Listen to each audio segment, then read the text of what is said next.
Council, do we call the regular meeting to order? We do. Thank you, sir. I'll call the Monday, September 21st, 2020 regular meeting of the Board of Trustees to order. Could we have the roll call, Madam Clerk? Yes, Mayor Angelo. Present. Mayor Pro Tem Browning. Present. Trustee Caravas. Present. Trustee Lowell. Present. Trustee Miller. Present. Trustee Waugh. Present. Trustee Rogan. Present. Please all rise for the Pledge of Allegiance. I pledge allegiance Pledge allegiance to the flag of the United States of America, and to the republic for which it stands, which stands one one nation, nation, under God, indivisible, indivisible, with liberty and justice for all.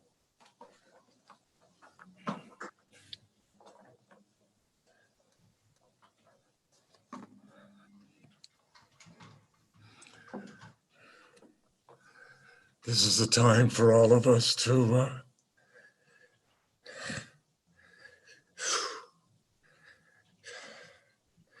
take a moment for a reflective moment of silence. And let's now keep in mind the over 200,000 Americans that have perished from the COVID virus.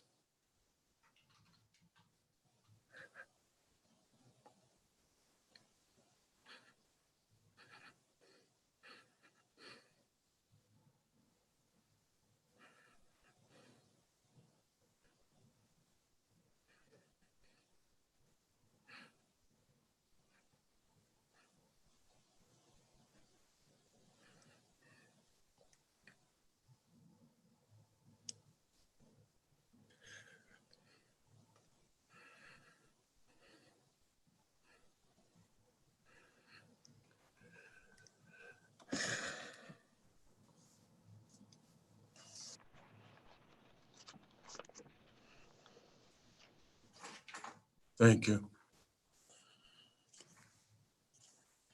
I'm sorry for being so emotional, but that's a hard number to say for me. Moving on.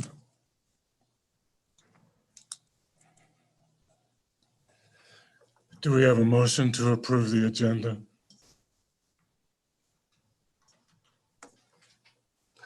Trustee Lowe. I'd like to make a motion to remove an item from the agenda. Yes, sir. Resolution 2020-152 under general business. I'd like to have that removed from the agenda and scheduled for October 5th. This is a request made by Town Administrator Simonson, so they can consider adding some language to the agreement.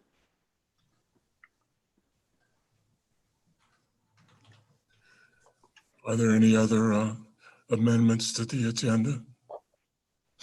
Trustee Waugh? I'd like to strike to remove item 12.5, discussion and direction to staff, update on purchase of 7 Macintosh shares. Council, do we have to vote on these individually? it probably makes sense if you could vote on them individually. There's not going to be consensus. Thank you. Then let's vote on Trustee Lowell's motion to amend first. As stated by Trustee Lowell, do we have a second? I'll second. We have a motion and a second to strike resolution 22- from the agenda. Madam Clerk, could we have the roll call? Mayor Angelo. Aye. Mayor Pro Tem Browning. Aye. Trustee Caravas. Aye.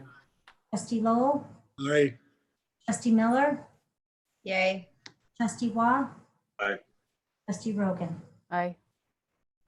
Could you please state your amendment to the agenda, your thought on amending the agenda, Trustee Waugh? Yeah, I think I'm asking to remove item 12.5, discussion and direction to staff about the updated purchase on 7 Macintosh shares. We've had this discussion. We've had this discussion several times. Staff continuously asks us to do the same thing over and over again, which is to buy more than the 7 shares that we committed to. And that's what the requirement, that's what that item is. We had a discussion at the last meeting, specifically gave direction. And I really just don't want to spend the time discussing it again. Counselor, is there additional information that can be entered into the record at this time in regard to that particular item? Yeah, if there's any information that someone would like to enter into the record. Madam Administrator, would you please update the Board of Trustees about that particular issue? Sure.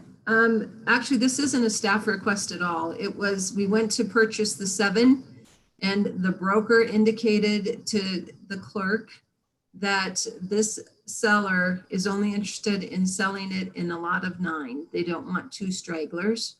And that was not made clear to us when we first brought it to you. And so he is the one who requested, could we please take it back to the board to see if they are interested in 9 shares or 0 shares? So it is not the same discussion we have had. It is a different discussion and not one that staff is asking you to have at all, actually. Does that change your opinion, Trustee Wah? It's fine. We can have the discussion. We've already had half of it. Then you would like to leave that item on the agenda? Yes, I will rescind my amendment. Thank you very much. That was information that I was privy to from the town administrator today at our meeting. And so I thought it important to enter the discussion into the record. Are there any further requests to amend the agenda? Then we'll move to approve the agenda as amended. Without further discussion, Madam Clerk, could you please call the roll? Mayor Angelo, Aye. Mayor Pro Tem Browning, Aye. Trustee Caravas, Aye. Trustee Lowell, Aye. Trustee Miller, Yay.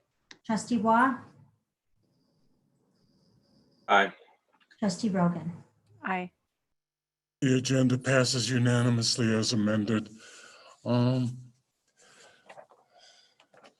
We'll move on to audience business. This is an opportunity for the audience to address the Board of Trustees on any item other than a second reading, a first reading of any ordinance.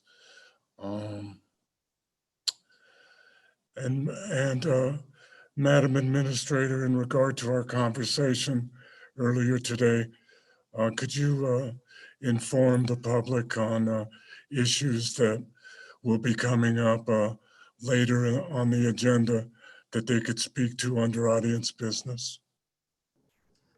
Oh, I just wanted to, there's a couple of items under general business that are pertinent to specific addresses. If they want to speak about those, they need to do that during audience business, not under general business. That's an opportunity to speak. We don't normally take audience business or participation under general business discussions by the Board of Trustees. So just so everybody understands, now is the time to speak in regard to those issues that may come up later in the agenda. Please state your name and address for the record before speaking. I see my friend Chris Cope. Go ahead, sir. Hi, I'm Chris Cope, 340 Vasquez Road, Lyons, Colorado. I would like to urge the Board of Trustees to approve staff's request to commit matching funds to the 4th Avenue pedestrian bridge. I believe this is a very important link in our town that probably the last remaining major scar from the flood is our lack of that bridge and connectivity that it brought us. that it brings us.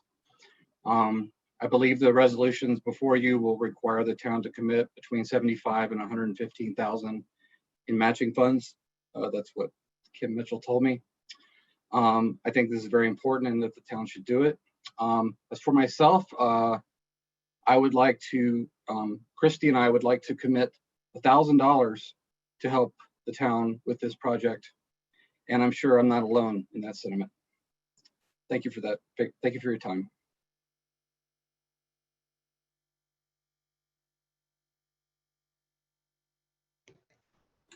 You're on mute, Mayor. Mayor Angelo, you're muted. Thank you, Chris Cope, for your generous contribution. And I think you most likely will see unanimous support by the Board of Trustees in regard to any issue on the 4th Avenue Bridge. Does anybody else wish to address the Board of Trustees at this time?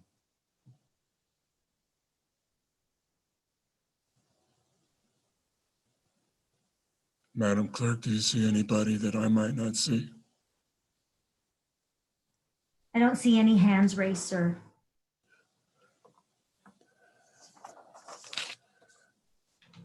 The shortest audience business on record. Boulder County Sheriff's Report, Sergeant Bill Christ.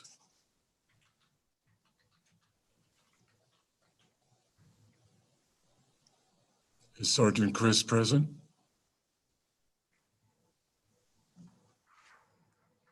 He had texted, Mayor, he had texted me earlier saying he was joining us, so I am not sure. He also said that there was nothing of significance he needed to report if he was not able to join us, but he will be joining us for the ordinance 1088. Okay. Moving on then. Under trustee reports, Mayor Pro Tem Browning. Yes, the Parks and Recreation Commission met last Monday. I was not able to be present due to a brief mini vacation in some clear air somewhere, but I got a report from Chairman Brighton, and the two main things that were discussed at the Parks and Recreation Commission were the plan to add additional campsites to Meadow Park, to Johnson Park, as an additional revenue source to make up for some of the lost parking, and they're exploring how many sites can be added where, including a couple of the picnic areas. And secondly, the Parks and Recreation Commission spent a good deal of time discussing the possibility of completing a trail and how to get that done on the Martin parcel, so it can be put to use. That's the parcel that the town was acquired from Boulder County last year, and the PRC plans to invite a representative of Boulder County to come meet with the commission as soon as possible and discuss what needs to be done to construct a trail on that property. And that's my report. Thank you, sir.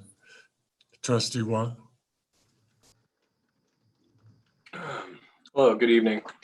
The PCDC met earlier this week, and we have some information on the agenda tonight with regard to the comprehensive plan and some funding that we'll discuss when we get to that item. Basically, they also went through some of the development plans and permits that have been pulled recently and some upcoming activity. So it's good to see there's a couple of commercial development going on, a couple of development projects going on. There was also a discussion about the Historical Preservation Commission having a joint meeting with the PCDC, which is going to be very important as that committee stands up, and they're looking forward to having that conversation. And there were also some discussions with regard to the R1 setbacks and non-conforming structures subcommittee and some of the work that they've been doing. So when we get to the consent agenda, I will, during discussion, want to have a little bit of discussion about the comprehensive plan budget But at this point, things are going well and the PCDC is active and making things happen. Thank you, sir. Trustee Miller? Let's see, the bell of renewal was installed on September 11th. If you haven't had a chance to view that video that was taken, showcasing that installation, it was quite a treat. It's installed at where the two rivers converge. And it's a magnificent piece.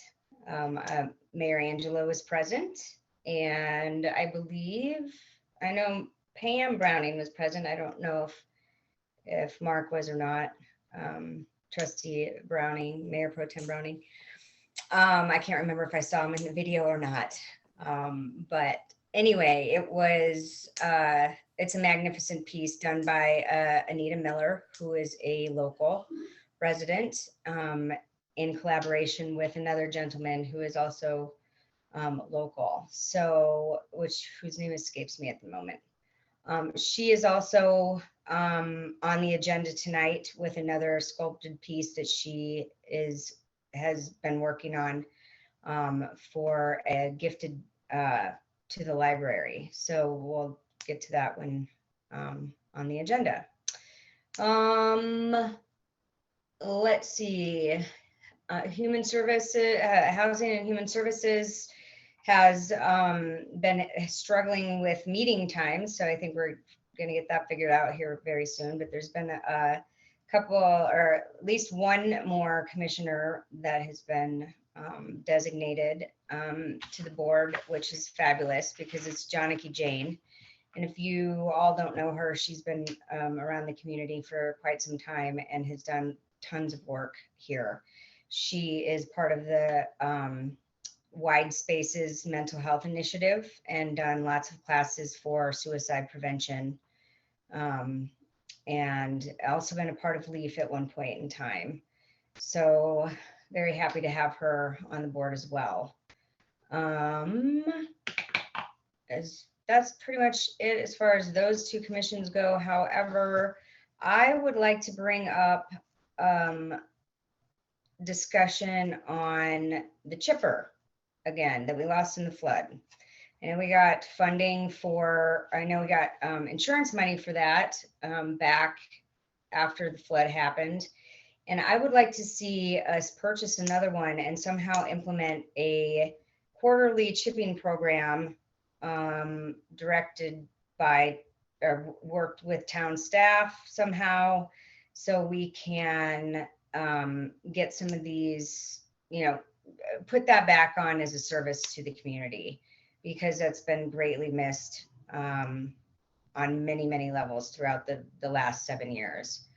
I would also like to try and find some spaces for some more RVs in town, especially as the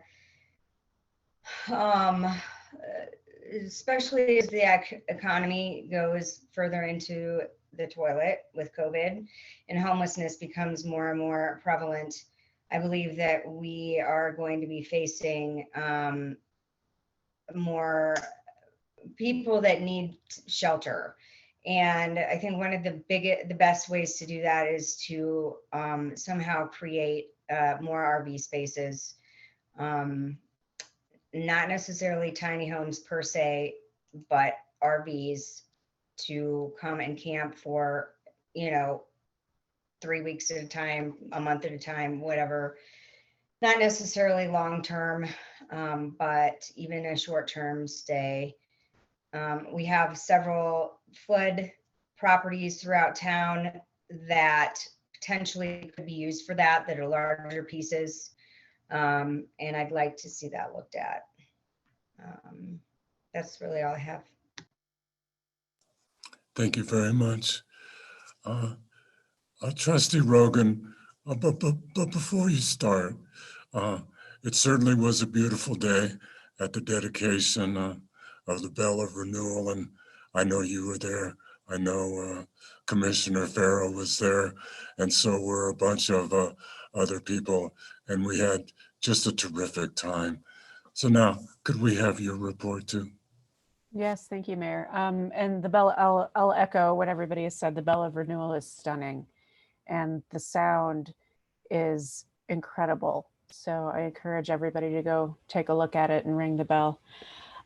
So I attended the Dr. Cog meeting with Mayor Angelo. I'm the alternate for Dr. Cog. I'm thrilled.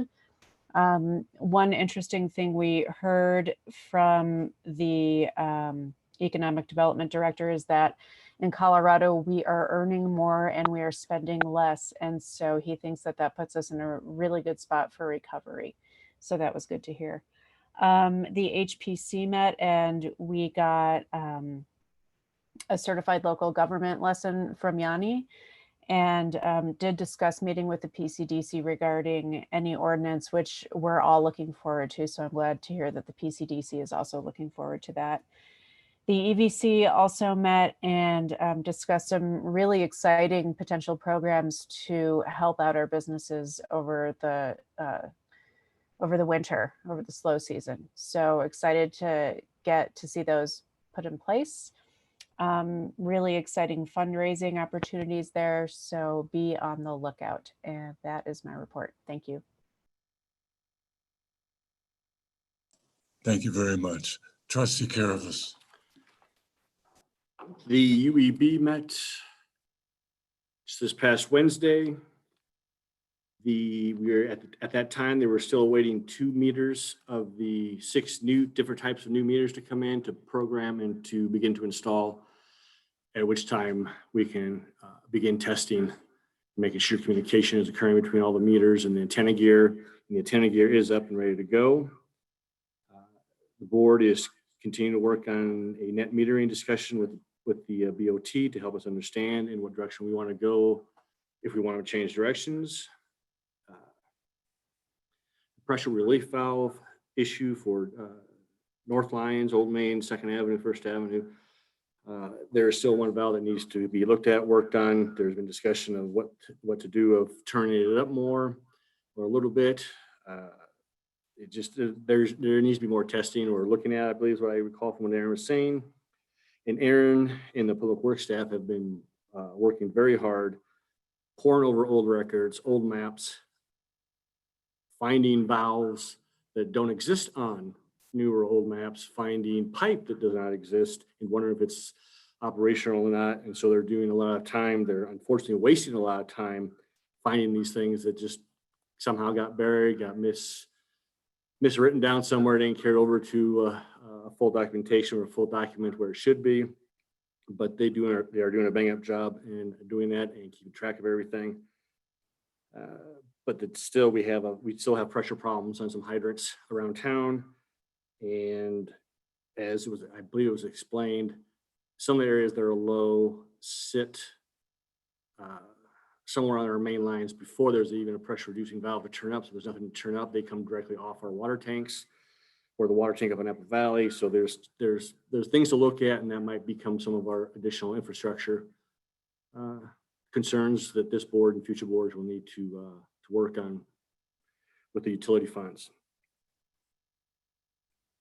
They continue to look at, speaking of the infrastructure, dollars and projects needed and categorizing them, what's necessary, what's not as necessary, and prioritize those. The increasing or the doubling of the 18-inch storm drain that we approved, I believe 2 weeks ago on Broadway or on 4th between Broadway and Main was installed and it looks good. That will help with the additional drainage we'll be putting into the storm drain system from High Street that I believe is on our agenda tonight, I think in the consent agenda, to begin that process. And just to let everybody know, as the board looks at that 2nd Street or that High Street between 4th and 5th storm drain system, that's only to alleviate the multiple 1-year events or every 2-year event. It is not going to necessarily solve our larger 3-year, 5, 10-year events. We will still have water coming down through the businesses and on the main street and using the main street drainage. It's a much bigger issue. I do believe at one time, I thought this even new board, I even may have seen the documents. We had a stormwater study done to fix all our stormwater issues. It goes into the tens of millions of dollars because we've got a lot of water, a lot of hills to drain. And so just so you know, so should we get this fixed and we get a rain right away and it does overfill? Well, if it's something that's rated more than a 2-year event, well, that's not what we're fixing. We're fixing for that 1, 2, every one, something happens once or twice a year and those big downpours, they'll take care of that.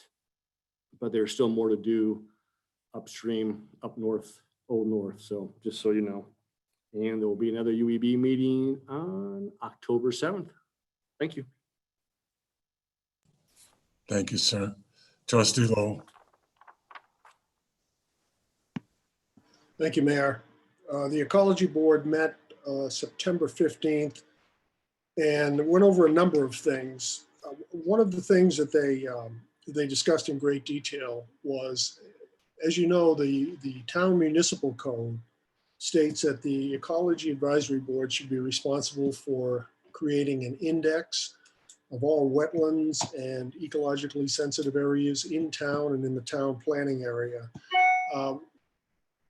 As a former member of the Ecology Board, I know we've been tossing around this idea for a number of years, probably for the last 3 or 4.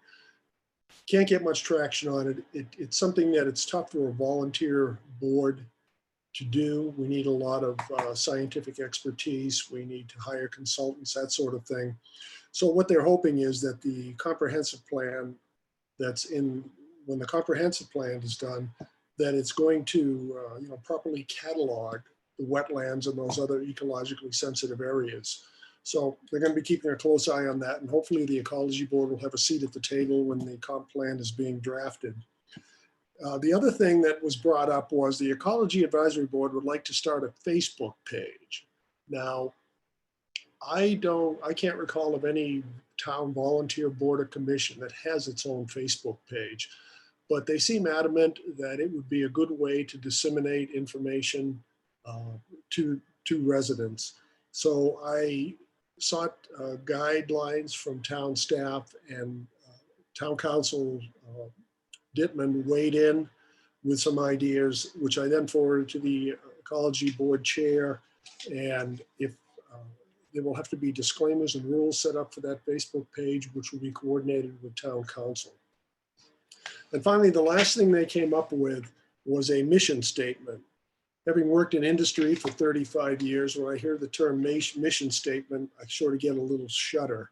But they came up with it, and I'm going to read it to you. And if anybody has any heartburn over it or any constructive criticism, please let me know.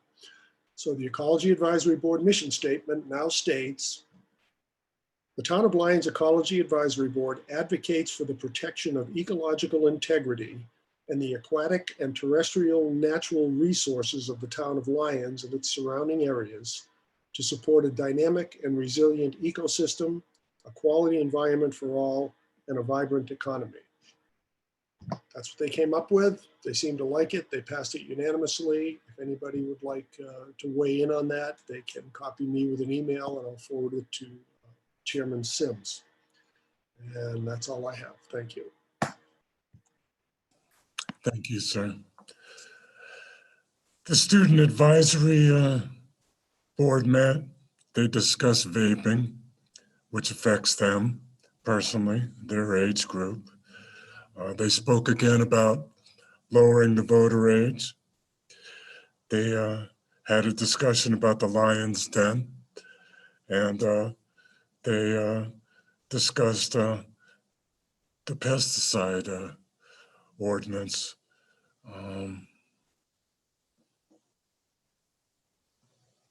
I think maybe it was the herbicide ordinance, to be perfectly honest with you, but I miswrote it. So what fascinates me is that the future leadership of the town is paying attention to some very important issues, and that's refreshing. The Sustainability Futures Commission met. They need to appoint a new rep to the CC4CA. They discussed replacing the sustainability coordinator. They need a grant manager and requests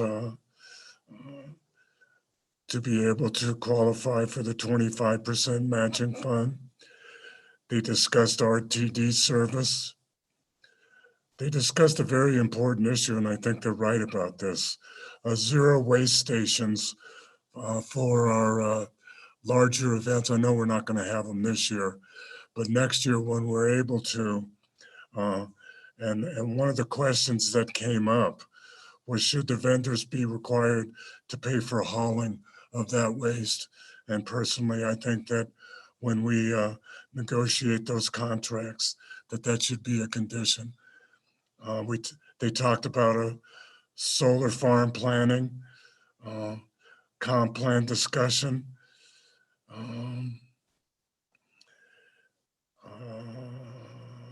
The EV charging station usage discussion, and the Western composting strategy.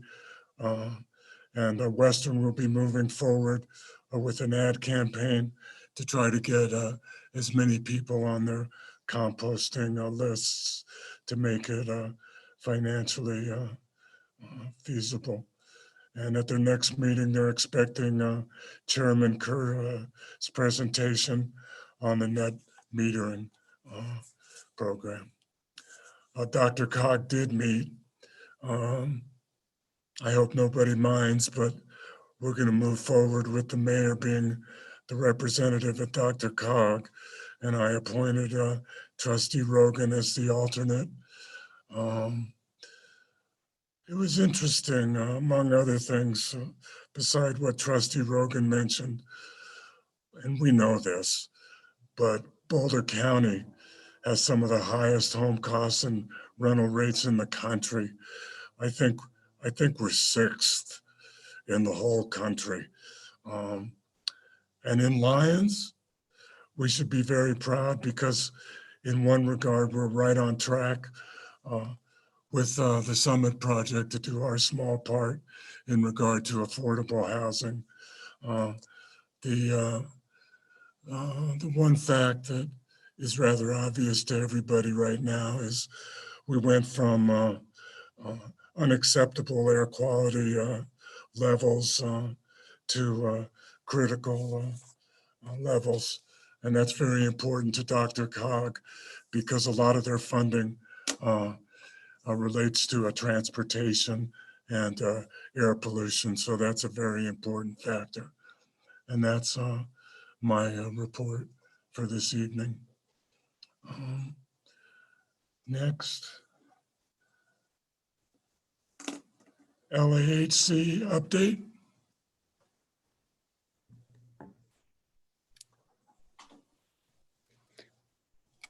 Hi, everyone. My name is Lauren Click. I'm the chair of the Lyons Arts and Humanities Commission. Nice to meet some of you and see some of you. I can't wait for all of us to meet in person again.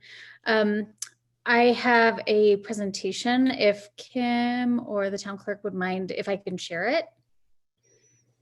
If I can share my screen. Cool. Thank you.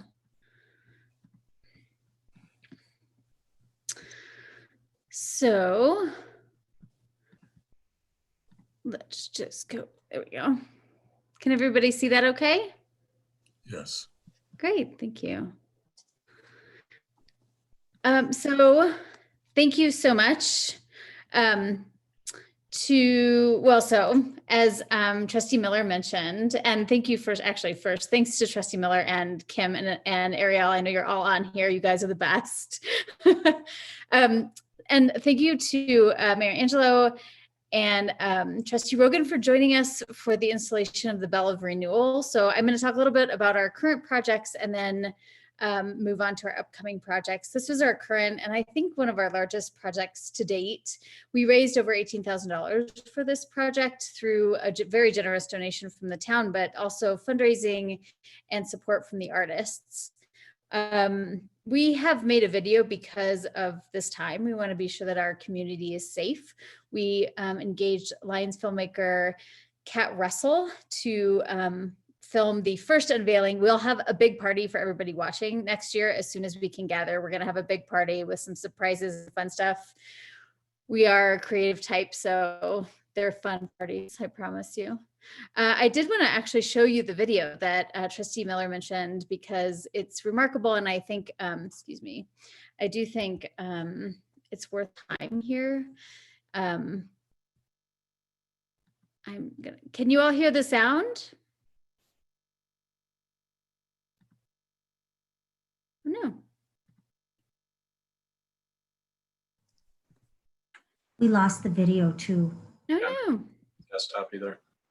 Sorry about that, everybody. It's a lot smoother when there's not 40 people watching. Hi. Okay, let me make sure. Can you hear the sound? I can't. Apologies. No. Thank you, and I do apologize truly. Oh, you know what?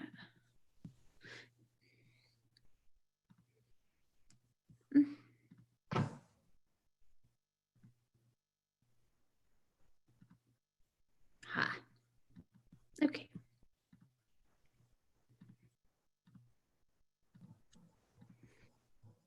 One more time. During the week of September 11, 2013, Lyons residents experienced a catastrophic 500-year flood brought on by a 1,000-year rain. Today, 7 years later, Lyons is celebrating the dedication of their prestigious Bell of Renewal sculpture that stands by the footbridge at the town's Botanic Gardens, located at Prospect Street and 4th Avenue.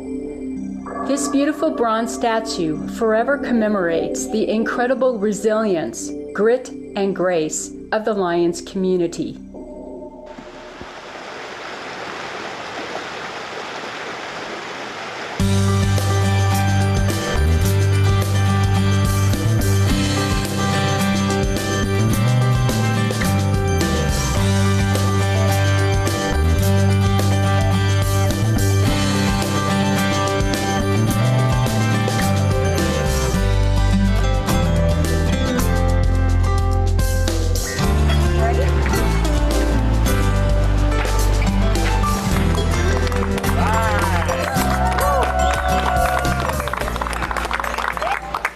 This is our Bell of Renewal, denoting our resiliency. Thank you very much. It's beautiful. And I invite everybody from Lyons to come and ring the bell.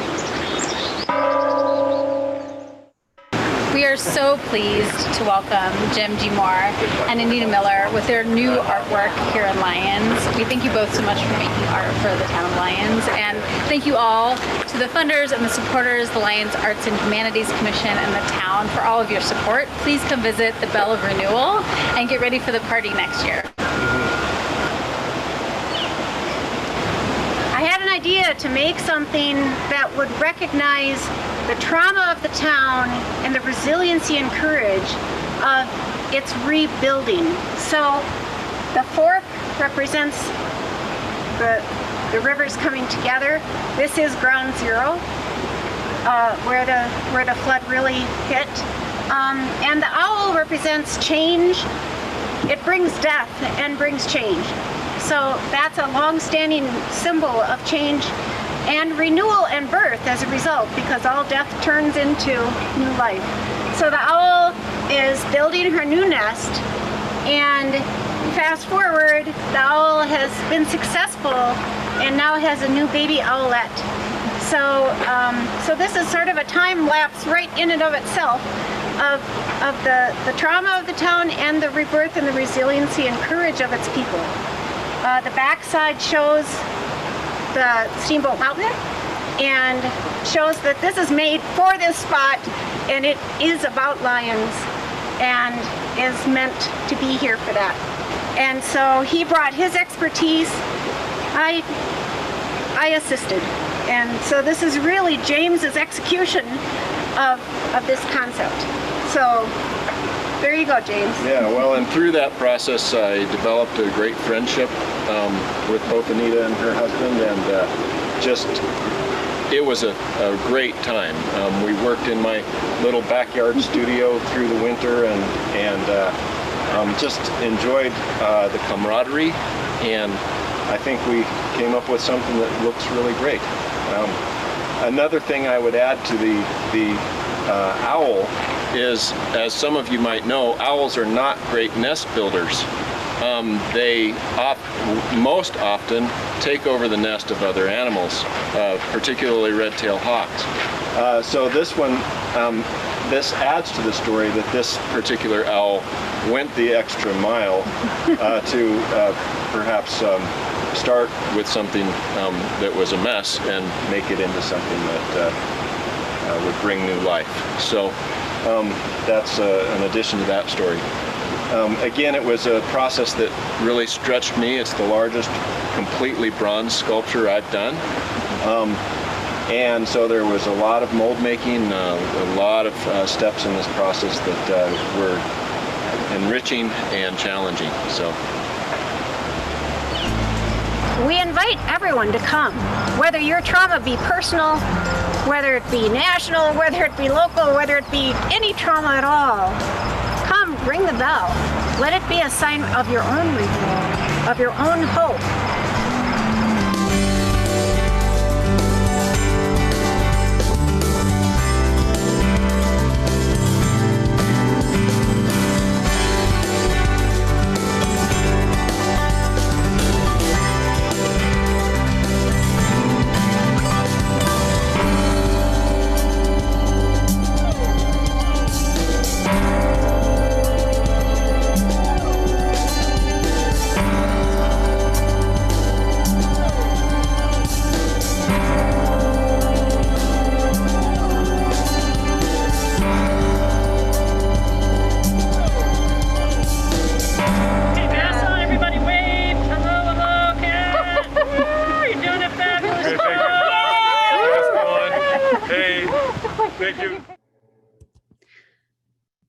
Thanks, everybody.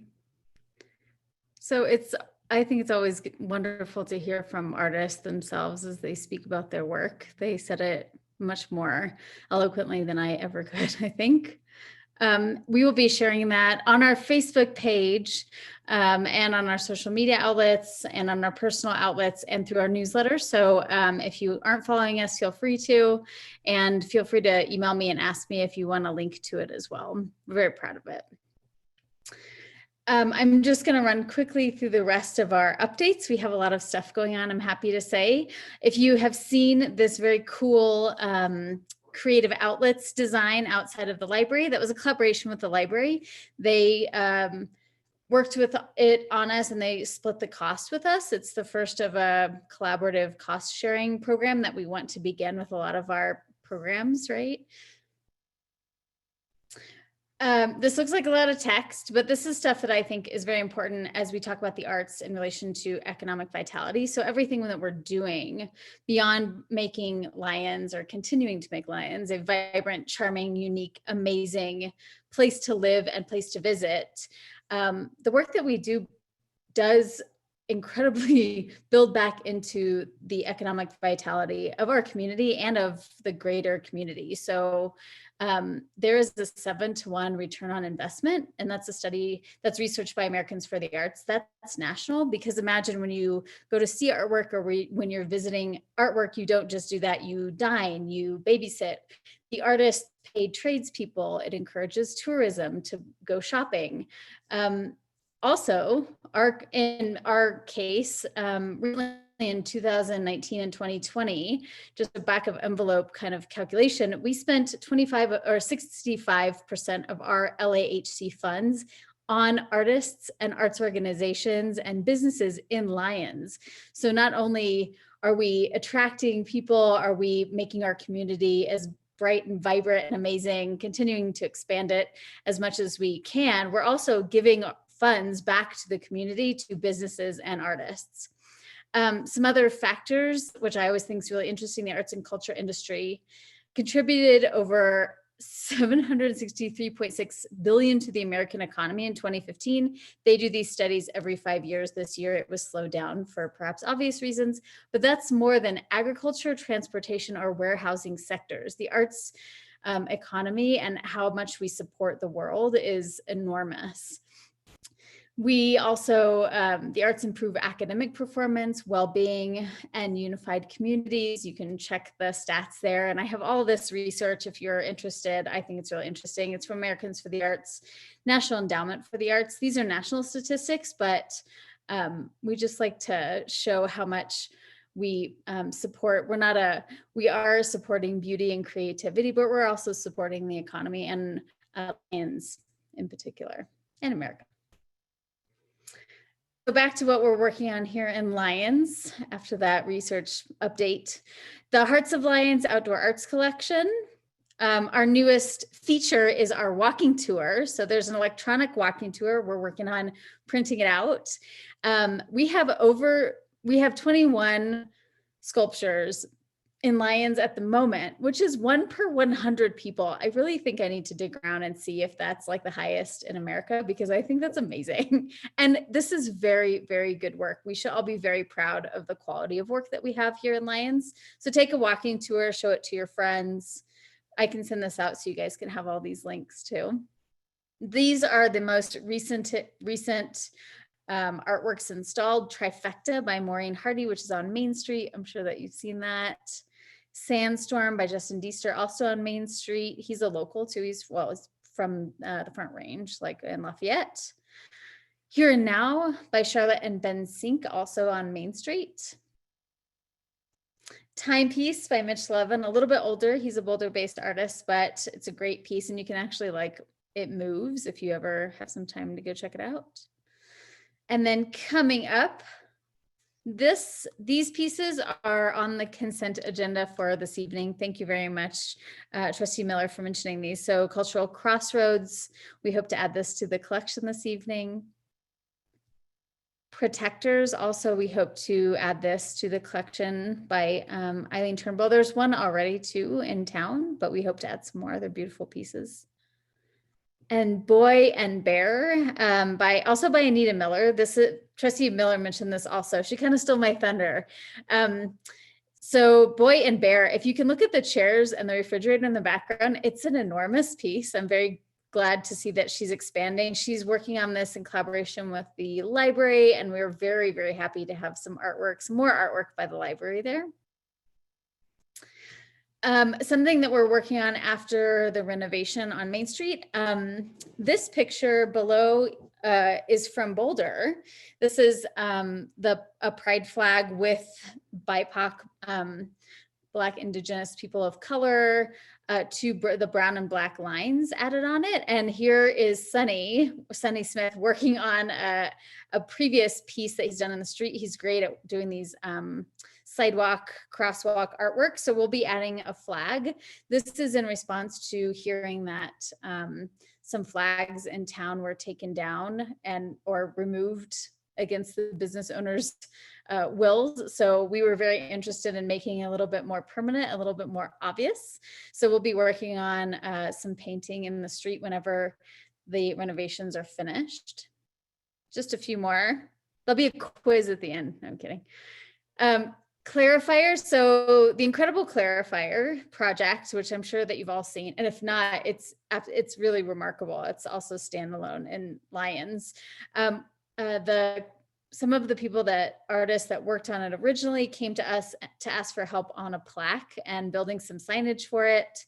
And of course, we're happy to. So you might see a fundraiser rollout for that next year. And thank you in advance for your donations and your support of this. We want to be sure that people understand the kind of dedication and community effort that went into this incredible artwork in town. These are on hold, but I have two on hold slides. The town hall art shows, if anybody on the call is an artist, we welcome artwork. Usually we get between 15 and 30 local artists. We sold over $200 at the last opening, not to mention through the whole show. There's actually an artwork by, I think Sally King behind one of the trustees there. That's probably for sale. So if anybody's interested, we have a band, have food and snacks, and this is a way to showcase our local talent very easily. And we do it 4 times a year. Art's for sale. It's a lot of fun. I can't wait until we can do them again. We also collaborate on art urban with the Boulder County Arts Alliance, and it's supported by the Farmat. Obviously, they give us the space. It's another way that we support our artists and arts organizations. There's stuff for kiddos. Last year, the LIHC alone made $4,000. We welcomed 100 guests. It's a big fundraiser for us, and we were really sad to not be able to host it this year, but the safety of our community is a lot more important. But I hope I see you next year. They're also a lot of fun. And much further on the horizon, I am working on getting funding to replace the Ute Trail signage that was in Bond Park, I believe. We're hoping to get a mural on Town Hall. We still want to do a tree carving, and we want to do additional creative outlets. And those are all just pending funding and time, as I'm sure you can imagine. Thank you all so much. We love serving this community, and I really appreciate it. Please follow us on Facebook and get on our newsletter. We have a lot of cool stuff going on. So thank you very much. Thanks for letting me share. Thank you very much, Lauren. Sure. Really a fantastic presentation. Terrific. Oh, sure. Thank you. Anytime. Any other comments from any other trustees? Okay, we'll move on then.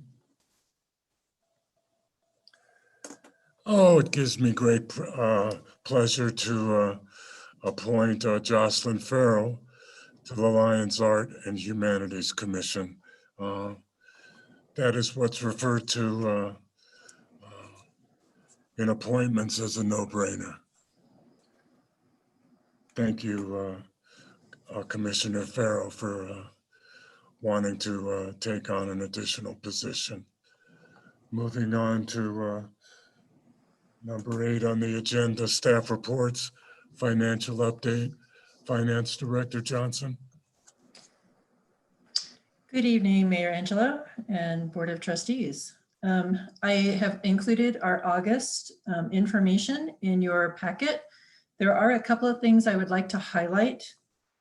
First of all, sales tax. So in our chart, sales tax continues to do okay. We are still about 2.49% of where we were last year at this time. So we're still doing well. However, I do not expect this to continue. So it looks good so far, but we're coming up into the last part of the year. And in 2019, this is where the state changed how they collected the sales tax. So they changed it to a destination sourcing, which bumped our sales tax up quite a bit, as you can see in the chart. I mean, we went from doing okay through May, and then it really kind of bumped up June through the end of December. So right now we're kind of seeing more apples to apples than we were seeing at the beginning of the year. And we are not expecting the sales tax to continue to be very strong. We're expecting it to be very moderate. So we are still, if you look at the projections, we are still expecting a 10% reduction in sales tax in the general fund, and about a 17% reduction in sales tax in the Parks and Recreation Fund.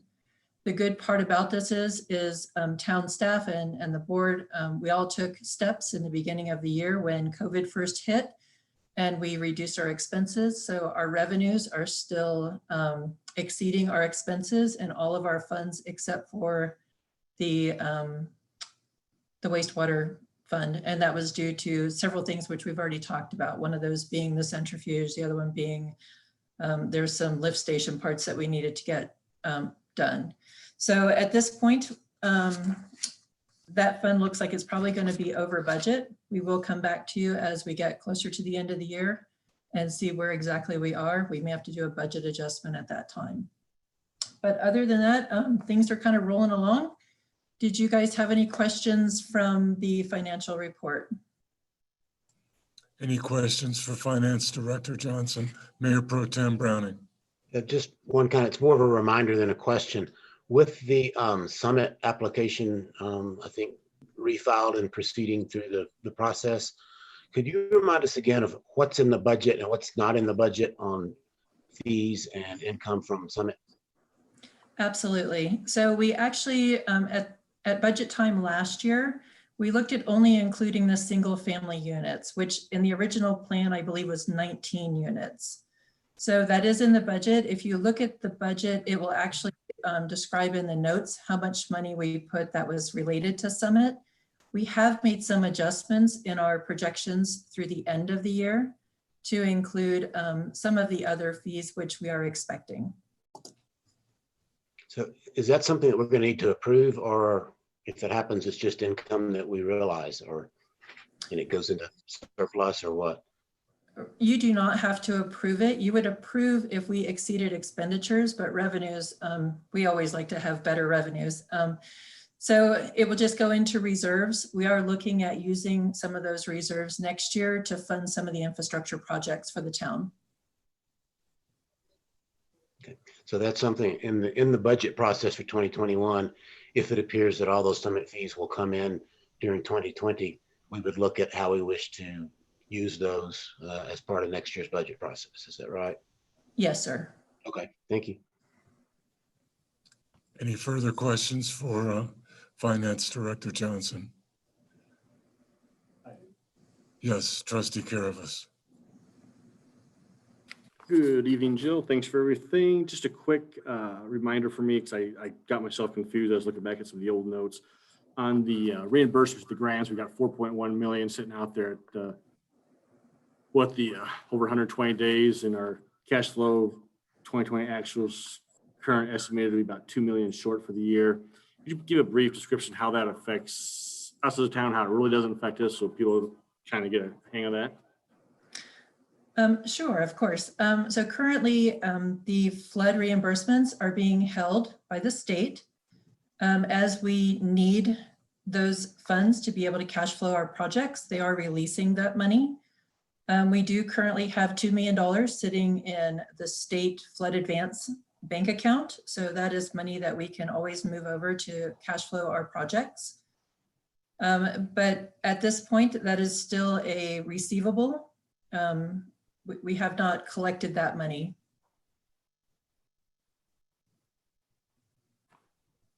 Great, thank you. Of course. I hope that answered your question.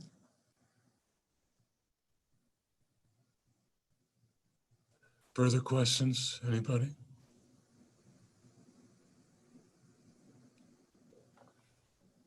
Thank you, Finance Director Johnson. You are welcome. Thank you all for your time. Okay.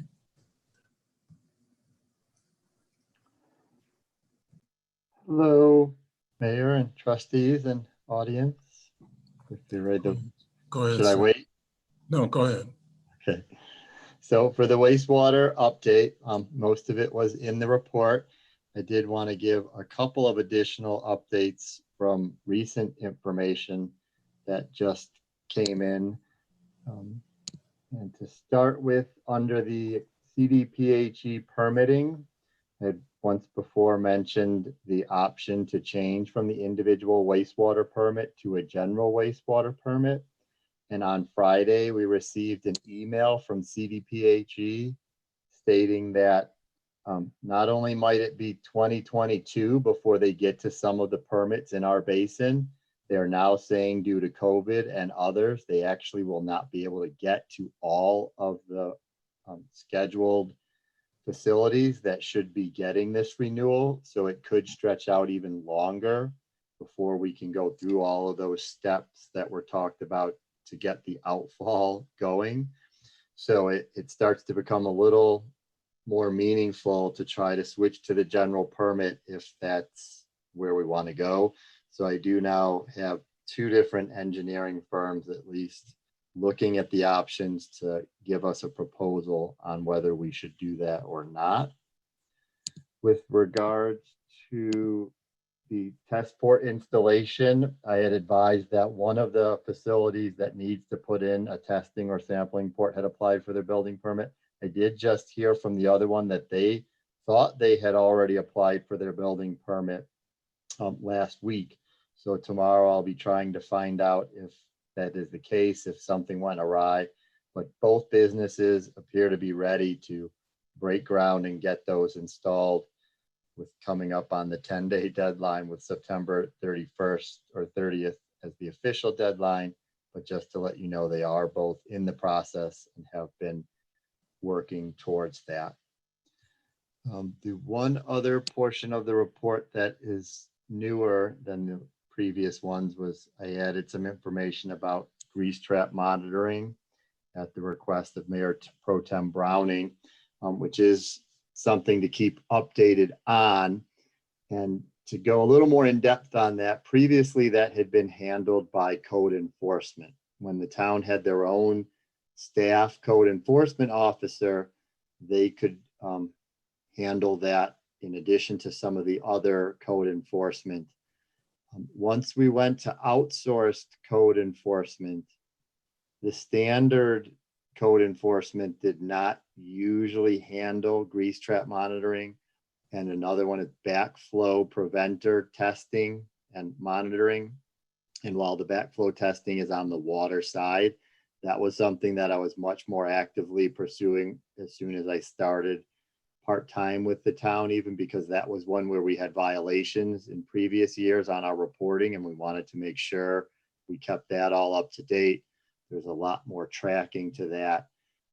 But the grease trap monitoring was one I felt I could take on as the utilities and working with the wastewater. But there are options. Ramey Environmental has said they could take on grease trap monitoring. It would be another outsource. So when we go into budgeting a little more, we could look at options to outsource a grease trap monitoring plan versus whether we still think that could be kept in-house. There is some confusion on the exact requirements for the grease trap reports. Our town website does mention on the grease traps page that quarterly reports are required. I have, when I've talked to businesses, asked for a couple of grease trap reports. When COVID came along, the restaurants were pretty well closed down, and I was not focusing on pushing them to go out and get the grease trap reports when they were closed. But it is something that I've also looked at, and we should be able to at least request reports from any of the restaurant establishments and get those reports in just to see that they are still maintaining what they need to in regards to their grease traps. And the final part was that our numbers are still looking good in comparison to previous years. If you look at the end of the report, get back to the proper page on my screen. The last page in my report, which was Ramey's detailed comparison of August 2020 to August 2019. Actually, I guess it's page 10 out of 11. You can just notice some of the comparisons there. We've always worried about the BOD levels, and you'll see 324 milligrams per liter compared to 847. Or if you look at it in pounds, we're at 350 pounds per day compared to 973 pounds. The TSS, which is total suspended solids or solids in the wastewater, is way down. If you drop down towards the bottom, you'll see the copper at 1.7 compared to 3.1 in the past. The ammonia levels down. So a number of them things are looking pretty good when you compare August of 2020 to August of 2019. And so with that, I would open it up to any questions. Director Kaplan, we're talking about a request for design modifications for the wastewater treatment facility, re-rating that would allow it to accept the higher levels of BOD. But you just stated on the record that our BOD levels are much lower than they have been in the past. So there's a little confusion on my part in regard to that.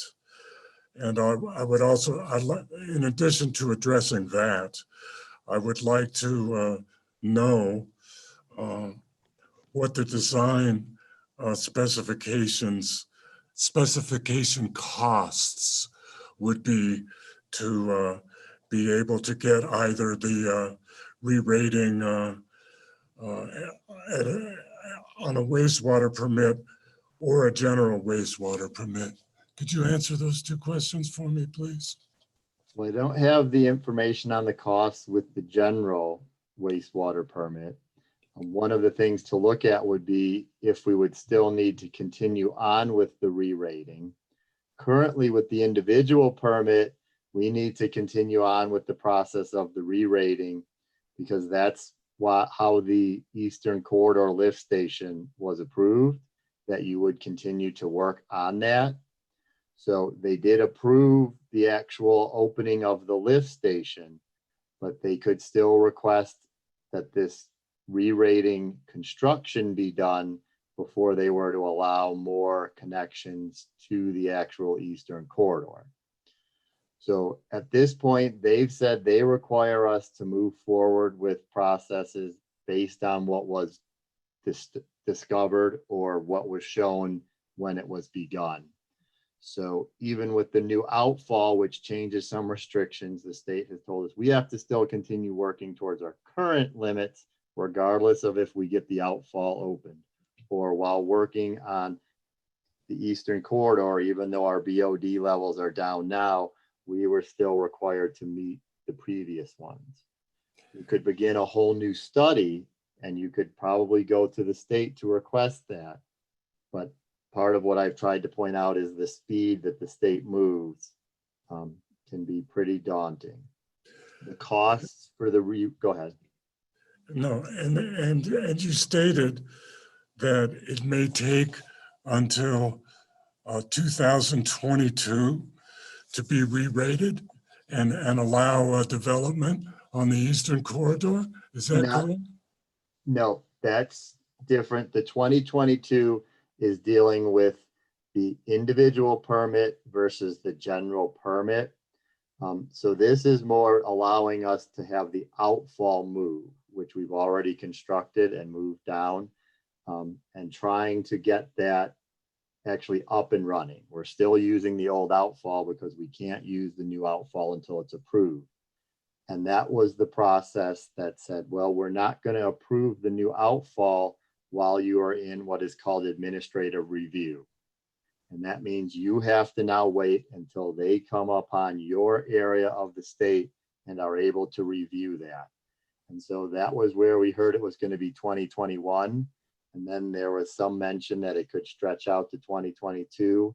And now there's a meeting in the end of October with the state and facilities that are in administrative review to determine if they will even be able to get to us by 2022 because they can't get to everybody. So let me rephrase my question simply.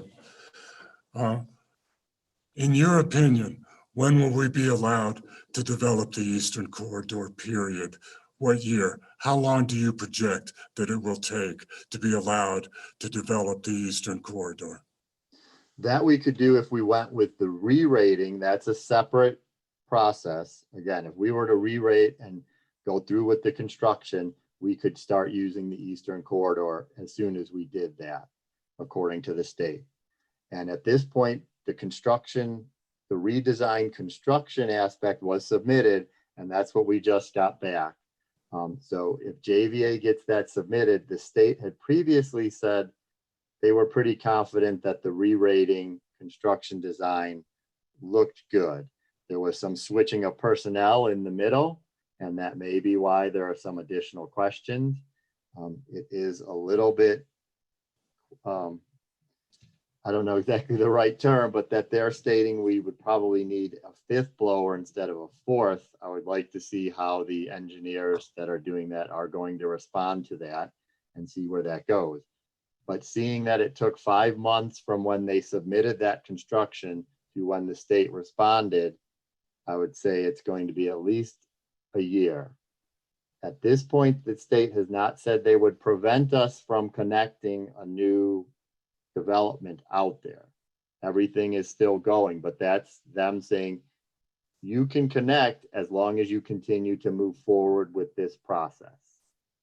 So as long as we are continuing to try to do the re-rating, which is completely separate from that individual permit, general permit, and outfall, those are sort of two separate permit situations.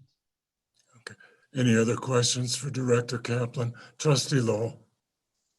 Yeah, thank you, Director Kaplan, for the report. My questions concern grease traps. And it's sort of a two-part question. So number one, the reports that you are describing, are those required by law? And number two, what is the substance of the reports? Do they basically say, yes, we have a grease trap, or do they monthly report the amount of material that is removed and sent to rendering? And I guess the third part of the question is, we should be able to know who the 12 businesses are and who the 4 who are in compliance or the 8 who are not in compliance. Can you help me out with that? And so the rules are that they have to keep, well, facilities who are listed as having grease traps, or I'm not sure who, when we originally decided who needed the grease traps. I could go through that part of the code, gets a little complex. But from what I see in the code, we have not made changes to require them to be submitted to this town. At this point, they are required to have 3 years worth of documentation, and whenever requested by the town, they should be able to produce that documentation. So I've requested it from some as part of the renewal process. We started working on business licensing. There's a question on there on that. And when business licenses come up for renewal, or in particular a change of ownership, we've requested that documentation. What's involved in it depends on what we want to ask. There is a form that can be filled out online that just has some details about when you've cleaned it, how much, but we can also request the actual forms that are required when they have someone come and pick up their grease waste. So we could get those also.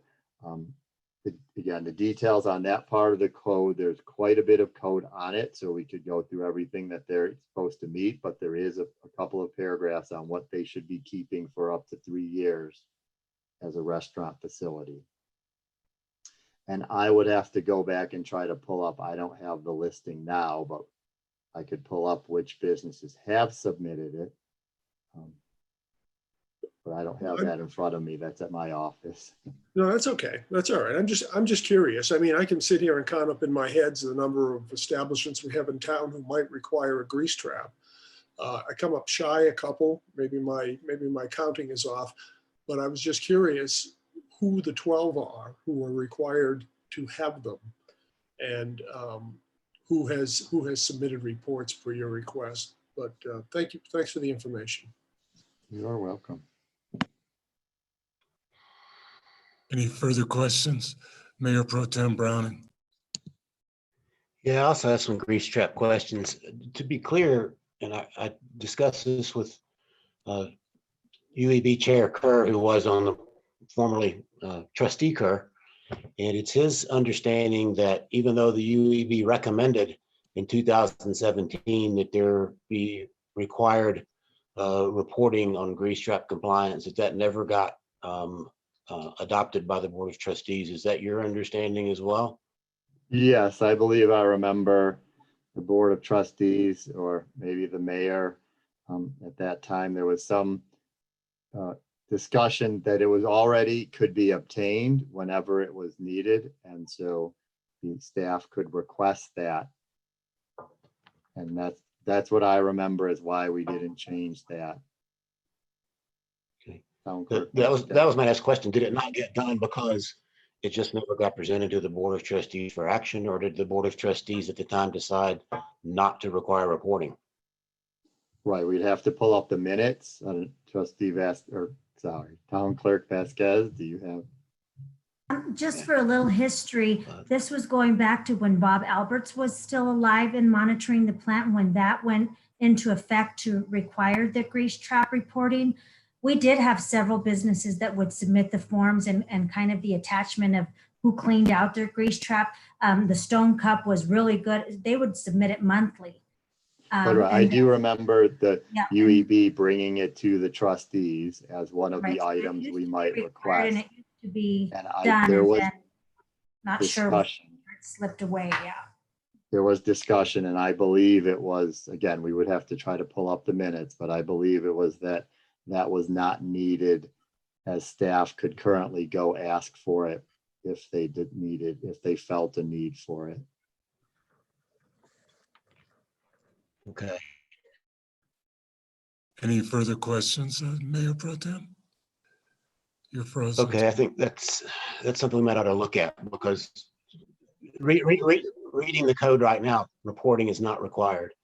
And I'd also ask, has either the UEB or the town staff ever looked at what some other towns and cities do, which is instead of the town hiring a code enforcement officer or contracting out with Ramey or an outside party to do grease trap inspections, they simply require the businesses that are required to have grease traps to do their own inspections every so often, either every quarter, every 6 months. The length of time varies, and you simply put that requirement on the businesses that every so often, whatever the town's code specifies, they have their own traps inspected by a qualified inspector, and they report to the town on it. And why wouldn't we do that instead of the town incurring the expense to do it itself? Right, that would seem to make sense to me. Okay, I may have a future agenda request later on in the meeting to consider those things as part of a code amendment then. I mean, the UEB, if I'm right, did recommend that reporting be required, correct? Yes, I believe from what you had, that was my recollection. Also, the UEB thought it should. Okay, yeah. And I apologize if I'm cutting out either now or later. I keep getting messages flashing on my computer screen that my internet connection is unstable, but I guess it's still working. And then following up on what the mayor asked, maybe I'm wrong about this, but my recollection was that we started the whole expensive re-rating process, which includes at this point, I don't know, $80,000 to $100,000 of fees to JVA. And as I recall, there was going to be a big fee if it was granted to CDPHE for the new permit. We started that whole process because we were regularly exceeding the BOD limits in our permit by quite a considerable amount. And then copper violations cropped up and we had those as well. And so we decided that we needed to get re-rated to raise our BOD limits and to deal with that problem. So is that what prompted the re-rating request? And if it is, now that we're way below the permit numbers, why do we need to do that? I don't understand. If that was the reason for asking for it and that reason no longer exists, why are we doing it? Right. I don't know that if what the final decision to do the re-rating, but I have seen it tied in with the Eastern Corridor lift station. So I believe that it was in order to do the Eastern Corridor lift station, CDPHE said, you have to show us you're going to be doing something about this high level of BOD. How can you try to add more capacity, or not really capacity? How are you going to add more facilities to your wastewater when you're already over your BOD limits? Yeah, I understood that was their take on it. But now that we're way under the numbers, doesn't that rationale change? And are we in a position to go to CDPHE and say, look, we've got our numbers under control. We've adopted a pre-treatment ordinance. We've adopted a testing board ordinance. Let's say we do something about grease traps to make sure that we get compliance on those. Seems to me that the whole rationale for the very expensive re-rating process, which there's still a lot of expense to be incurred in the future. There's the actual construction. There's the actual payment of the permit fee to CDPHE if they approve it in 2022 or whenever they get to it. I just question the rationale of proceeding with that when we're meeting the numbers now. And I know there's no guarantee we'll meet the numbers forever, but right now they're under control and we've got pre-treatment and testing ports and we're going to look at grease traps. And it seems like we started down a process because we had all these out of compliance numbers. Now we're in compliance, and not just by a little bit, by quite a bit. So I question why we're doing this. Well, the one similar question that I asked CDPHE was, we are looking to move our outfall and that will change our limits. So I had asked if we could wait and do the re-rating process based on the new outfall. And I was told we should be still designing our plant to the old location until the new one gets granted. Even if they believe it's going to be granted and it's going to take 2 years for them to get to it, they were saying if your copper levels change or something else changes, you still have to design to what you have currently. So I had tried with a couple of emails to see if we could tie this all together. Can we at least know what the new limits are going to be at the new outfall and then show what we have? So I will continue to work on that. But that's why my understanding from CDPHE is you have to continue doing what you said when you started a particular process. So we could submit another application to show that our numbers are down, and maybe that would allow us to not have to do the re-rating. I mean, I'm just confused. It seems to me that where this process might end up is they might require us to do a lot of things that we requested them to do, to be fair, but it would be based on numbers that were like 4 or 5 years old that don't reflect reality anymore. And it just seems to me like that's a kind of an absurd process to go through. But I know in dealing with state agencies, sometimes you get stuck with doing absurd things. But to me, just the whole rationale for going down this route is questionable now. And I really would like to get some input from JVA and the others as to why is this necessary now. Okay. And I would like to see what with the general permit, what changes that has also, because that may change a lot. That's new to me too, so. Trustee Wah, you've been very patient, sir. Thank you, Mayor, and thank you, Director Kaplan. We've talked about the compliance number for BOD and that the fact that we're way under it. Could you remind me what the number was that we were way over when this all started? What's the threshold that we're trying to stay under? 737 pounds of BOD. Yep.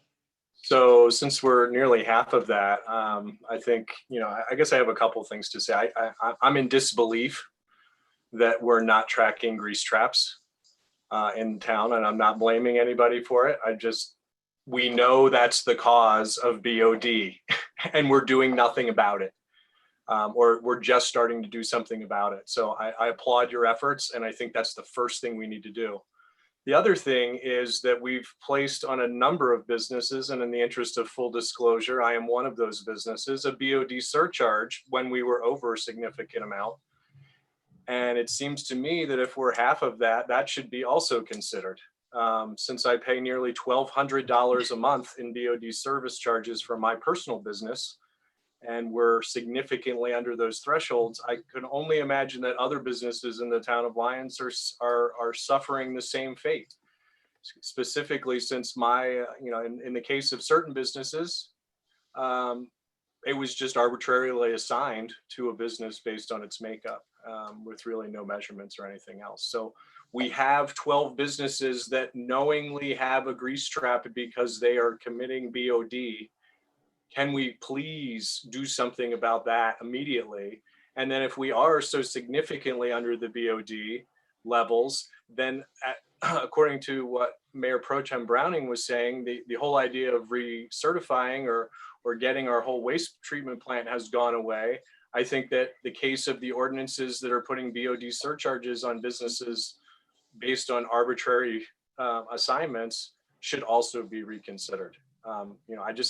As the guy who put the grease trap in the dairy bar, it was the dairy bar for 30 years before it had a grease trap. I could tell you it's not a pretty thing and it's not something that you want to deal with, but it's what you deal with as a business, and you do it because it contributes so much to BOD. So that's all I have to say. I mean, we have to get on grease traps immediately. And I would also like us to look at BOD levels in general, and if the BOD surcharges are still necessary for our businesses that were knowingly assigned without any evidence and placed on our businesses. So just to point out that the wastewater, the grease trap inspection, we did have a previous code compliance until November, or I think November or December of last year. And so he was still doing all of the grease trap. So just to be clear that it's only since I was taking over for the utilities and the code compliance for that specific part of code compliance. So anything that was dealt with utilities was coming to me under any of the code compliance for utilities was coming to me. Just so that part. Up until then, they had still had them for last year, and we were checking them. Okay, well, let's get you some support, because I mean, we know that's where BOD is coming from. Trustee Miller, did you have a question? I'm just wondering if you don't think that perhaps the reason the BOD has significantly lowered is partly because of COVID, and there not being nearly as much business that's been done in the restaurants and distilleries and breweries and whatever, the businesses that create the BOD, right? There's not been as much business happening during this whole year to create as much as we normally have. Do you not agree with that? Right, we did start to see the drop in October, actually September of last year. So we had October, we had about 6 months of low BOD, and it hasn't gotten significantly lower than those 6 months. So it does get skewed now. It's hard to judge because of COVID. I would say it may have stayed down when it might have gone back up in the summertime. We might have seen more because of that. But there were previous years in the winter time where we were still seeing high numbers. So it gets a little bit tricky to look at that. But yeah, I would agree that it has stayed lower because there has been less. Although some of the facility, not restaurants, but some of the others have said they've been doing as much production as they were in the past. Some of the bottling and canning facilities. There has been a big change though with the actual volume at one of the facilities even before. I don't have a good date. I've tried to find out a little more if something could correlate to when they moved most of their brewing off. That has been more than a year. So if anything significantly changed there, we've been looking at ramping up. How much has ramping up the cleaning of the various facilities made a difference? Having our wastewater operator do the cleaning once a month instead of quarterly. So that would be some of the things we've tried to look at. I've tried pretty in depth in the past to determine, is there something to correlate these lower numbers with? And I don't have a specific answer. Sure. Okay, thank you. Director Kaplan, how many testing ports are going to be built in Lyons? 2. 2. Thank you. And I agree with Trustee Browning and anybody else on the Board of Trustees that has concern in regard to fog, fats, oil, and grease. And I think that any other ordinances that we could borrow from other municipalities are irrelevant at this point. We have a very expensive wastewater treatment facility of our own, and we need to take as much care as possible in keeping our levels down. So when the motion for a future agenda item comes up, in the future, I will be advocating for a very strict compliance, and also that it be mandatory and not voluntary. I think that it behooves us in our position to have that strategy. Are there any other questions for Director Kaplan? Trustee Caravas. Hello, Director Kaplan. Thank you for your report and everything you've been working on. As I mentioned, my trustees report. Back to the number 5 on your one of the first page or second page of your report, the heating cooling system motors going out. And Administrator Simonson may help me remind me of this. If I do recall correctly, part of our issue with building the new plant was some of that stuff was supposed to have been built new anyway or replaced and moved. And as we found out going over as-built, it was never done. And that was part of the reason we have the executive sessions we have nowadays. Is that not correct? Yeah, Some of the, they found several components on the as-built that were not built to our specifications. Okay. Thank you. I just couldn't recall exactly what parts, and I thought that HVAC system was part of that. Yeah, and I just want to thank you.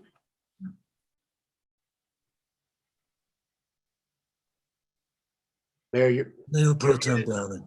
okay, no, I thought you were asking me. Director Kaplan, when did Spirit Hound start side streaming its wastewater? thought it was May. I would have to go pull it back up, but I believe it was May. Yeah, that's close to my recollection too. I just wanted to put that information in the record too, because in response to Trustee Waugh's comments that we know BOD comes from restaurant grease traps, we don't know that because we've never had any testing ports installed at any BOD producers until this month, and they're still not even actually installed. Only because we put in a testing port ordinance that, and then moved the deadline to September 30th of 2020, will we finally be able to test the 2 high-strength waste producers in town. So we don't know where the BOD came from before then. We know the most likely sources because you can find that information from the EPA.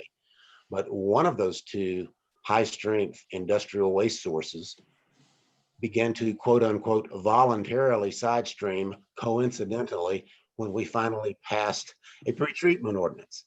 So to try to suggest that we know that the BOD comes from restaurants is not supported by the evidence. We simply don't have the evidence. We tried to do testing of segments of town and it didn't produce any conclusive results, is my understanding. Is that what you recollect as well?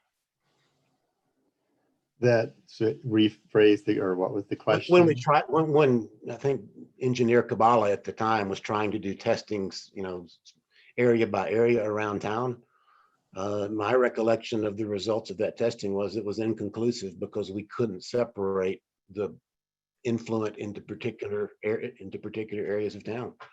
Right. When he did the test there, we didn't find anything that pointed to one area of town over another. Okay. That's all I have. Any additional questions for Director Kaplan? Trustee Waugh. I'd like to get with you, Director Kaplan, to see how significantly below the 7, did you say it was 777 we've been consistently for the last year? 737. 737. Yep. The numbers are in the report month by month, aren't they, Aaron? Right. I was going to go look at the page. I'll get with you and look through those notes as well. But I mean, I still stand by, regardless of, I think the point Mayor Pro Tem was trying to make with regard to whether or not restaurants contribute BOD. I'm not really sure what the line of questioning was there. But if the town in general is significantly below, and to Trustee Miller's point, if the businesses are not having as much business and that's contributing to it, then continuing to penalize them for BOD service charges and surcharges seems, I will continue to say, seems unreasonable. Because the whole reason, if I look back at the minutes from those meetings about the surcharge, were to try to influence behavior and make sure that we could cover all of those costs. If that's no longer a concern, then again, I think that along with the re-rating should be looked at as whether they're required any longer under the light of the new data. Further questions? As usual, Director Kaplan, excellent report. Thank you very much. Thank you. Administrators report. Thank you, and thank you, Erin. As all of you know, tomorrow is the first day of fall, and with that comes changes to some of our services and what's going on in town. So there's 3 areas that I'd like to just discuss with the board quickly tonight. The first one being the uptake in COVID cases in our county. As you probably are aware, in the last 2 weeks, there's been a significant increase in cases in Boulder County, mostly with the return of students to CU Boulder. They are seeing upwards of 60 to 100 cases a day now in Boulder. So with that comes the reminder to our residents to stay diligent. It's sometimes easy to get comfortable, but we are just now, with fall coming, heading into what is anticipated to be the peak season. So in response to this these cases, and actually Boulder County is now the highest per 100,000 in population in our state, well beyond any other metro area. So we're taking this very seriously now. And in response, the Boulder County Public Health Office and CDPHE have chose to open free testing sites in Boulder 7 days a week. You don't need an appointment. You don't need a referral. There's a walk-up site and a drive-in site from 9 to 3, 7 days a week. The wait is about 30 minutes, results in 48 to 72 hours. So we will be getting out tons of information to our public so that people can take advantage of that service that's out there. They said that yesterday, 400 people went through the walk-up clinic. So that's pretty good. So we just want people to know that the drive-through site is at the Stasio softball fields, which is off of Valmont and 63rd, basically, 9 to 3. And then the walk-up site is at the Pleasant Street parking lot in downtown. So anticipate that we're going to be keeping a close eye on that as fall and then winter comes through.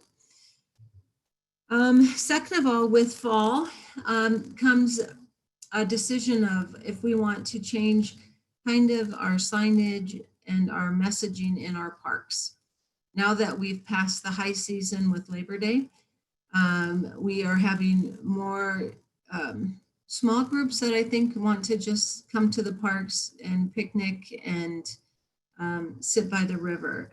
We're past that point of masses of people. So I know the current ordinance, our current resolution allows me to make those changes to the parks as we see fit. So I just want to let the board know, unless someone feels strongly otherwise, that I'd like to start changing some of our verbiage to not be so much no, no, no, you can't, you can't, you can't, but rather kind of opening it up to say, you know, in our community, we are still practice social distancing and small groups kind of messaging. I think with the skate park opening, the softball fields finishing up, we're going to see some change in behavior from Laverne Johnson over to Bone Park. And right now our parking revenue is, for the past 3 months, we've gotten in what we usually make in one weekend. And so if people are still parking outside the parks to walk in, I'm thinking it might be time that we start opening up a little bit, regulated, of course, to start letting people park inside and utilize parks in very small groups. So if you have individual feedback, that'd be great, or the group.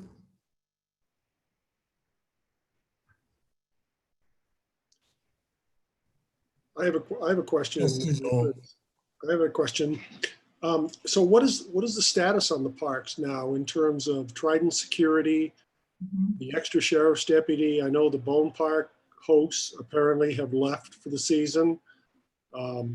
What are we left with in Laverne Johnson Park for people to sort of guide people? So we still have, we have one staff that's at Laverne Johnson Park at the gate on the weekend still. We have one set of park hosts that will be there throughout the winter. And so we have those all the time. We are, right now, we still have, we're playing Trident kind of by ear. They were there just on Sunday. Sunday seems to be busier than Saturdays for us at Laverne Johnson. So it is kind of, we're just starting to wane. And it doesn't, you know, it's not something we have to do today or tomorrow, but I think just as fall approaches, the usage changes. And I have seen a few people using picnic tables, and, you know, it looks okay. It's not large groups. It's 2 or 3 people at a time. But I think you may be onto something. What I don't want to see is, I don't want to see us backslide. I know, none of us do. So that's why I was asking if we're still having the extra sheriff's deputy there or the Trident people. No, this weekend we had Trident on Sunday. We have not had a sheriff deputy just starting this weekend. This past weekend was the first time we have not. But would you have the limitations on the parking spaces as we had? Remember when we started back in May, would we still limit the number of parking spaces to, I don't know, 110?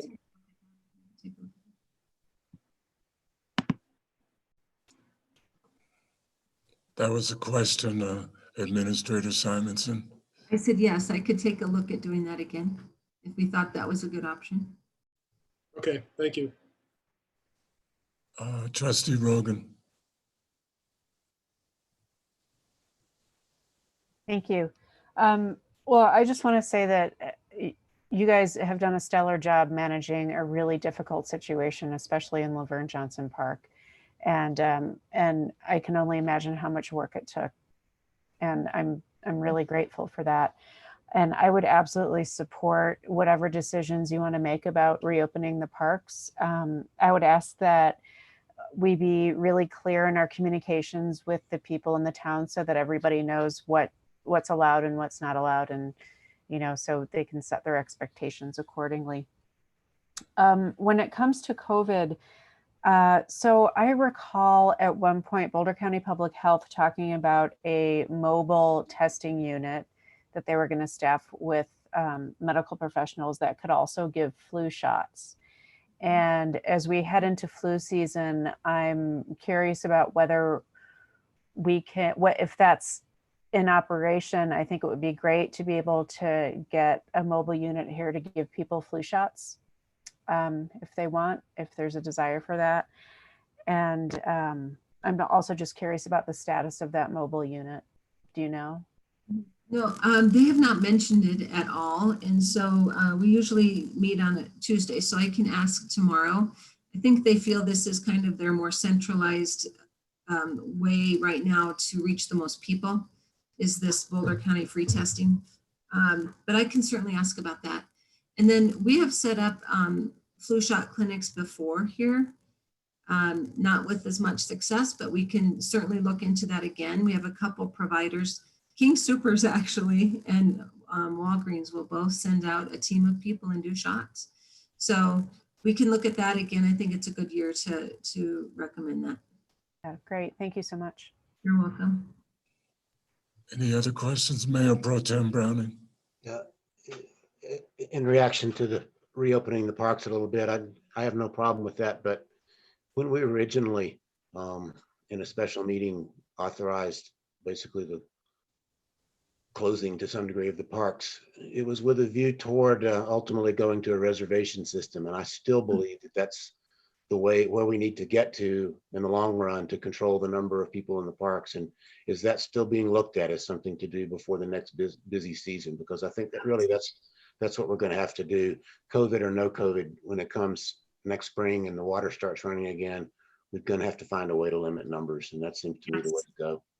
Actually, as we go into our budget workshops, I plan to do some reorganization so that I can have more staff or personnel assigned only to that instead of trying to do several different things during that really busy season.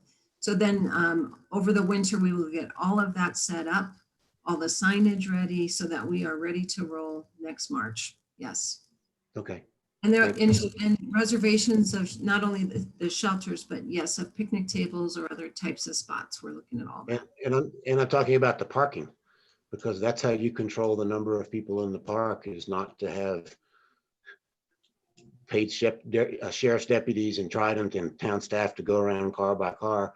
But if they don't have a reservation, they don't get in the park. That's how it works in Rocky Mountain National Park. And that's You'll see in our budget request, we're asking also for potential for an automated gate at Laverne Johnson. So that a code goes, when you make your reservation, you get a code. That's the only people that go in. But yeah, we can talk about that more.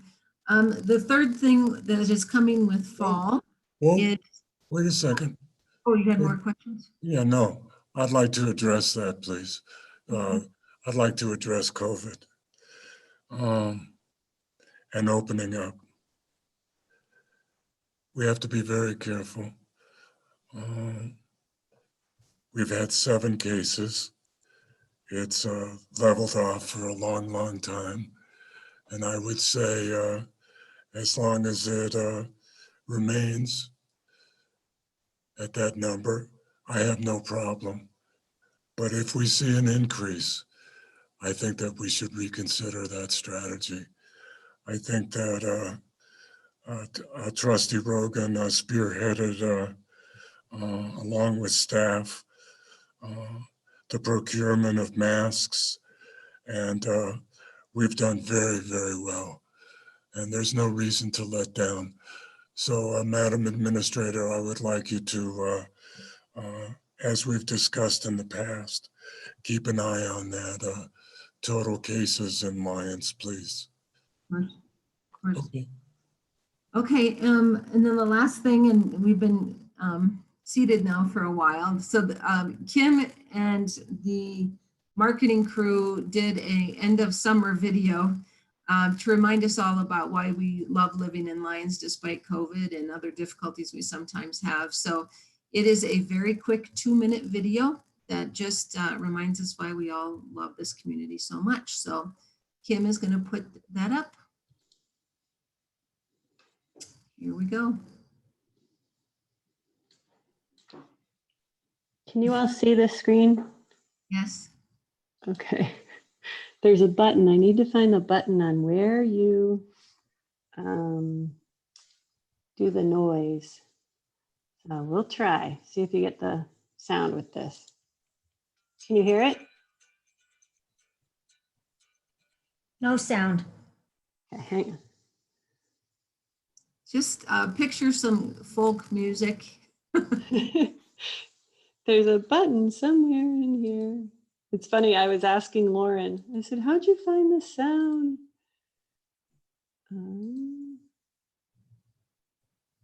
There you go. If you turn that up, maybe. There's supposed to be a setting in Zoom. It's all anybody, yeah. Anybody knows, let me know. All right, audio setting.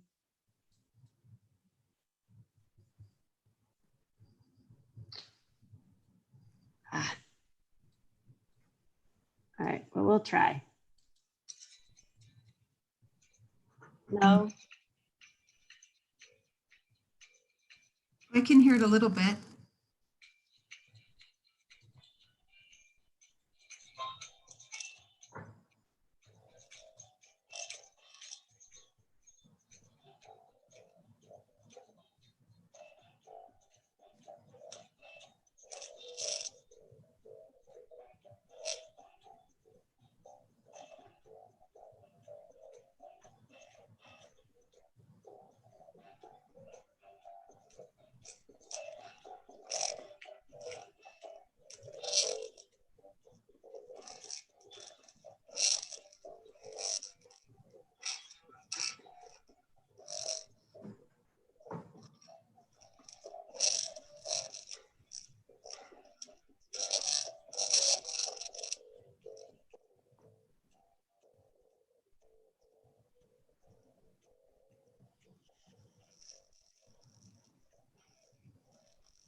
Not quite the same without the music, but this is, there was a link in my report that you just can click on and watch it again. But it was a nice synopsis of the summer and the good things that our marketing team did with the Lions luminaries and not, just recognizing people and places that make us who we are. So thank you, Kim, for sharing that. You're welcome. Sorry there was no sound. That's okay. And then lastly, before we move on, I just want to note that since it's 2 more weeks before there's a flood recovery update, if you didn't notice today, 4th Avenue between Main and Broadway was paved, and it is beautiful. That road was in such poor condition. It is so nice to have that done, and using flood money was awesome. And then second of all, the other thing is Vasquez Field out at Bone Park.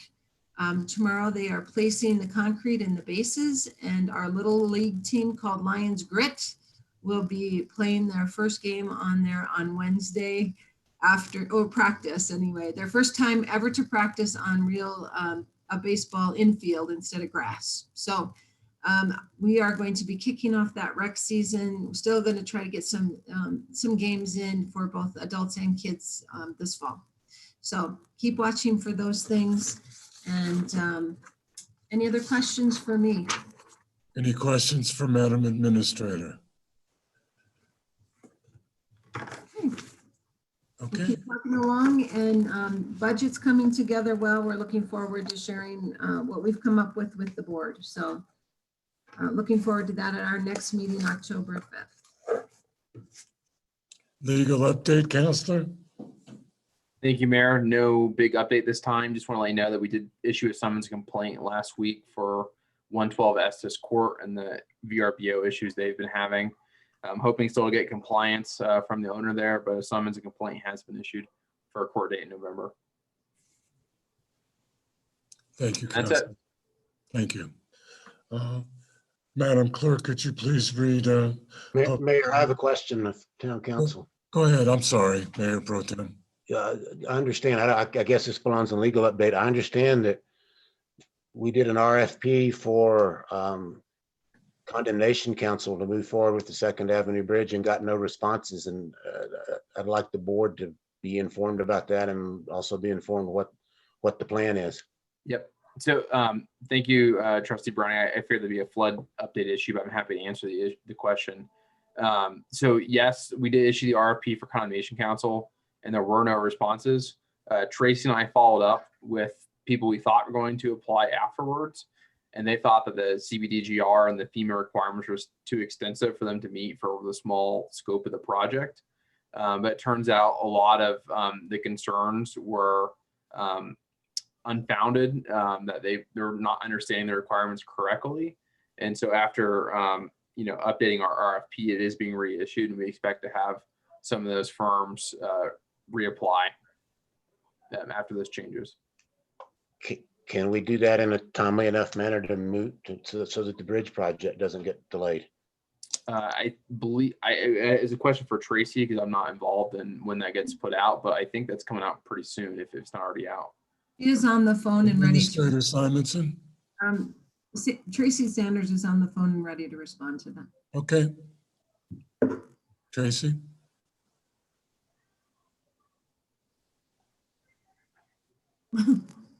Where's she at? Respond. My understanding is that according to the federal rules, if you get no respondents in this situation, we have to re-advertise for 4 weeks. Yeah. Well, I can respond now. Okay, go ahead. Okay, so we did post the RFP as required, and I did follow up with the one firm that was interested in putting in a proposal. And actually, what they were having trouble with is that every contractor that we enter an agreement with has to be compliant with SAM.gov, which is basically a state website where they have to fill out quite a bit of forms, it sounds like, to show that they haven't been debarred by the state. So that firm said that they would be willing to fill that out if they were awarded, but to do all that work, to do it beforehand and not know if they were going to be awarded the contract, it was just too much work for such a small project. So we did change the requirements in the RFP that it would be required to fill that out after selection. And so it has been reposted for 4 weeks. The proposals are due back October 16th. We are definitely cutting things close. But right now, we have 4 easements that need to be signed. 1 has been fully executed. 2 of them are in process. So we have 1 that has not signed, and they've basically stopped communicating with the town. So we may still need to pursue 1, but I believe that we can work around it. I am we are having a pre-construction meeting next Tuesday to talk about schedule, but I believe we can work around until we get that resolved. There was one, I can't remember. There was one other thing I wanted to mention, but I can't. We also reached out to Boulder County to see if they have resources maybe we could utilize instead of having to acquire our own condemnation attorneys. So we are looking for other options so we don't have to wait, but it's kind of where we're at right now. Yeah, my main question was the timing, and I guess so we've got to wait 4 weeks, but there may be maybe start on the other areas first until we can get access to this one. Okay. Yeah, unless the county can give us a resource to start moving quicker. But I think we'll be okay. I do want to see what the contractor schedule looks like. But the easements relate to grading, and we have quite a bit of other work we could do before we start the grading. So I think we have some time. Okay, thank you. I appreciate that information. Mm-hmm. Any other questions for Tracy? Thank you. You're welcome. Moving forward, Madam Clerk, could you please read ordinance 1088, first reading into the record? Yes, first reading of ordinance 1088, an ordinance of the town of Lyons, Colorado, repealing and replacing chapter 8, articles 2 and chapter 11, article 1, section 60, and creating a new chapter 8, article 4 of the Lyons Municipal Code concerning vehicle impoundment, parking, and abandoned vehicle and property enforcement. This item was continued from the 9/8/2020 meeting. Sergeant Chris, would you like to address this issue, please? Yes, thank you. Sorry I couldn't have chimed in earlier with normal reports. I had some work commitments, but good evening, everybody. So I was just about ready to voice my just a little bit of history the last time we were talking about this before the power went out. But just so the board is clear and the public is clear on some of the reasons and rhymes, I wanted to give just a couple minutes of take a couple minutes of your time to go over a little bit of the history of it. And first and foremost, the way this really came about and started was the issue when we get called on a complaint of an abandoned vehicle.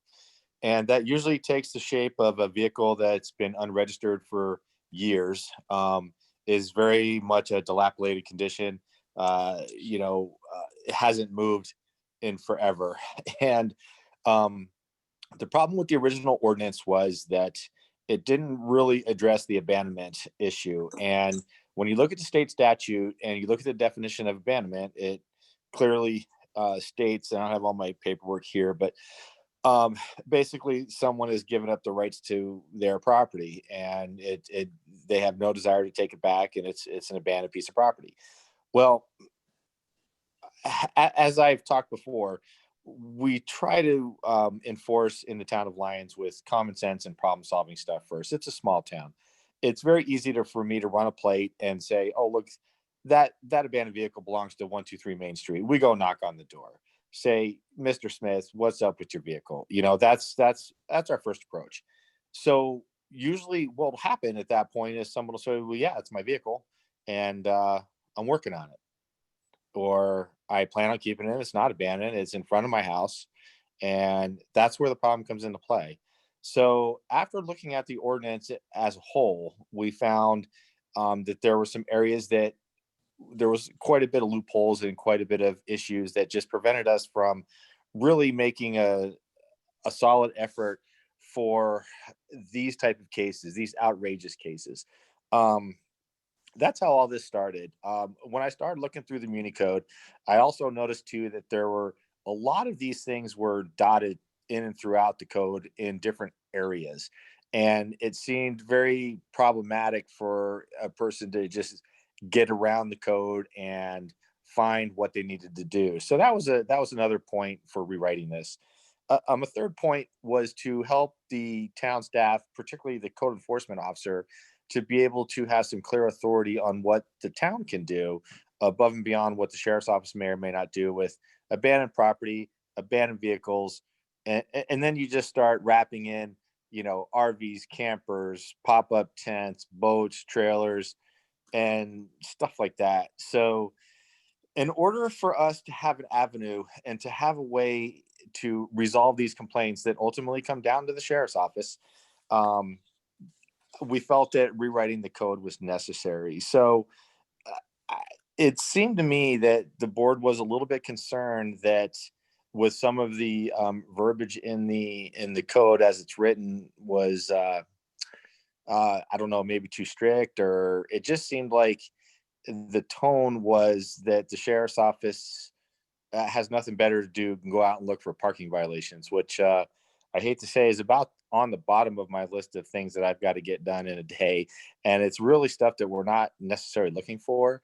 But it does become a quality of life issue within the town.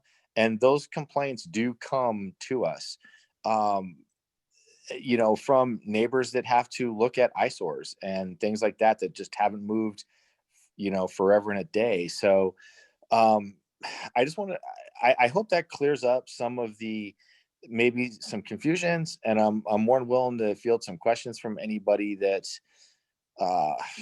just doesn't, you know, if there's any questions out there. I just wanted to make sure that people understand that all we're trying to do with this new rewrite is to clean up the ordinance so that when it's appropriate, we have the ability to take care of these type of complaints.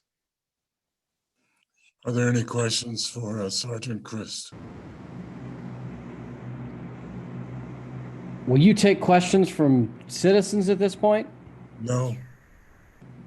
No, I can't. I'm sorry. Can I contact Sergeant Chris directly, or is there any avenue for public to comment on this at all? You can comment on the second reading, sir. Thank you. You're right. Any questions for Sergeant Christ? Mayor Pro Tem Browning. Sergeant Chris, I've got a couple of questions that are based on comments and emails I got from citizens. One is whether it is, really the question is whether it's too strict to limit the parking of RVs and campers and camp trailers and stuff for only the period of time someone's loading or unloading. And the comment was that if you're going to take your RV on a trip, you probably want to bring it, and you're leaving early in the morning, you want to bring it the night before. And when you come home, it may take you, you know, a day or so to unpack. And Right. I was wondering if you would have any objection to extending that period of time to say 48 or 72 hours. I would have no objections at all in that. Part of the rewrite of the ordinance was a little bit of verbiage from multiple other small communities that have these type of issues. And again, it's more of a guideline than it is a hardcore line in the sand. But I also think that extending that time frame is completely acceptable. You know, as I said earlier, what we're looking to try to avoid is just that RV or that boat or the camper that sits there for months on end. Yeah, I'm familiar with those. Yep, exactly. Yeah, because you literally can't see around them sometimes, and there are issues in the winter with snow plowing. They sit there, Absolutely. and they can't plow the street. Absolutely. If the board feels that, you know, a longer time frame for that incident, absolutely. I'm down with any kind of time frame that you guys would like to put on it. And then the second citizen comment is something that with regard to a vehicle or a trailer or RV or whatever it might be, being parked on a sidewalk and blocking a sidewalk. It was from a citizen who has a family member who uses the sidewalks because they have disability issues. Right. I know we don't have sidewalks all over town, but in the places that we do, Right. you see any issue with amending this to prohibit the parking of vehicles or trailers or whatever it may be on town sidewalks? Oh yeah, no, I absolutely have no problems with that. And that's also covered in the model traffic code.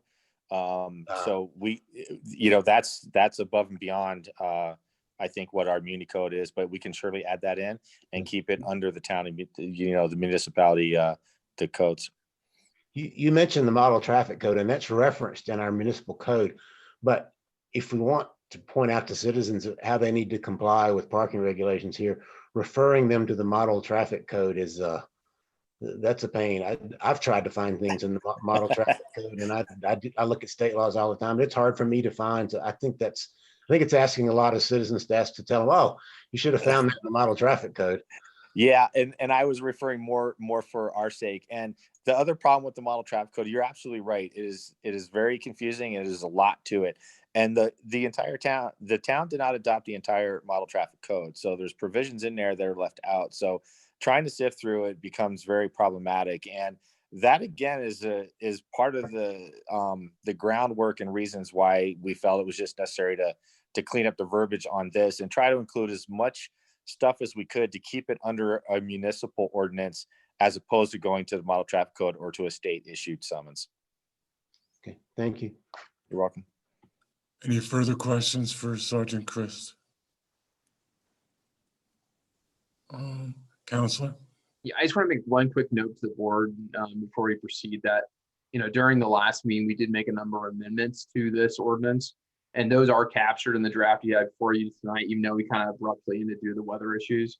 But I have incorporated all the amendments which were passed that night, so no need to worry there. And this is still first reading because we postponed it during the middle of first reading. Okay. Any questions for Counselor? Any suggestions for amendments on additional amendments on first reading? Trustee Lowe?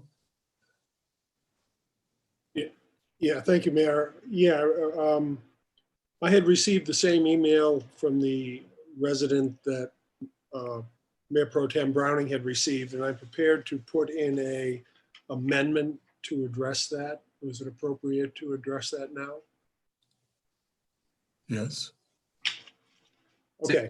Yes, it is. If you can envision it, we're basically, we've already have a motion on the floor to pass this. It has a second. We have two amendments that have already passed. That's kind of where we're at procedurally because we kind of paused, you know, the first reading at that moment. Thank you, Counsel.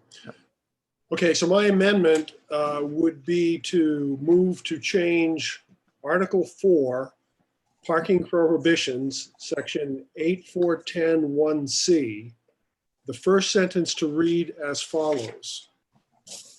Recreational vehicles and watercraft.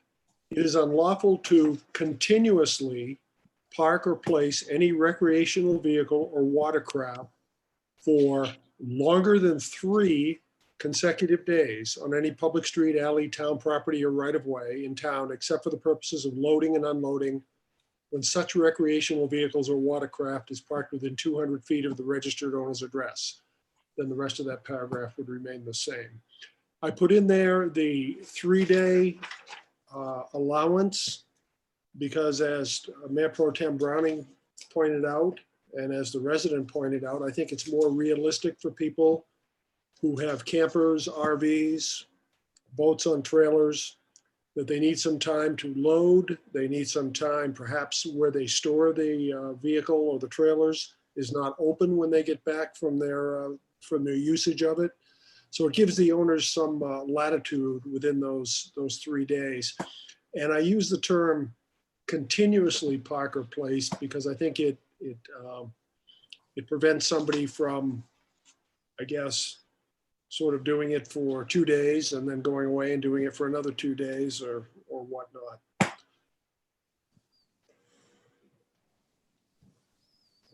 Do we have a second?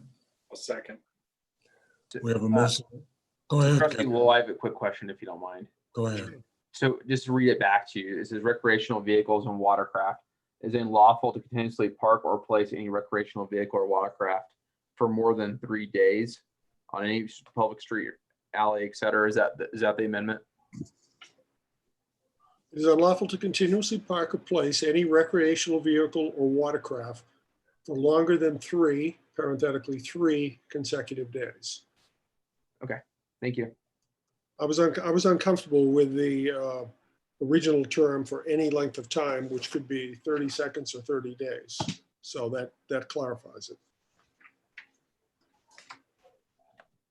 Do we have a second? I think it was already seconded. Okay. All right. Correct.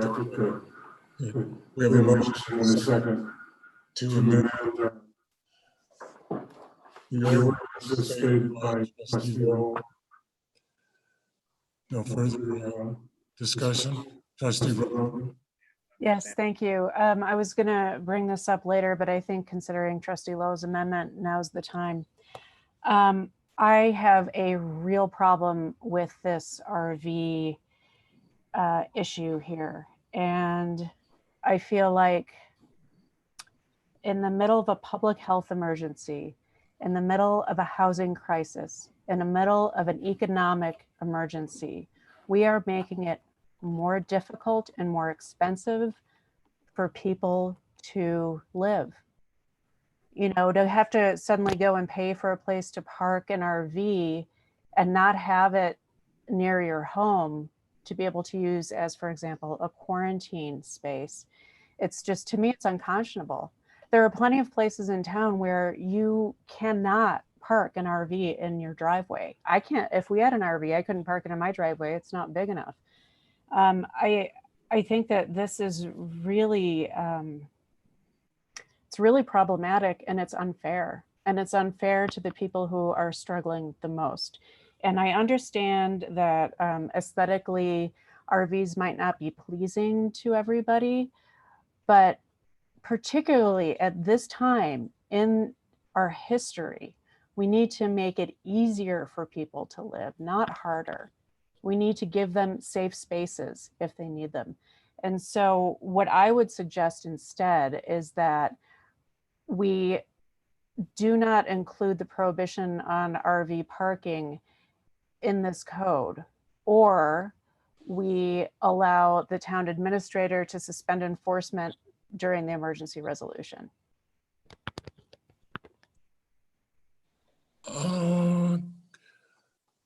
Trustee Wong. I applaud Trustee Rogan for her comments and concur. My understanding is that we have a discussion later today to talk about the special case of RVs and other things in the time of COVID.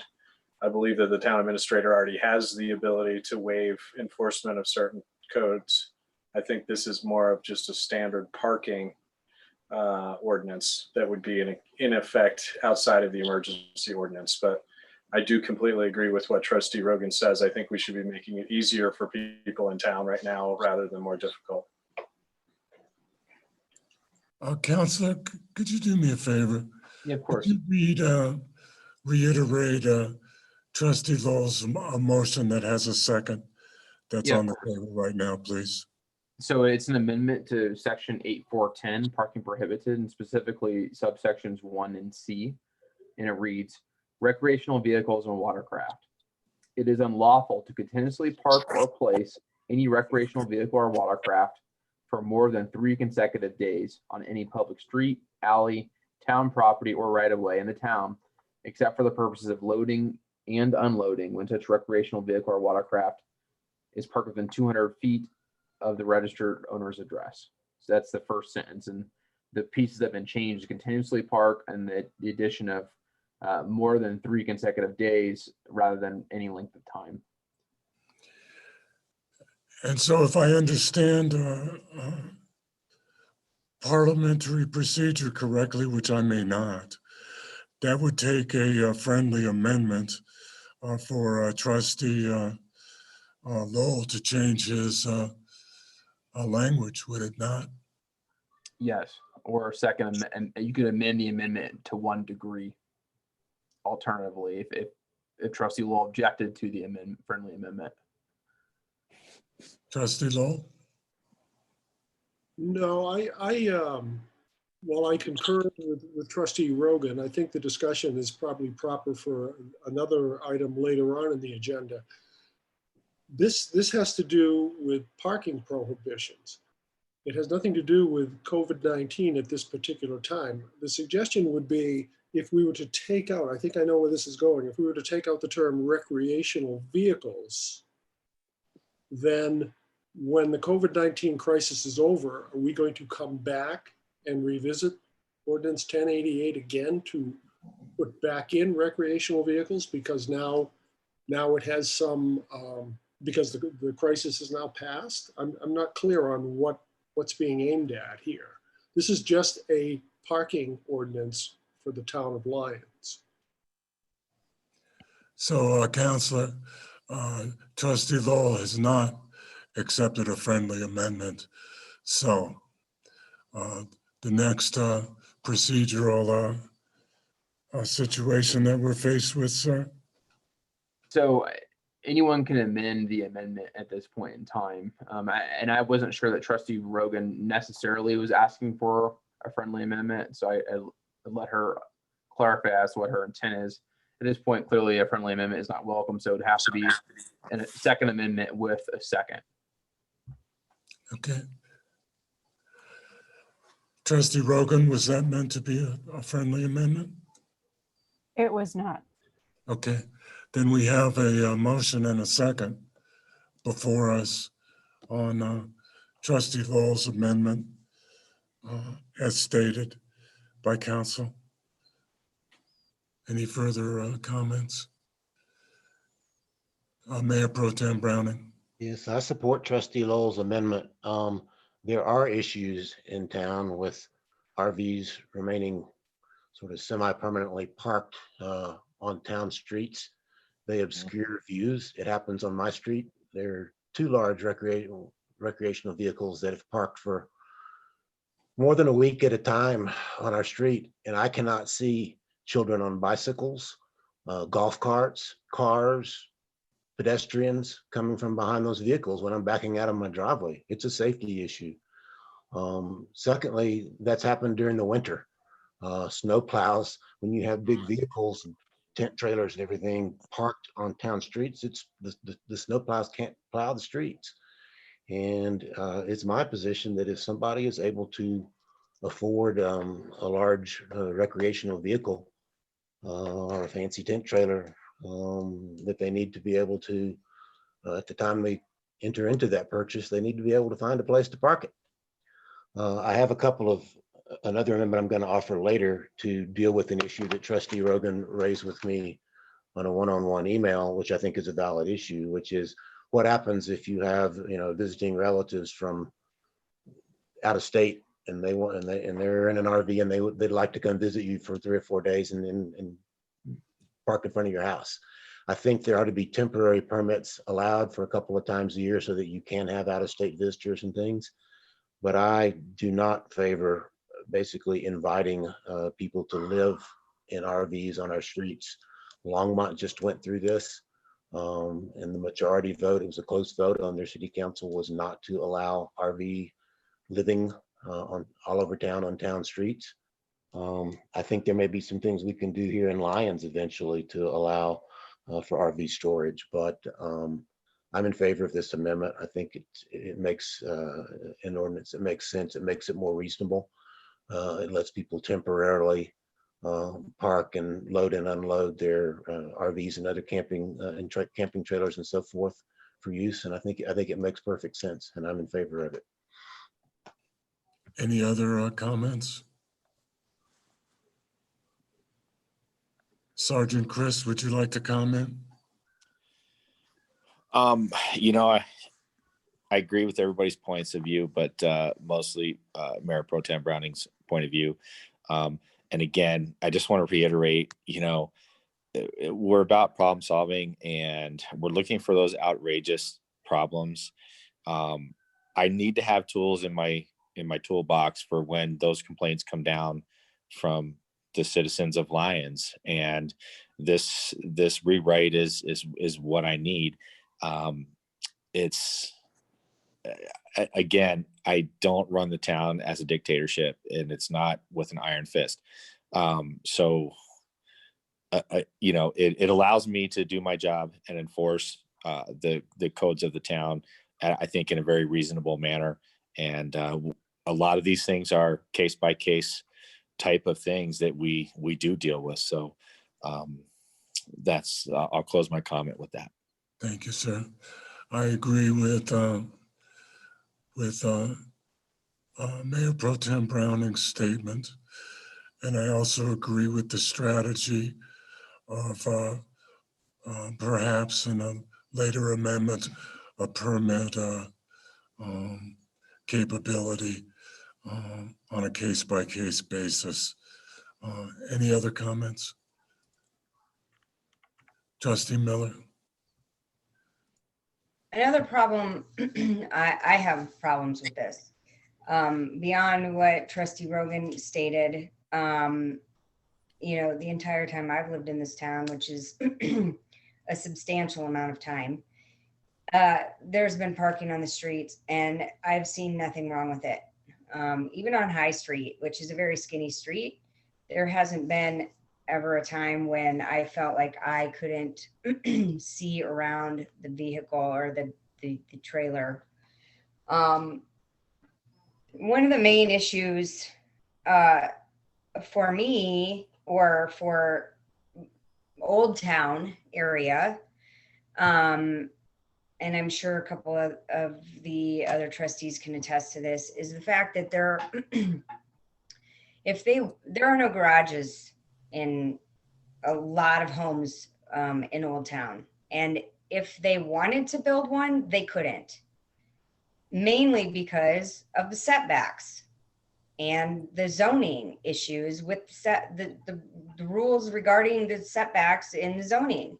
And so if we're going to not allow somebody to park an RV or a trailer on a street, they literally don't have a place to store it, even if they wanted to on their property.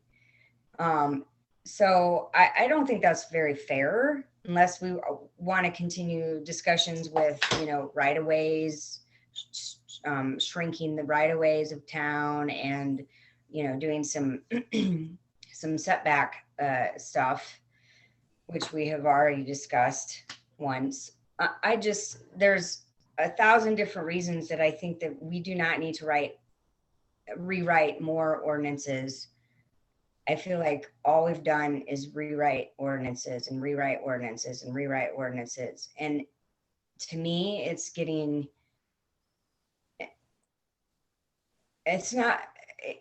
just, we're not some big city. We don't need all these laws to, you know, live by. We're a small town. We should be able to figure it out.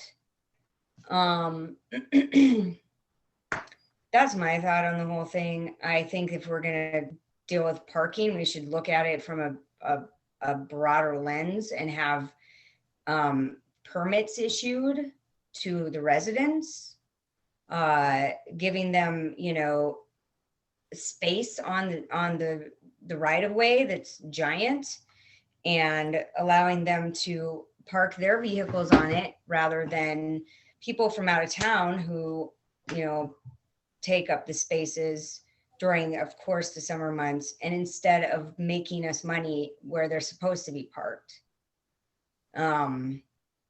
There's reasons to move those people into the spots that they're supposed to be in.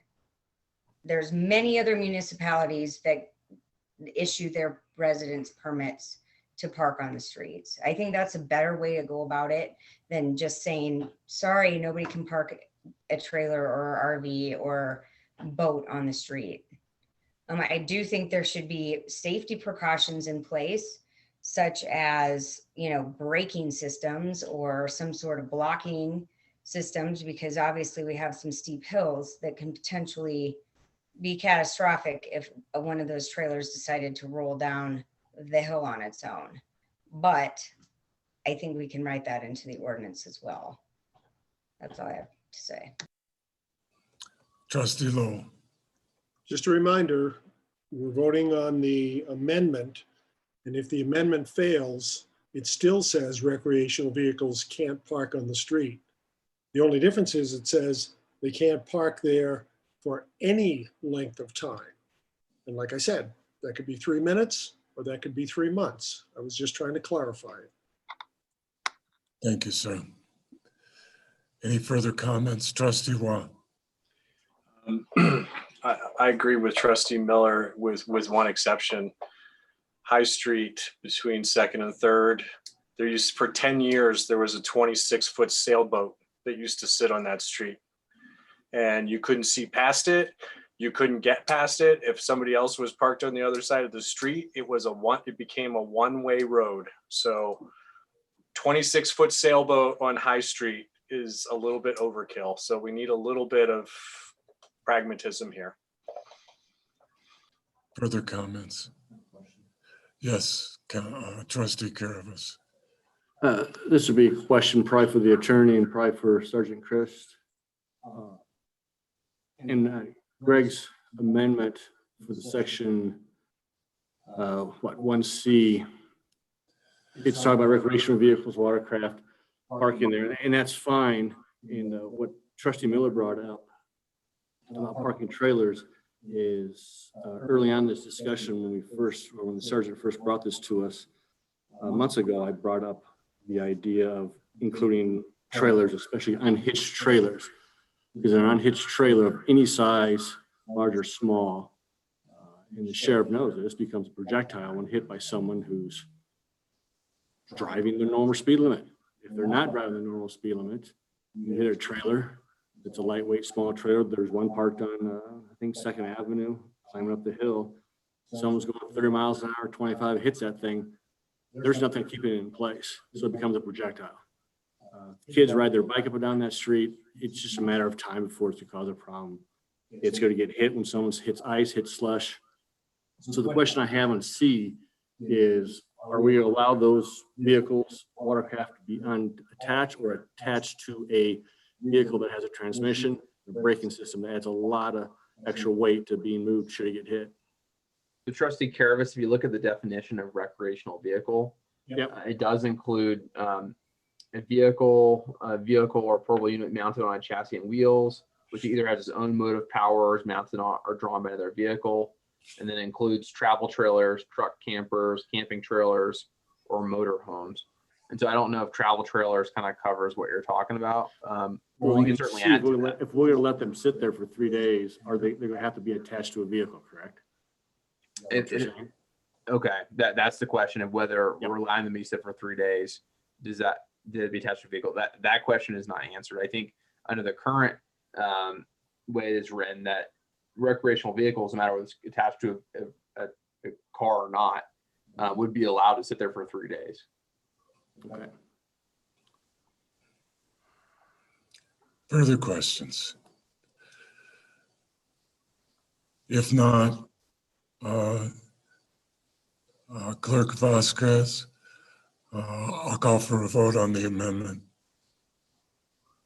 Mayor Angelo, Aye. Mayor Pro Tem Browning, Aye. Trustee Caravas, Aye. Trustee Lowell, Aye. Trustee Miller, No. Trustee Waugh, Aye. and Trustee Rogan. No. The amendment carries 5-2. Any further amendments by members of the Board of Trustees? Mayor Pro Tem Browning. I would move to amend section 84-10 by adding a subsection E, saying it shall be unlawful to park any recreational vehicle or watercraft on a town sidewalk. Do we have a second? I'll second it. There's a motion in 3 seconds. Any discussion? Trustee Wah? Would Mayor Pro Tem accept a friendly amendment to include walkways? No parking in front of walkways? Yeah, I'd accept that. I'm not quite sure what a walkway is, but Well, I think there's houses that have a paved path from their walk to the sidewalk to the street and those types of things. So you can't park in blocking somebody's access to the street. yeah, I'd accept that amendment.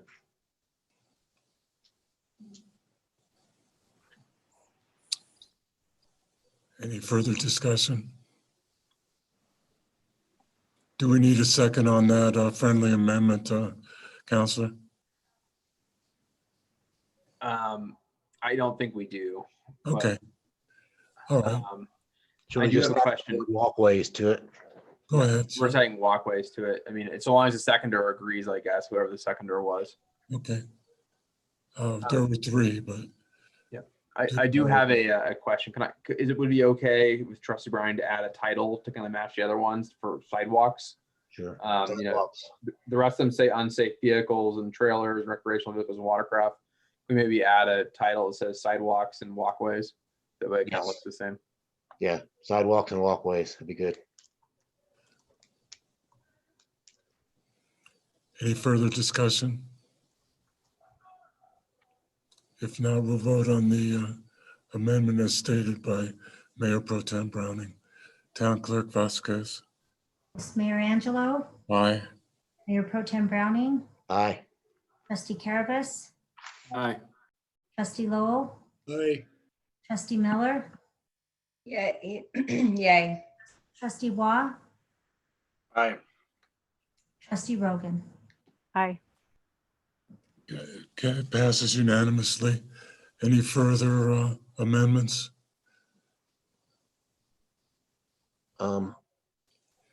Mayor Pro Tem Browning. I don't have the language and I was trying to work it out and I'm not satisfied with my draft, but I'll just state, since this is first reading, that at second reading, I intend to offer an amendment that would, assuming this passes to second reading, if it doesn't, moot obviously. If this goes to second reading, I intend to offer an amendment to basically allow temporary permits for basically visitors for up to 7 days. And I'll work on the language between now and then. Okay. Trustee Rogan. Thank you. I am really supportive of a permit program, and whether it's for visitors or vehicle owners, RV owners. I had a friend who's immunocompromised come to visit me from Chicago, and the only way that she and her husband can do it was in an RV that they rented. And so I think what I will be asking you to consider on second reading is a permit program for town residents that allows them to park their RV within a certain number of feet of their house. And I would like to see that be extremely low cost. And then also, I understand wanting a time limit on visitor permits, Mayor Pro Tem Browning, but I would like to make it longer. If my parents decide that they need to come out here because they need help for a couple of months, I don't want to have to tell them they have to move to an RV park because our town won't let them park in front of our house. So I'd like to consider that. And that's all I have to say. This is a great discussion. Any other amendments by anybody?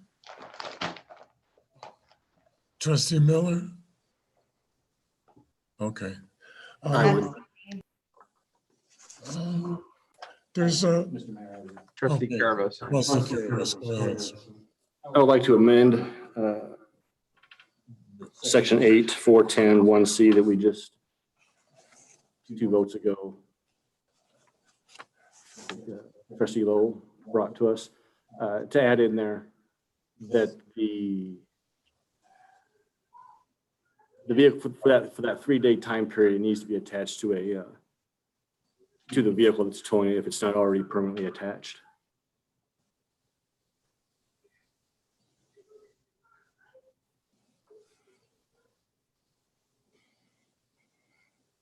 Could you explain that? Sure. Someone who wants to pull out of storage, get it prepped for their vacation or their trip, or what they're gonna do with it. If it's a trailer that has 2 jet skis on it and it's sitting there unattached, what happens if you're walking down the street, crossing in front of it, and someone hits it? At least a vehicle has a lot more can hold back a lot more momentum than a featherweight trailer with 2 jet skis on it, or how large of a sailboat was that for 10 years, Trustee Wah? So if it wasn't attached, so if someone hits it, we do have bigger vehicles come down our streets, trucks, dump trucks, garbage trucks, brake failure. I unfortunately have seen dump truck brakes fail and hit something, and it killed a mother of a family. Is the likelihood it's going to happen in our lifetime in this town? Hopefully not. But I would like to stop that possibility from happening. Trustee Lowell. I agree to some extent with Trustee Caravas, but the problem I think is. we need a second before we can begin discussion. Okay, all So, right. is there a second? All right, I'll second it. Okay, sir. Go ahead. Okay, so while I agree to a certain extent, you run into a problem. I mean, you're assuming that people have multiple vehicles. So if somebody pulls up in a travel trailer hauled by their pickup truck, and they got to leave it there for a couple days in order to prep it for a trip, and the truck's the only vehicle they have, they can't leave it attached. So I would think that a better consideration or a better way of wording it might be to have it properly chalked in some fashion so that it's not a runaway vehicle if it's struck or if it's on a grade. I'm not sure how we would phrase that. I wouldn't know what properly chalked would be, because currently the ones that people are using are easily kicked out and removed by anybody going by them. So heavy rains could wash them out as the same way that washes out a lot of our roadside on 2nd Avenue that Mayor Pro Tem Browning has often talked about. So if you can come up with something that's large and strong, I don't know, maybe Sergeant Chris has an idea or seen something out there, but that could then adds costs, a whole ton of cost to possibly the person's recreational pleasures. Any further discussion?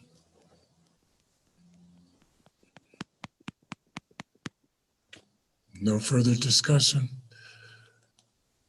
We'll vote on the amendment as stated by Trustee Caravas. Excuse me, Trustee Lowe. Just point of order, I'm not sure I heard a properly worded amendment that could be inserted into that paragraph. Did town council interpret that?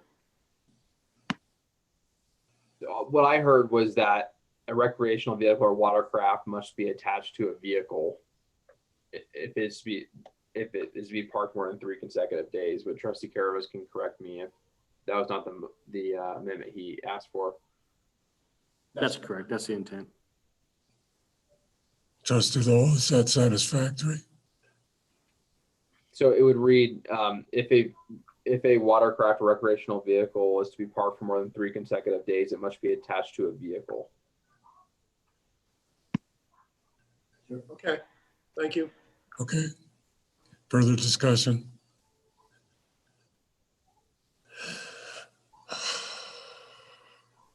I'll call for the vote, Madam Clerk. Yes, Mayor Angelo, No. Mayor Pro Tem Browning, Aye. Trustee Caravas, Aye. trustee Lowell, No. trustee Miller, No. trustee Waugh, No. trustee Rogan. No. The amendment fails. Any further amendments?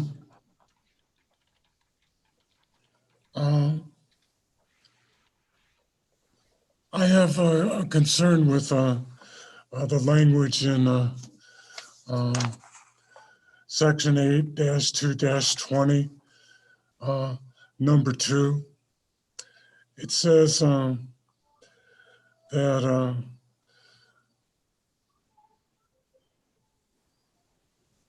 the motor vehicle trailer or any other property shall be moved by any means whatsoever, whether or not such means, and this is what I have a problem with, are these words, damages or destroys the motor vehicle. I think that, and I could wait until the second reading to come up with language, but I think that's a rather harsh language to have language that says that for all intents and purposes, it's okay if moving the vehicle destroys it. I mean, I think that there should be a little bit more care taken for someone's property. That's all. Go ahead, Counselor. And Mayor Tim, Mayor Angelo, this is only for the instance where the property is an immediate threat to public safety or an imminent hazard. In other cases, that would not apply. I just want to make sure you're aware of that it's only, we can only destroy the property when moving it if it is indeed an imminent hazard or a threat to public safety. Okay. I just, destroys that's a hard word. That's all I've got to say about that, but that's okay. We'll let that go until second reading. Any further amendments? Now we have to vote on the amendments. Is that correct, Counselor? We'll vote on the ordinance as amended at this point. So there already is a motion and a second on the floor as of the last meeting. So we just need a vote. All right. Let's vote on the ordinance number 2020-1088 as amended. I'll call for the vote. Madam Clerk. Mayor Angelo, Aye. Mayor Pro Tem Browning, Aye. trustee Caravas, Aye. trustee Lowell, Aye. trustee Miller, No. trustee Waugh, Aye. trustee Rogan. No. The ordinance passes 5-2 at first reading. We'll move on to the consent agenda. Are there any items that any trustee wishes to remove from the consent agenda? Excuse me, I make this mistake all the time. Madam Clerk, would you read the consent agenda into the record, please? Yes, item 1 is resolution. Oh, I'm sorry, we pulled that already. Resolution 2020-143 was pulled earlier. Item 2 is resolution 2020-144, a resolution of the town of Lyons, Colorado, approving the Fourth Amendment to the construction agreement with Roberts Excavation Corporation for the Lyons Valley River Park construction project. And I'm sorry, we did not pull item 1. We pulled item 1 from general business. I think I had my notes backwards. Is that correct? Yes, okay. So I'll correct myself. Item 1 under consent agenda is resolution 2020-143, a resolution of the town of Lyons, Colorado, approving a construction agreement with Roberts Excavation Incorporated for the High Street Stormwater Improvement Project. Item 2 is stated. Item 3 is resolution 2020-138, a resolution of the town of Lyons, Colorado, ratifying the Eighth Amendment to the construction agreement with CGRS Incorporated for the Eastern Corridor Utilities Project. Item 4 is Resolution 2020-145, a resolution of the Town of Lyons, Colorado, accepting public improvements of the Eastern Corridor Utilities Project. Item 5 is Resolution 2020-146, a resolution of the Town of Lyons, Colorado, supporting an application to Colorado Parks and Wildlife for a LWCF non-motorized trail grant. Item 6 is Resolution 2020-147, a resolution of the Town of Lyons, Colorado, supporting an application to Colorado Parks and Wildlife for a non-motorized trail grant. Item 7 is Resolution 2020-148, a resolution of the Town of Lyons, Colorado, approving a grant application to DOLA's Energy Impact EIAF for the comprehensive plan funding. Item 8 is Resolution 2020-149, a resolution of the Town of Lyons, Colorado, accepting the sculpture Cultural Crossroads by Eileen Coughlin Turnbull as a permanent piece into the town's public art collection. Item 9 is Resolution 2020-150, a resolution of the Town of Lyons, Colorado, accepting the sculpture Protectors by Eileen Coughlin Turnbull as a permanent piece into the town's public art collection. Item 10 is Resolution 2020-151, a resolution of the Town of Lyons, Colorado, accepting the sculpture Boy and Bear by Anita Miller as a permanent piece into the town's public art collection. Item 11 is Resolution 2020-154, a resolution of the Town of Lyons, Colorado, terminating an existing prescriptive easement on St. Vrain Valley School District property in the Town of Lyons and approving an easement agreement between the Town of Lyons and the St. Vrain Valley School District, granting the Town of Lyons a permanent non-exclusive easement for a fire hydrant and associated water lines. Item 12 is the September accounts payable. Item 13 are the August 19th, 2020 Special Board of Trustees meeting minutes. And item 14 are the September 8th, 2020 regular Board of Trustee meeting minutes. Thank you very much, Clerk Vasquez. Are there any items that trustees wish to pull from the consent agenda for discussion?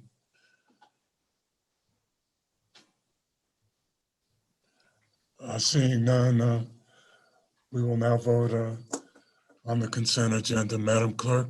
Can we have discussion? I need a first and a second. I apologize. Trustee okay. Law, go ahead, sir. I think we need a first and a second. Okay. Do we have a, excuse me, do we have a motion to approve? I move approval of the consent agenda. A second. We have a motion and a second. Discussion. Trustee Law. Yeah, I just wanted to bring something to the trustees' attention with regard to the comprehensive plan budget. I'm sure you've all read the packet and you're well versed in the request for an additional $8,000 to focus on transportation. That will be, it's a $16,000 overage of what we've been told would be the budget for pretty much the entire time that I've been a trustee. And while I think it's valuable for that, I just wanted to let the board know that this is a 16% overrun in what the estimated budget was. And it's not something that was taken lightly by the PCDC. But since there has not been really a transportation study ever, they figured it was a good kind of add-on to add to the comprehensive plan. And personally, from my perspective, if you can't get in and out of town, affordable housing is moot. So I think transportation is very important for some of our residents. And I just wanted to bring that up. So I know we're going to be looking at budgets, and I don't take lightly double-digit overages in today's economic environment, but I do think it is something that the board or the Planning and Community Development Commission spent a lot of time and has brought forth a great recommendation. Thank you, sir. Any further discussion? I agree 100% with Trustee Rogan. Thank you. I agree with Trustee Wah as well, and I commend him and the PCDC for including this in their plan. Transportation is an integral part of a good comp plan. And I'm glad to hear that we're going to be doing it right. And I wonder, Mayor Angelo, whether you know whether there's a possibility that DRCOG could reimburse some of the funds used for the transportation piece of the comp plan at some point. I think that's a very good question. And they do have funds available, and I'll pursue that and have an answer for the Board of Trustees by the next meeting. That's a terrific suggestion. That's a terrific suggestion, especially in regard to a transportation question. I think most likely that they do, and we'll pursue that. Any further discussion? If not, call for the vote. Mayor Angelo, Aye. Mayor Pro Tem Browning, Aye. Trustee Caravas, Aye. Trustee Lowell, Aye. Trustee Miller, Yay. Trustee Waugh, Aye. Trustee Rogan. Aye. Consent agenda passes unanimously. If it's okay with everybody, before we get into general business, it sure would be nice to take a 10-minute break. Is everybody okay with that? Okay.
We'll wait for Trustee Lowell.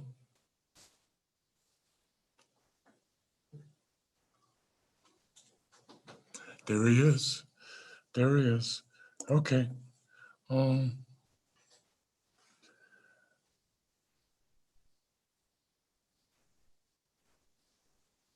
Clerk Vasquez, could you please read number 2 under general business into the record? Yes, item 2 under general business is discussion direction to staff on potential exemptions for ADUs and STRs during the COVID pandemic, in specific for 427 Park Street and 327 Seward. Is there any staff input in regard to this question? Sure. With Paul Glasgow being out this evening, I'll cover this one for him. So far today, we've had 2 property owners request some form of an exemption from either the ADU regulations. I should say what that is in case someone from the public isn't aware. Accessory dwelling units and short-term rentals in regard to making exceptions for their uses during the COVID pandemic. And so although we do have 2 people asking, this could be more generalized than just those 2 addresses they were meant to use as an example.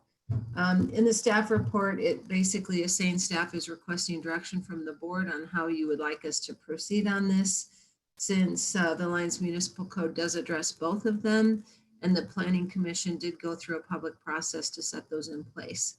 So at the time being, we did put down a couple options, and I'd still like to talk about this one as well, is could we set aside a certain number of RV units in Laverne Johnson Park to be eligible for folks that meet our low income guidelines that could possibly rent longer term over the winter months at a reduced rate? Consider modifying the code or modifying the emergency ordinance to allow the administrator to allow exemptions during the pandemic. So those were 3 of the things that we were considering at the staff level, but as you can see, there were 15 attachments to this memo in regard to the different discussions and processes and final decisions made by Planning Commission and the previous Board of Trustees.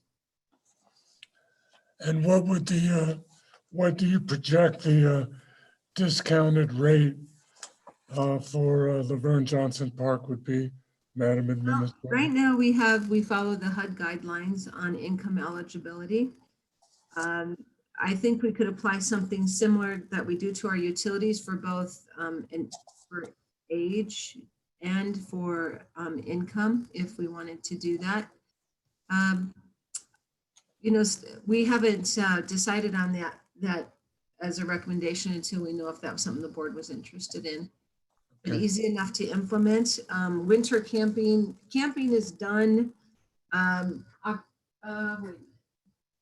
Yes, October 11th is the last night of tent camping at the park.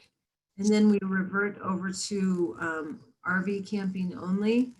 And the winter rates start, I believe it's November 1 or October 30th, maybe something like that, the end of the month. So that'd give us time to figure out a rate that might be reasonable. It needs to be enough to pay for water, sewer, and if, you know, depending on what the board wants to look at. Okay, Trustee Lowe. Administrator Simonson, what is the vacancy rate for the RV park in Laverne Johnson during the winter? I know I walked through there. I seem to see maybe 3 or 4 that were there last winter for a length of time. So how many spaces would we be talking about generally? Let me see. Is Kim or Dave on the phone? They know that much better than I do. Yeah, hi, I'm here. Kim, how many RV spaces do we have? You bet. We have about 50% occupancy on average in the winter time, so about 8 of the 16 spots. And what's the current rate that we charge for the winter camping for the longer term? Sure, it's $300 per week, and that includes water, sewer, and electricity. And then just based on my understanding, we keep that rate the same at winter and summer because of electric heaters, which require electricity, just like air conditioning requires electricity to cool. So there's room there to look at a, you know, a significant discount potentially if you guys want to set aside a certain number of spots. And then Kim, why don't you explain how it works with how long people can stay and renewing that in the winter months? Sure. So how it works currently is during the peak season, we only allow 2 weeks, which is from May 1st through September 30th.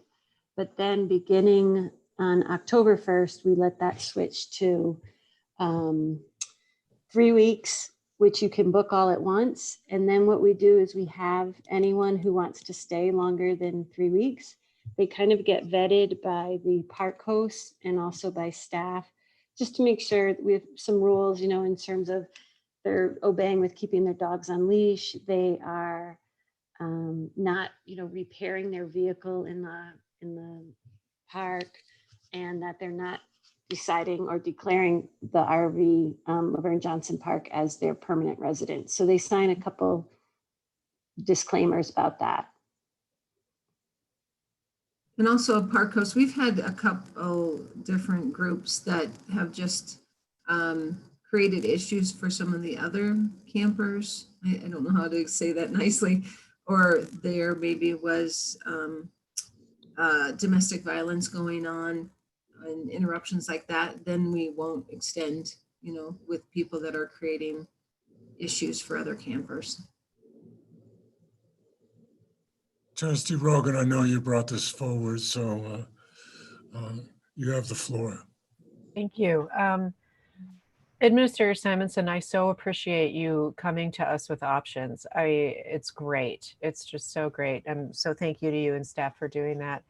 And my question is, do we have to pick one option or could we pick two? And what I'm thinking is, so great to be able to offer discounted RV space in Laverne Johnson, and also I would be extremely comfortable with having you make the call about enforcing or not enforcing restrictions during the time of the emergency resolution. No, you can consider any options and more. Trustee Waugh. So I have a couple of questions and concerns, I guess. I guess the first one is with regard to Meadow Park camping. My understanding is by FEMA requirements that people are not allowed to stay for more than 30 days at a time. So that's a FEMA federal requirement in any kind of campground that happens in a floodplain. So I'm not sure that our current policy is going to coincide with that policy. There's obviously ways you can work around that. I know in the state of California, for instance, you have to leave the campground for 1 day. And it's a routine that people that live in campgrounds know very well. But you know, right now you're not allowed to leave your camper or have somebody maintain occupancy in a camper for more than 30 days in the floodplain. So we need to check those regulations. As someone who's very studied in the regulations of campgrounds in an RV in a floodplain, I'll tell you that that's something that we should check out.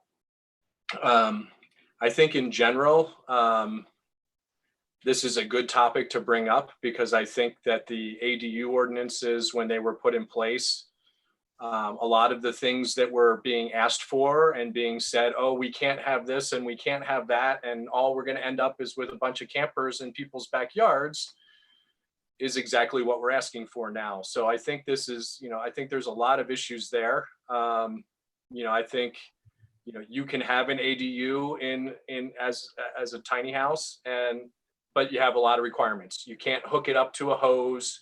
You can't plug an extension cord out of the window and all those types of things. So there are some safety issues that we're concerning ourselves with it when we talk about allowing campers in people's yards.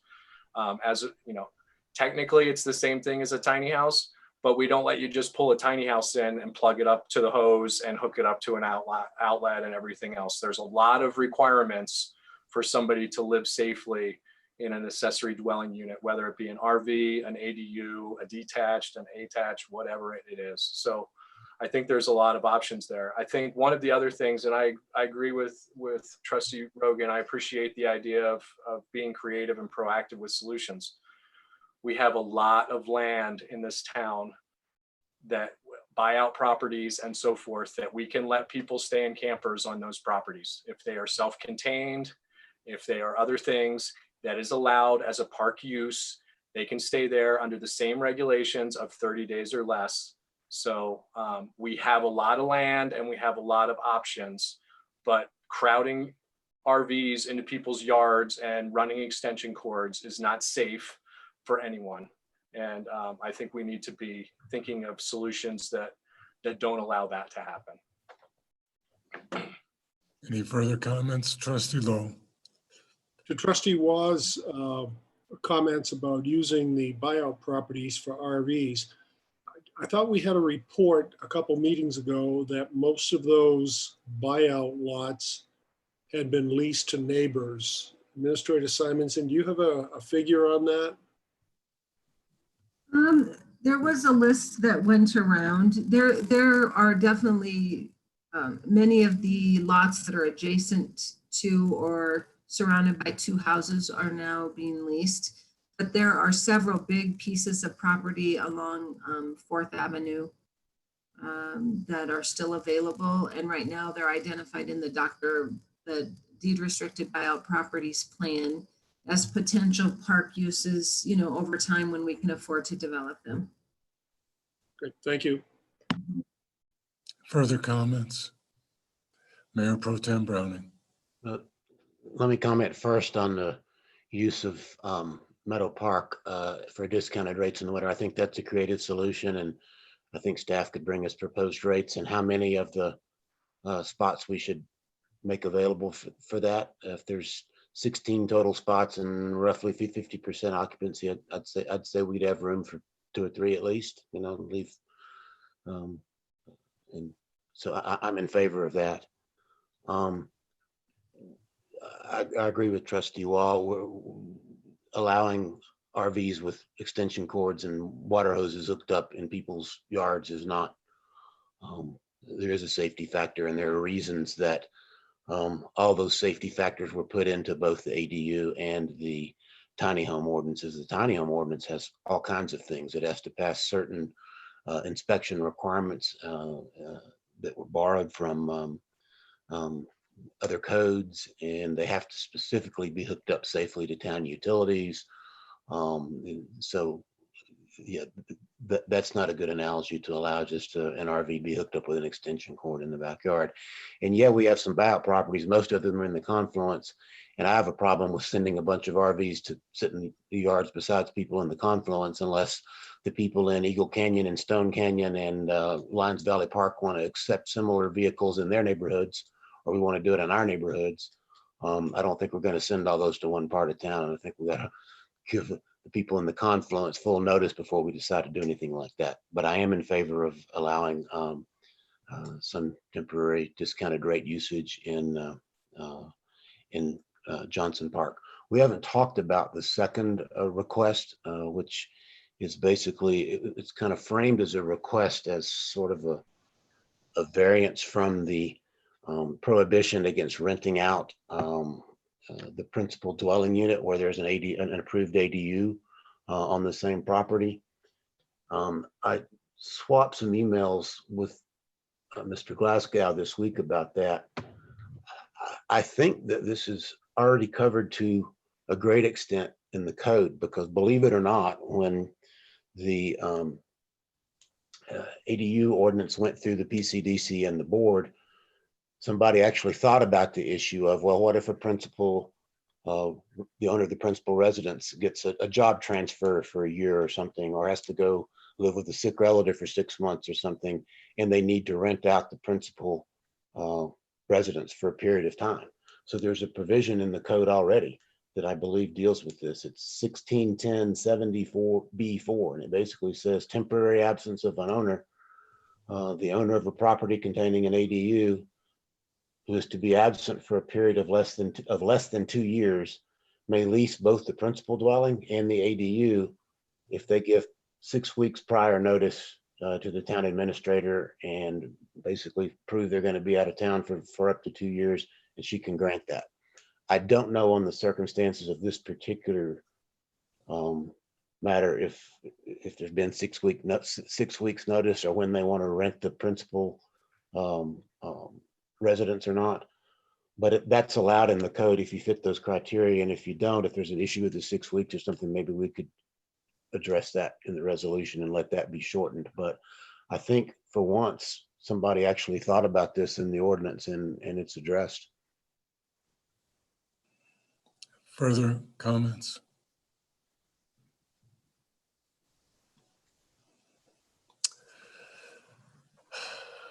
I think that Trustee Rogan's right in regard to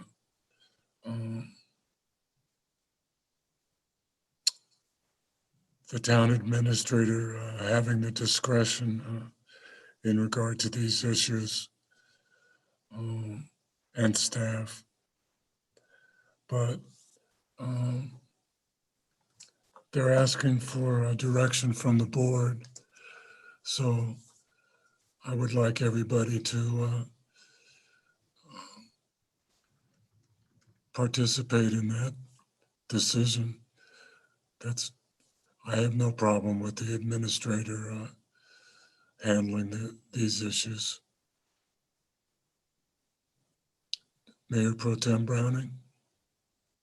The existing emergency proclamation gives the administrator discretion with respect to business regulations, but not residential regulations.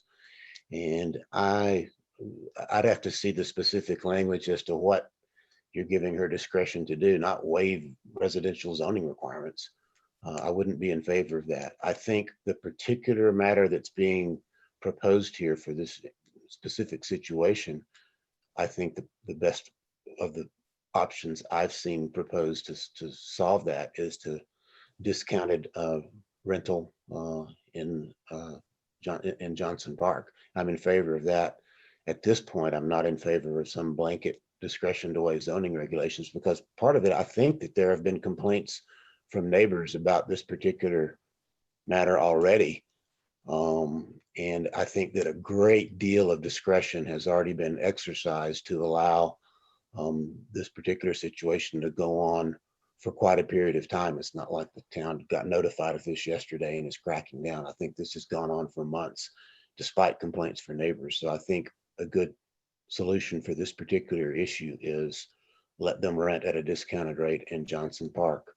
And as to the second matter, I think that it's covered by the existing ordinance, although I haven't heard the specifics from the property owner. If it's not, what I'd be in favor of is maybe allowing the town administrator to shorten the written notice period if that's necessary.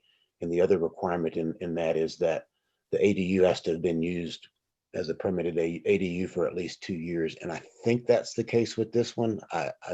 I'm not sure. Yeah.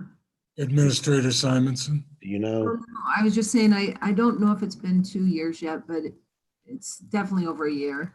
I remember it coming through, but I don't have a good recollection for the time.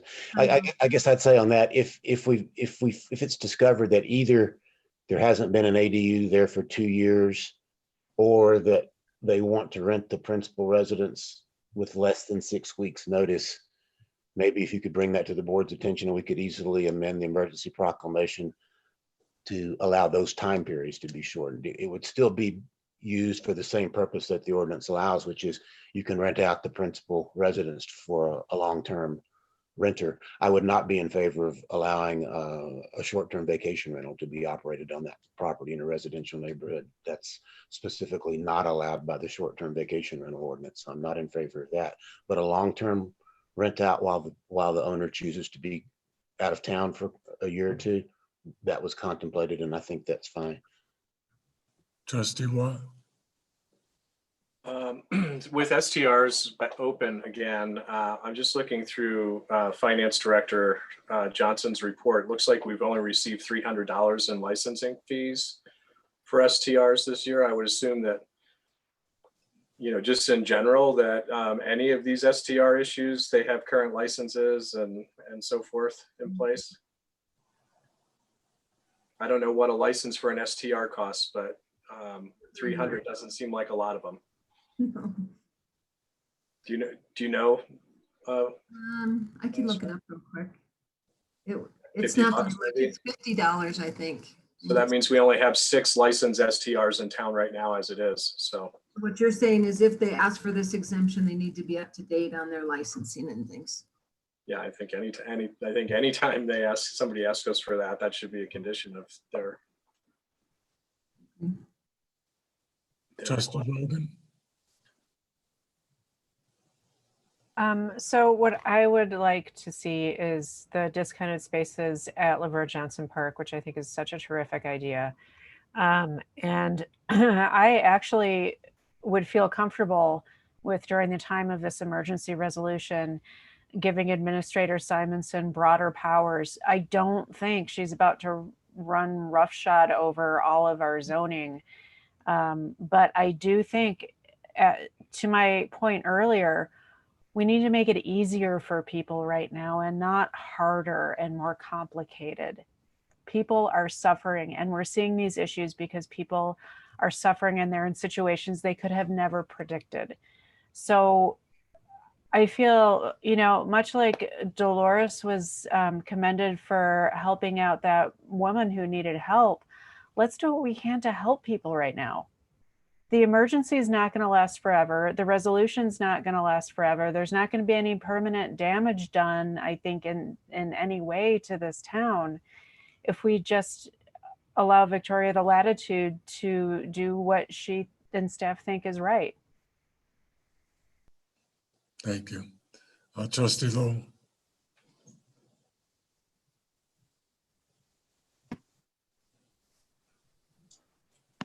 Yeah, I'm there. I'm here. Okay.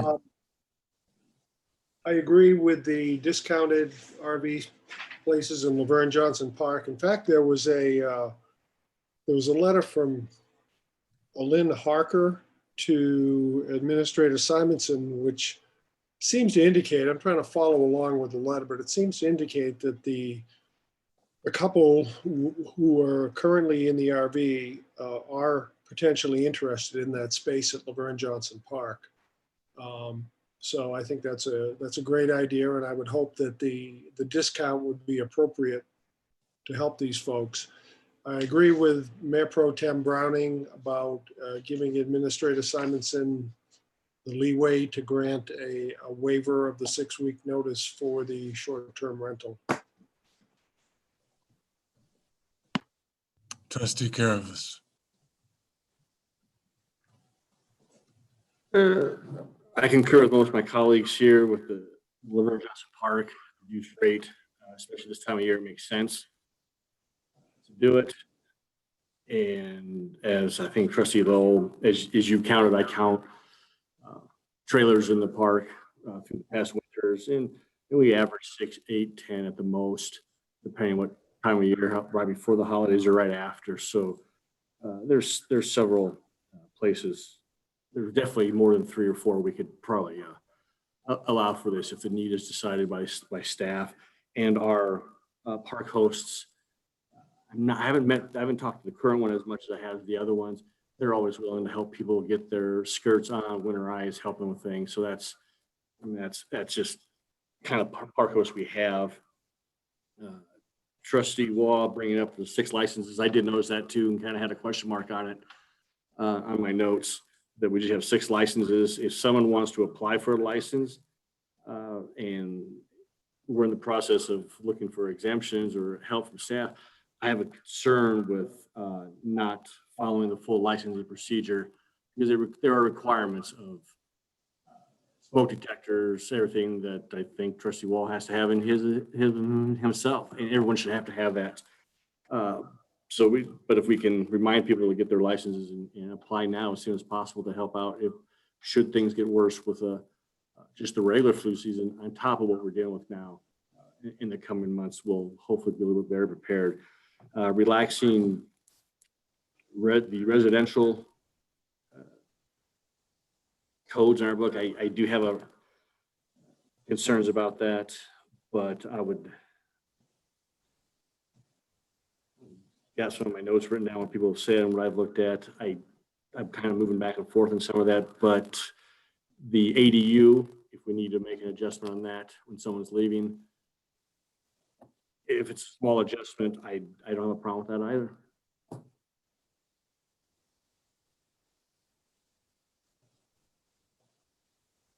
think that's it for now. Mayor, I may need to clarify something. Go ahead, Mayor Pro Tem Something Brown. I said may have been misunderstood, and maybe it's the words I used or something. I wasn't suggesting that a principal residence should be able to be used as a short-term vacation rental. To the contrary, I was suggesting it should only be usable as a long-term residence within more than 30 days is the way it's broken out. I would not be in favor of turning a principal residence with an ADU in the back into a short-term vacation rental. That would directly contradict the code that we passed. So it's only the long-term rental I don't have a problem with. Trustee Miller. I agree with allowing the discounted rates at Laverne Johnson. I think we should do, if there's 8 empty spots, I think we should do half of those as discounted rates. As far as the ADU discussion goes, that makes me just absolutely furious, the entire thing. So I don't want to get into that at the moment because we're kind of going around in circles about it anyway. So I will not say anything about that until absolutely necessary. I agree with everybody in regard to Laverne Johnson Park and discounted rates and having the town administrator handle that. I also agree with Trustee Browning that if there's to be an exception to the code, that it needs to be done by resolution. I think that's proper, and the town administrator can do the research on the situation and bring it to the Board of Trustees if necessary. So I think that gives you a direction, Madam Administrator. Yeah, I think probably the biggest concern from a staff perspective is when do we declare this to be over, and how difficult it could be at that point to tell then people you need to leave where you've been living. And you know, that's probably our biggest concern. We know how code enforcement already struggles with compliance and things. So I am comfortable with all the things you want to do. I need to figure out a mechanism to track it, to determine when is it over, to give people a sufficient amount, 30 days notice, I would think, like a landlord, to say you have 30 days to revert this property back to its original use. And then hopefully, the board at that time will support us as we need to enforce that. Well, I think that the 30-day notice is a good idea, but the possibility of people being able to rent long-term could extend past the COVID pandemic, can it not? That's up to the board. No, I'm talking about per code. I'm talking about code now. I'm not talking about the pandemic. I'm talking about the capability to be able to rent a long-term for a period of 2 years, if I'm not mistaken. That could be longer than the COVID pandemic. So Sure, if that's for those who are using that premise and coming in and explaining, yeah, or writing a letter explaining that they're leaving the country or whatever. Sure. Yeah. That's already in code. Okay. But for those who aren't, that are just, so the issue with RVs in backyards, where are we doing with that during this time? No, or RVs in backyards that are plugged into, plugged in by extension cords? those are not going to be allowed, okay? That's what I'm hearing? Yeah. All right.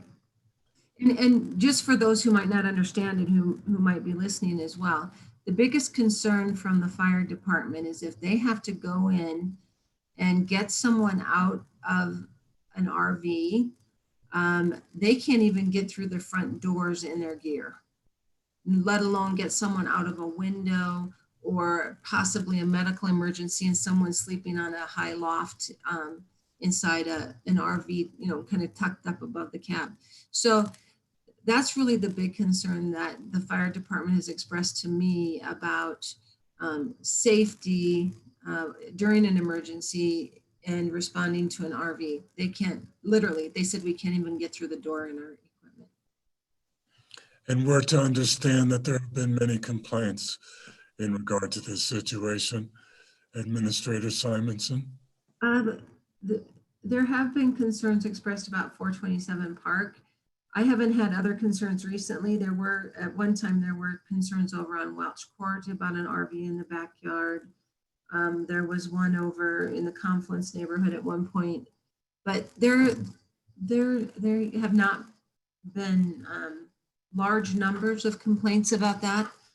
Just recently, this situation came to light on Park Street. Okay, are we satisfied, Board of Trustees? Trustee Miller shaking her head no. Well, oh, she's talking about the RV thing. Trustee Miller's entitled to her opinion. Oh no, I didn't know if she got to express everything she wanted to. Okay, we'll move on then. Madam Clerk, could you please read Resolution 2020-153 into the record? Yes, Resolution 2020-153, a resolution of the Town of Lyons adopting a grant policy using CARES Act funding. Madam Administrator, your report on this? Sure. As all of you know, we are anticipating getting around $92,000 from the CARES Act through our Boulder County Collaborative to be spent on direct expenses associated with the COVID crisis that were not budgeted for. So at this point, we have identified, it's probably by the time we get another round of supplies for folks, it's probably going to be right around between $45,000 of that we will be spending on direct COVID expenses, including all the costs we had over the summer for extra duty officers, ordering supplies for businesses and the town itself. And so the remainder of that money has to be spent by December 30th. So we have talked with some of our partners in the collaborative to determine what other communities are doing. And we've met with the Lyons Emergency Assistance Fund and the Lyons Community Foundation, and we are able to grant up to $50,000. So it's probably going to be $49,000 to nonprofit agencies for direct assistance to individuals and businesses. So we, you heard Tracy earlier say that there has been some, it just takes a while to get the sam.gov registration in place. You have to be sam.gov registered to get this money. So in our discussions with LEAF and LCF, LEAF is willing to be the recipient of the entire $49,000, of which they will keep half to give for rental assistance, utility assistance, and food assistance. And the other half will be administered through the Lyons Community Foundation for business assistance. And, and part of the reason it's not going directly to LCF, just so everyone understands this, is because LCF is actually a child to the Boulder Foundation, Boulder Community Foundation. So then our money is going to Boulder and it needs to stay in our municipality. So it will all go to LEAF if the board is up for that, and then be administered half of their portion to the Lions Community Foundation for business assistance. One more round of that before December or in December. But it means that we, if the board is okay with that strategy, we need to basically have a resolution acknowledging that. That's the first step in getting our CARES Act funding, is that we have a plan, and that then we can start requesting our reimbursements. So we will be eligible to reimburse everything we've spent to date, and then we will enter a grant agreement with LEAF. And they have an application, they submitted a very draft application in the packet, but basically it's what are your COVID needs? How have you been directly impacted by COVID? And some questions like that, so they can prioritize if people request assistance. And I think they'll also probably try to stock up some non-perishable food to help with the food bank over the winter. I know they had a few issues about where to store that, and I'm hoping maybe the town can help them in that area as well. My recommendation would be to draft a resolution. Madam Administrator, any further comments from the Board of Trustees? The resolution is in the packet, sir. We just need to vote on. I'm sorry. That's I okay. apologize. Oh, good. Trustee Rogan, you had a comment? I have a question.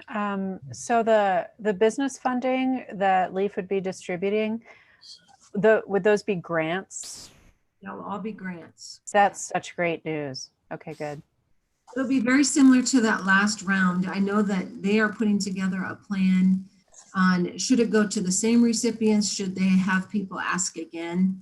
And because this is federal funds that we will be accountable for as the grant recipient, I suggested they not just use the same companies. They need to find out what is the need and find a way to distribute it. There was a suggestion, and I guess they considered it the last time they did business assistance, of should it be a percentage of sales tax a company generates, that then they get that kind of assistance. And they decided not to do that because so many of our businesses do not collect sales tax because they're services. So before we will give them any funds, both of them need to have a strategy on how they will divvy out those funds in a fair manner that meets the most COVID need. Trustee Lowe? So as I understood it, this CARES money is all reimbursable, correct? Correct. So we've already expended 42,000 for which we have not received reimbursement. Correct. We will, once we pass this resolution, is the first step of being able to get reimbursed.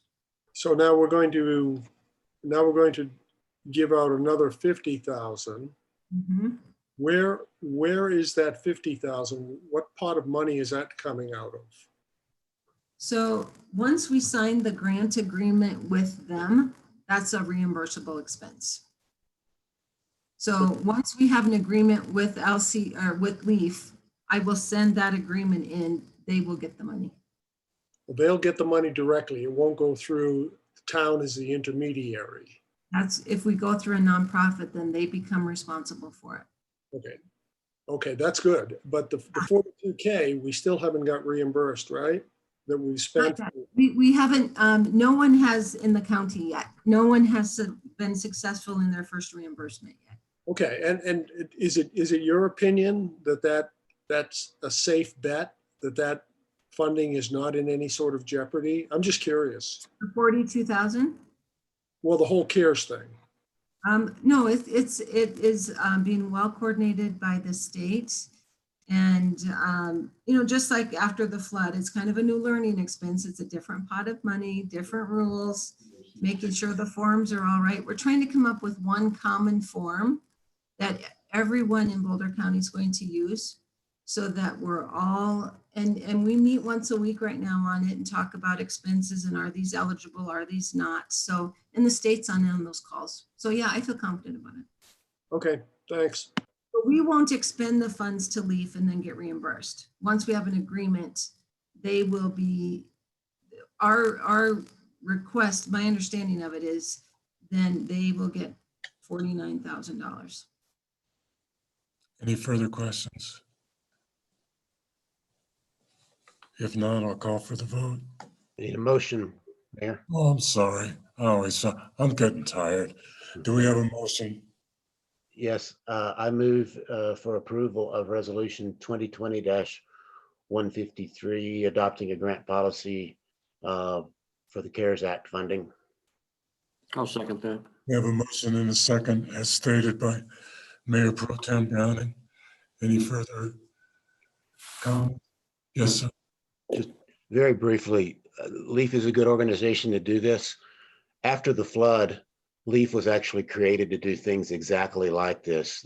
There were a lot of donated funds to the town, and $5,000 grants were made, and LEAF kind of on the fly created a review committee to determine eligibility, and they did weed out a few fraudulent requests and duplicate requests and that sort of thing. And since that time, LEAF has run what's called the Basic Needs and Assistance Fund that does things like grant money for a limited amount of rent, or fixing a car that somebody uses to commute to work or back, or paying a utility bill. And they do have limits. It's not the same people coming back month after month for the same thing. They have a lot of experience in this. We're a small town. We don't have our own social service agency within the town. So I guess somewhat due to the flood, we're fortunate to have an organization in town that has a lot of experience in this, and I think can do a good job. In full disclosure, my wife was the chair of the LEAF board for 3 years, not long after the flood. She's no longer connected with LEAF other than occasional volunteer duties. So I'm in favor of this. Any further comments? I agree with Trustee Browning 100%. Madam Administrator? The only other thing was they, as you know, and I think they're going to do a presentation at your next meeting. They've asked if they could do an update on their services. But I believe the food bank has more than tripled in its customers since COVID. Utility assistance is up, and this would also help with people making their utility payments. And then today I connected them with a group in Boulder that is doing only rental assistance, and they had not been connected with them yet. And they said they have an excess in their funds to help with rental assistance. So if LEAF can connect with them on the rental assistance, that'll free up more for utilities and food. Excellent. Any further comments? We have a motion and a second. I'll call for the vote. Madam Clerk? Mayor Angelo, Aye. Mayor Pro Tem Browning, Aye. Trustee Caravas, Aye. Trustee Lowell, Aye. Trustee Miller, Yay. Trustee Waugh, and Trustee Rogan. Aye. Resolution 2020-153 passes unanimously. Mayor Pro Tem Browning will handle the next item. I will recuse myself. It has to do with Ordinance 1055, I believe. That's a water share. And in the future, I may be involved in this through a family matter. So give me just a second to leave the room, sir, and I'll be back.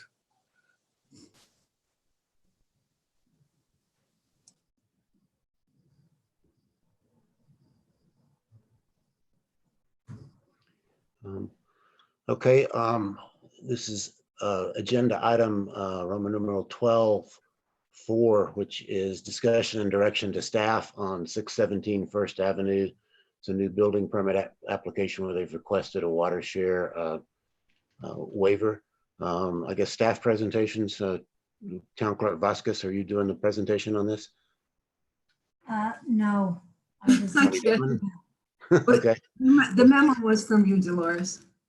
Oh, I put the memo together. I'm sorry, that's correct. Okay. This was exactly as the situation on 812 Mountain View. They have submitted a building permit application. They are in the Turner Reed subdivision.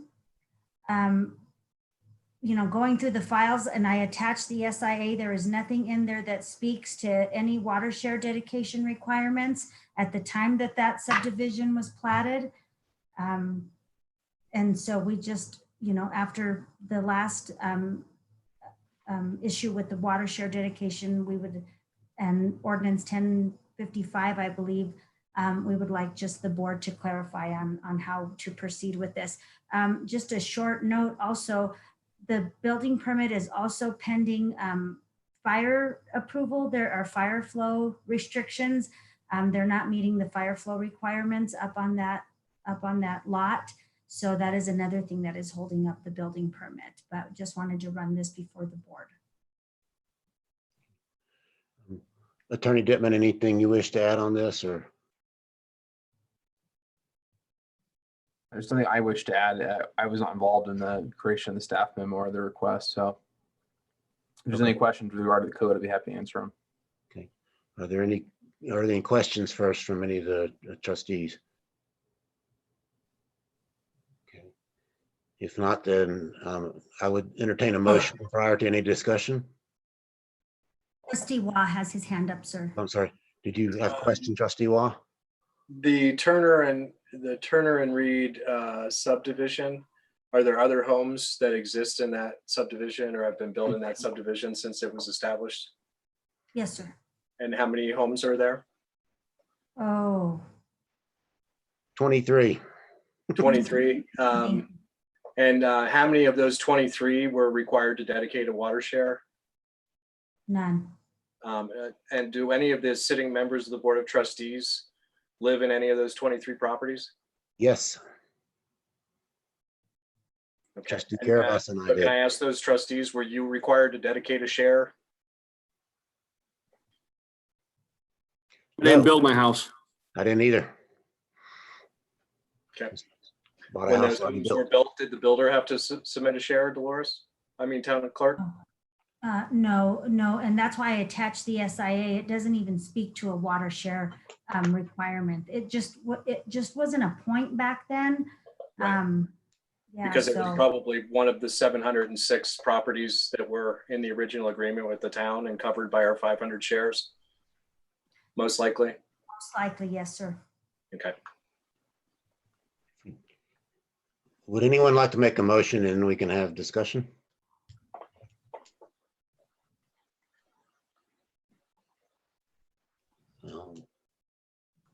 No motion?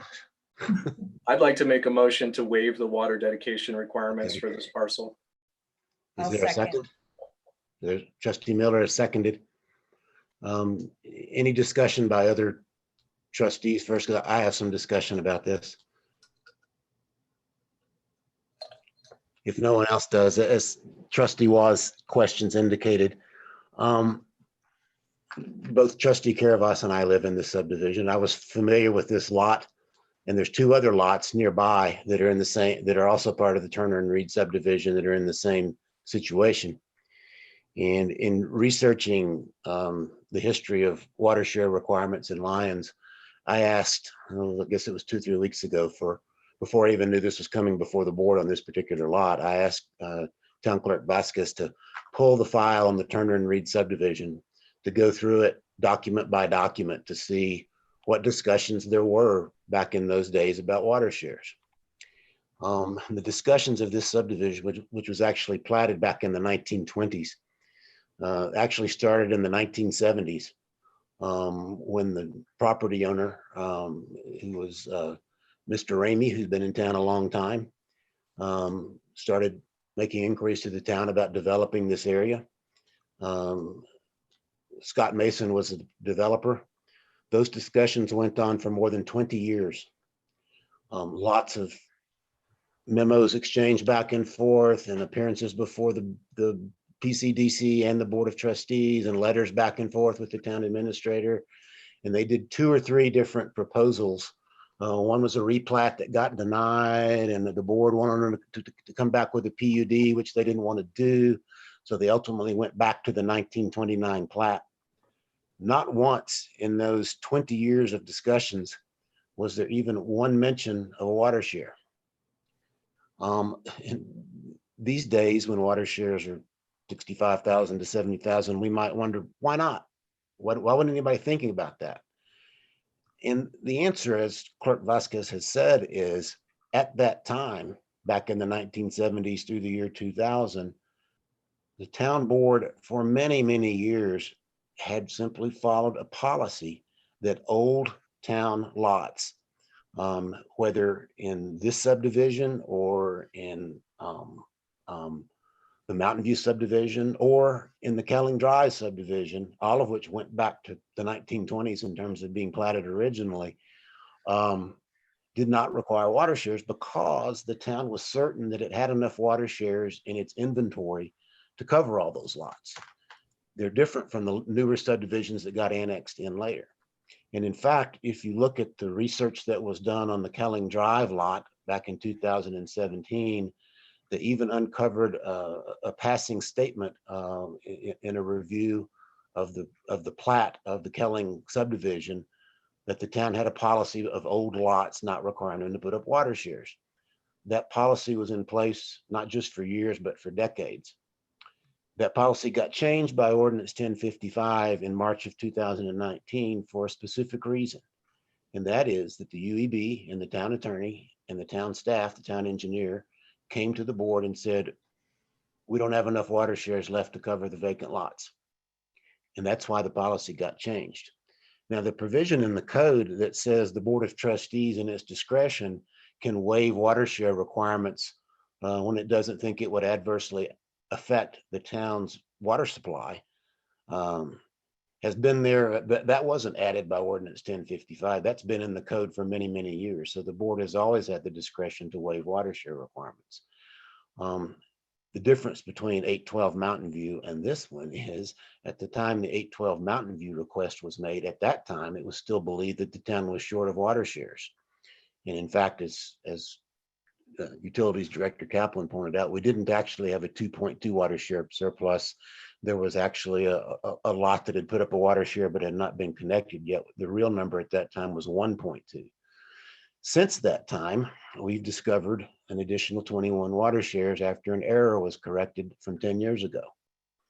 So the policy change that the board made in 2019 because we were short of water shares, my opinion is that policy, the reason for that policy change no longer exists.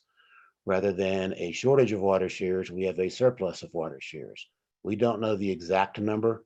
We're still working on the list of exactly how many vacant lots might have to put up water shares, but it's way less than the number of shares we have on hand now. And so the question, as I see it, is will this board continue the policy that town boards had in place for decades prior to 2019, when those boards believed they had excess water shares? And the information we have today, which is different than the information we had in 2019, is we've got excess water shares. And so my position is we should follow the example that was set for all the other homes in Turner and Reed, for the homes in Kelling, for the homes in Mountain View, and for the homes in other older parts of town, where the town many years ago bought cheap water shares and had plenty of them to supply for all those homes. Now, those homes all had to pay tap fees. They had to pay water tap fees, sewer tap fees, electric connection fees, as this home will. But to grant under the information that we have now, that we have surplus water shares, to grant a waiver for this particular property is entirely consistent with the policy that the town followed for decades. And I think we should follow that same policy. Trustee Waugh. Thank you, Mayor Pro Tem Browning. I agree with your assessment, and I agree with the way that the town had operated for decades. I do want to bring this up, and I'm going to continue to bring this up at pretty much any time we discuss water shares. There is a list that was created in 2003 of 706 parcels that are covered by this.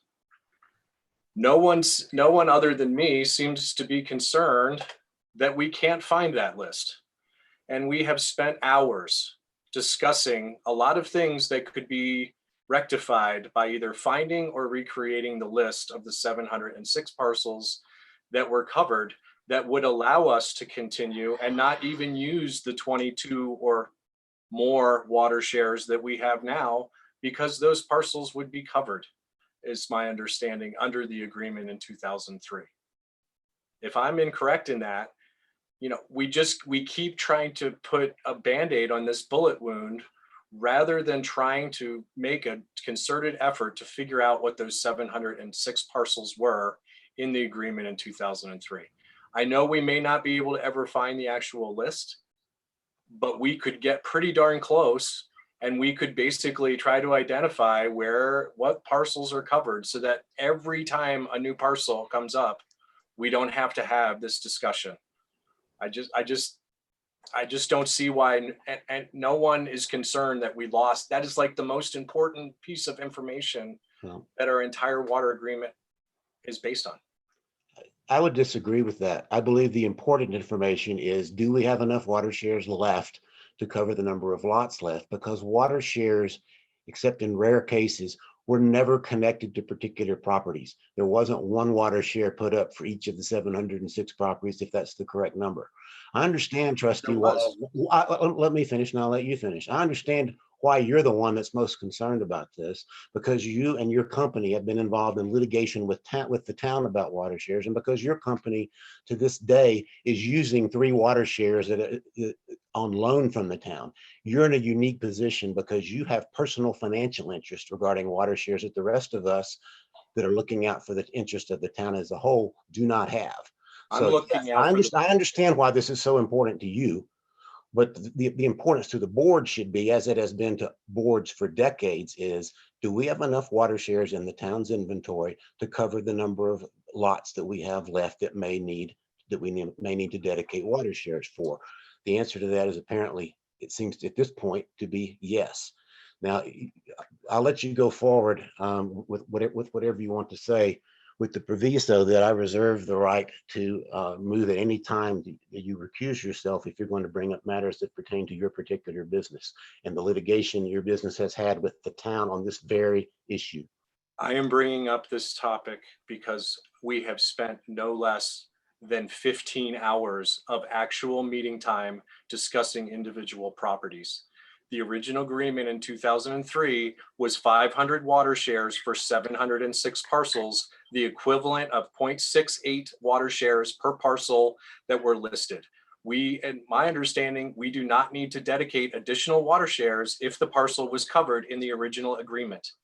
That would mean that we wouldn't need to dedicate one of our 22 shares. Is that not correct? No, that's not correct. No, is that not correct? You misunderstand it.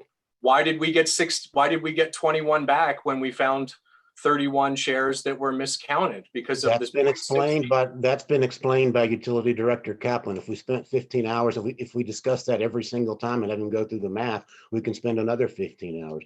But if we approve the waiver for this property, we will have to dedicate a water share to Longmont for it. We will. It will Is that come out true, of Town Administrator?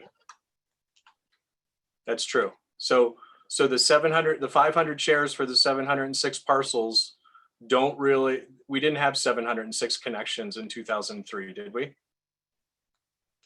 Yeah. Do we want Utility Director Kaplan? Do you want to go through the math again? Victoria. All right, I was gonna say we had the 706. My computer froze, so I can't. We don't know what parcels they were. The papers. And right, what we are putting together a list. I was hoping that would be ready now with the properties. Clerk Vasquez, And Aaron, I had sent you all the emails I'd gotten from John Robb from the city of Longmont. From my understanding and the way he explained it, those the number of water shares that were required, whatever it was, 500 initially, that was based, they took the calculations off of our numbers from our water plant here in Lyons. It wasn't like Trustee Browning says, it wasn't a share per house or per lot. It was off the volume that came out of the water plant that we had before we connected onto their system. And I sent all of those emails to Director Kaplan because that was kind of how they came up with the calculation. Okay, you manufacture this much water, you treat this much water, so at so many gallons per day per house. That's how they came up with the amount of shares that were needed, not one share per house, if that makes sense. Well, they saw how much water we used and they know how much water rights would be needed. And to take into account dry years, they wanted to have a certain amount of excess. But there should have been then the 706, there should have been the set number of connections that we had at that time. But when we signed the agreement, we did have a certain number of connections to our water system.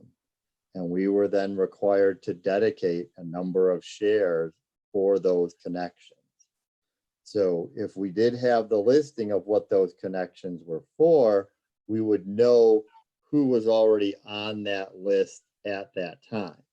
Not that there were individual shares per connection, because we now know back in the 1940s, the town bought 250 shares to cover all the water rights it needed. So those first 250 have no individual dedications unless somebody could see there were 250 connections in 1940, but I don't know that we could find that.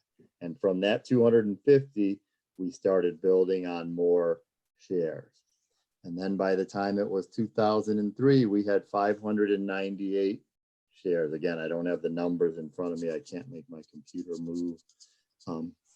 But when we had that number of shares, we had a set number of service connections. So we could see potentially which houses were already connected or which properties. There are properties now that have a physical line that don't have a house on them. And they have service connections, but that would just, again, that would tell us what services were connected at the time of those shares.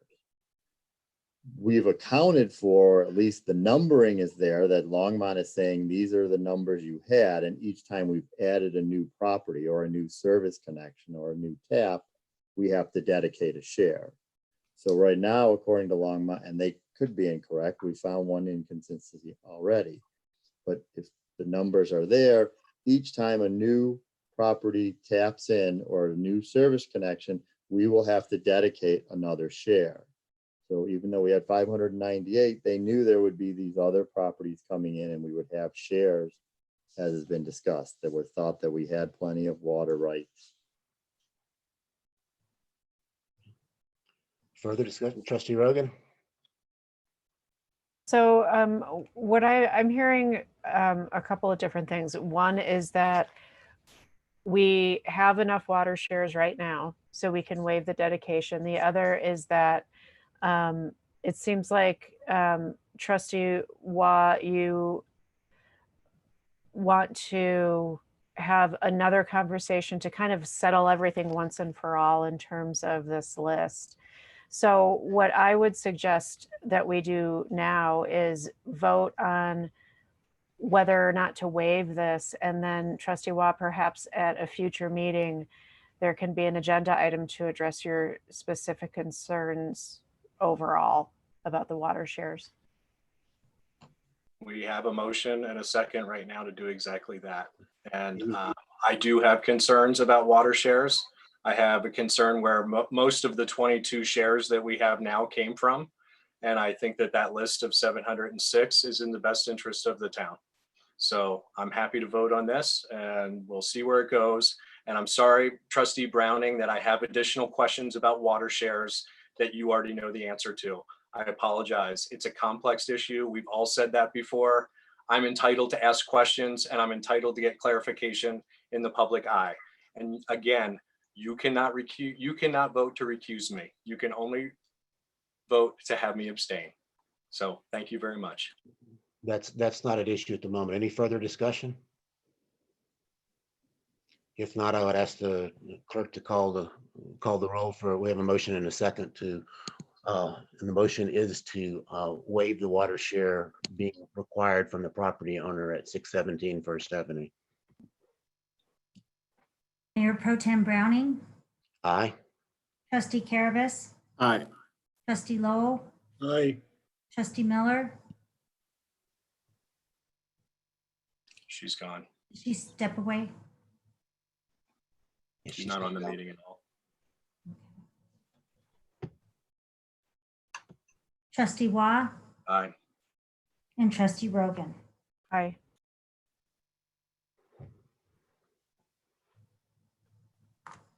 Okay, the motion passes 5-0. Is that correct? I think No, we had one no. Oh, do we have a no? Oh, no, Sorry. I'm sorry. We had Mayor Angelo abstained and Trustee Miller must have left the building. Not So here, so 5-0. motion passes 5-0. So we'll pause, and if somebody could summon Mayor Angelo to return.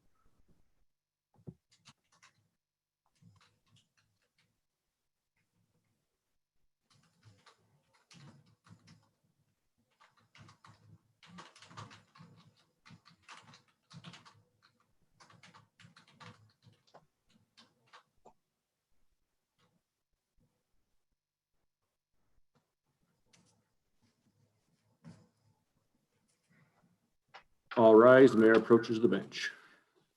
I always wanted to say that.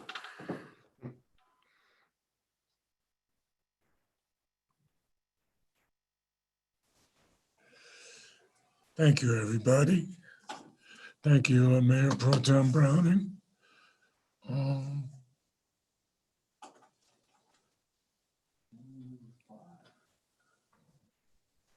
Item number 5. Discussion and direction to staff update on purchase of 7 Lake McIntosh shares.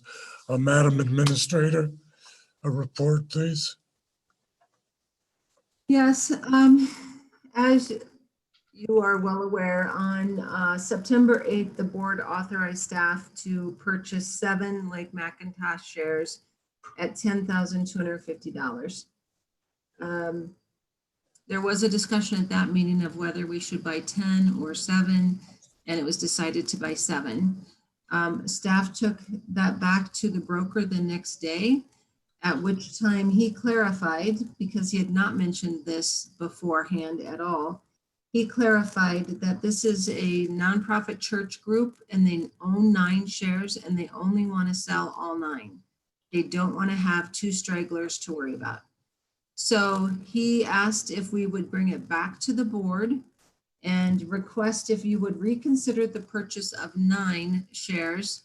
Otherwise, they will probably hold off until they find a buyer for all 9. And then he, since that time, has contacted me and said he has a couple, what he called orphan shares for sale, if we want to try to piecemeal more together or buy 10. So that's kind of the issue. It's unfortunate that was not clarified prior, but this is the case, and he's asked to bring it back, is to either buy 9 shares at $10,250 each, or not buy any from that source and look for other water shares.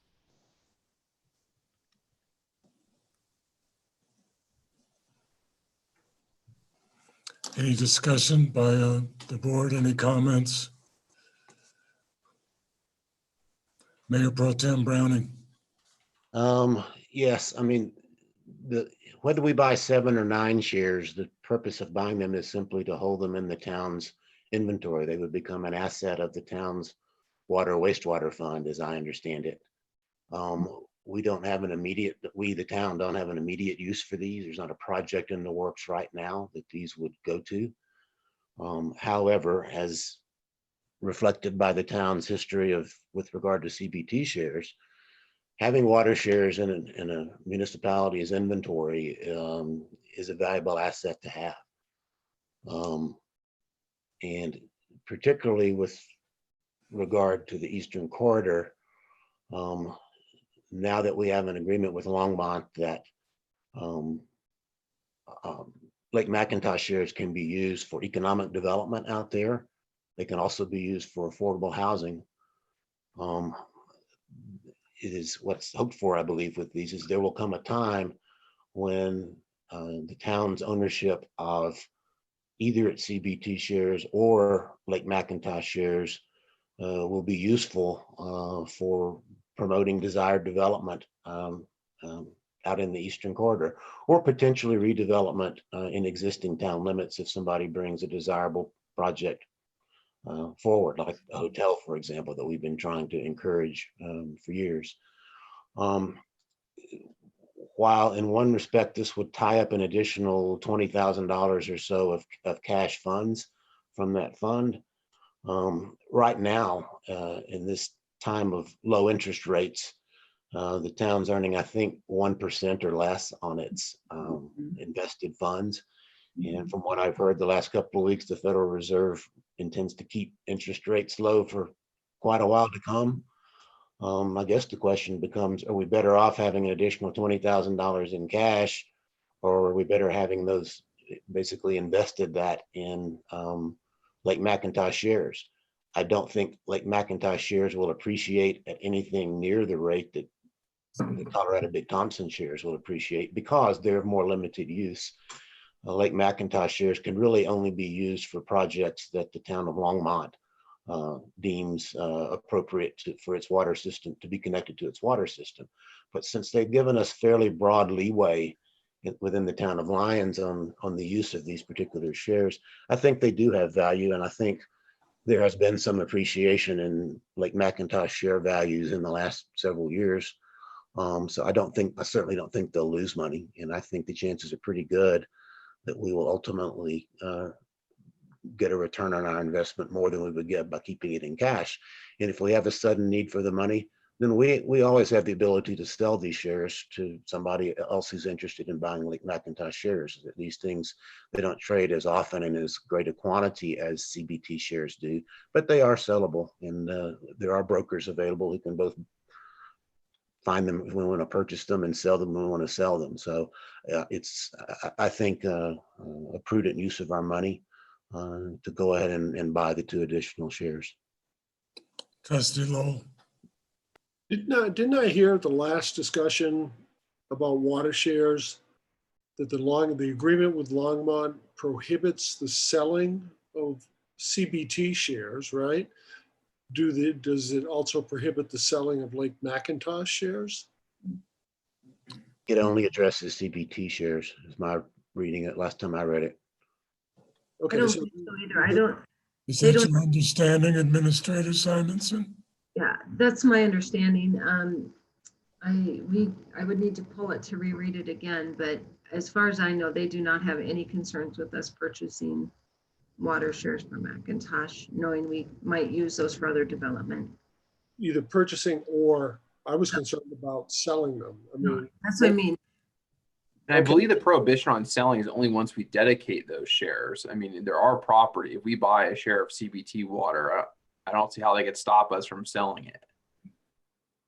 That's not, sorry, I can't undo my screen. Boy, I read it though. They don't say dedicate. Again, there can definitely be some interpretation of the legal language.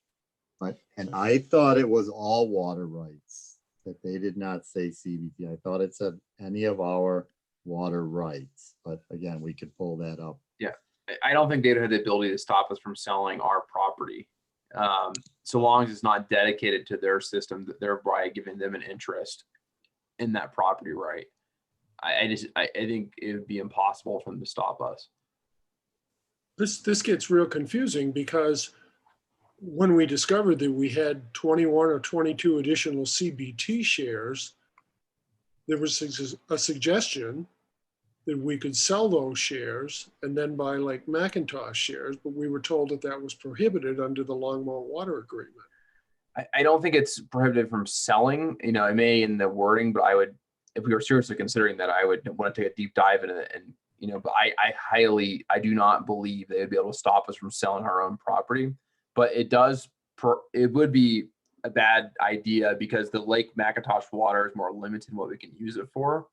And so, for example, this residential house that tonight we waived the water share for, that Lake McIntosh water would not be good for that property. No, And so I it understand would that. have its own downsides.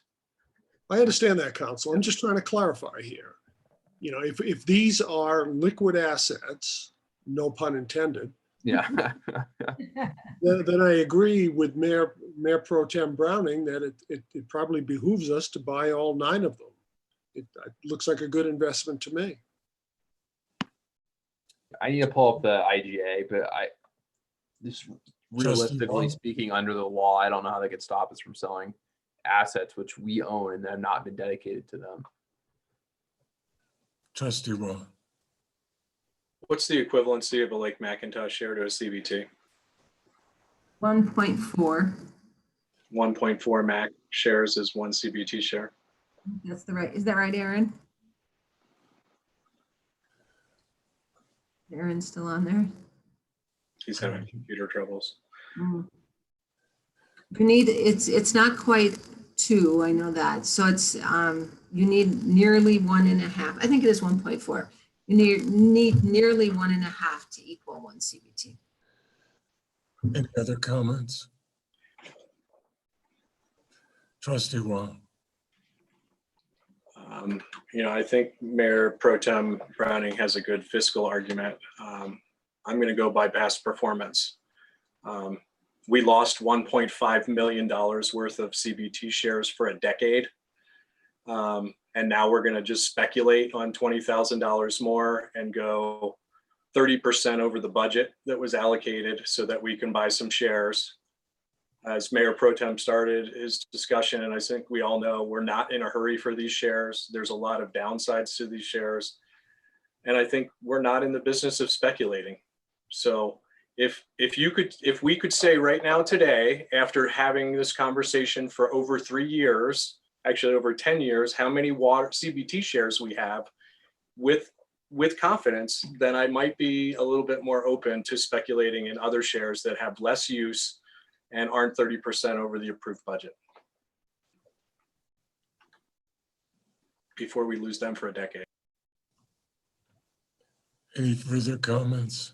Yes. Trustee Rogan? Yeah, the Lions boards of trustees. Excuse me, Mayor. Oh, I'm sorry. I'm sorry. I didn't hear. That's all right. Yeah, clarity, but above all, brevity is what my father always tells me. And so I do think that we should purchase these shares. Short and succinct. Mayor Pro Tem Browning. I would just point out for the record that in terms of speculating in water shares, if that's the pejorative term that Trustee Wah wishes to use, the town of Lyons has been speculating in water shares since 1941. And so doing so now will make no difference. And in fact, the prior boards who speculated in CBT shares actually made a wise speculation, because the additional, if we end up with, for example, 10 extra CBT shares after every lot in town is built out, their speculation will have netted the town something like $700,000 of extra assets. So yeah, you can call this speculation, but it's been done for a long, long time, and it's been very successful for the town of Lyons. Any further comments? Unbelievable. Town Administrator Simonson. I'd just like to clarify, following Trustee Lowell's comment about selling assets. I think part of the intent of ownership of these shares is that they would be available to be used as an incentive if we want to, when the right commercial development comes forward or another low-income housing project comes forward, that we, because of the cost of these shares, it gives us some leverage to have something, you know, possibly to use as an incentive as well. We might not sell them. It'd be more a trade, or not a trade, but a. Further comments? So I did locate in the IGA what it says concerning the alienation of water rights. It says Lion shall not pledge, sell, convey, dedicate, encumber, or otherwise divest itself of any of the Lion's water rights. That's the defined term, which only is the water rights that are applicable under this agreement during the term of this agreement. A lease of 1 year or less shall not be considered an encumbrance in violation of the agreement, except shall not lease Lions Button Rock water. Lions warrant represents to Longmont that Lions water rights are owned by Lions on the date of this agreement, free and clear of all liens, encumbrances, pledges, lease, or sale contracts. So Lions water rights is a defined term which is only applies to water which has been dedicated to Longmont pursuant to the IGA. And so if you haven't dedicated the water, pursuant to a project being developed, it would not fall under the IGA and therefore not have the restriction for conveyance.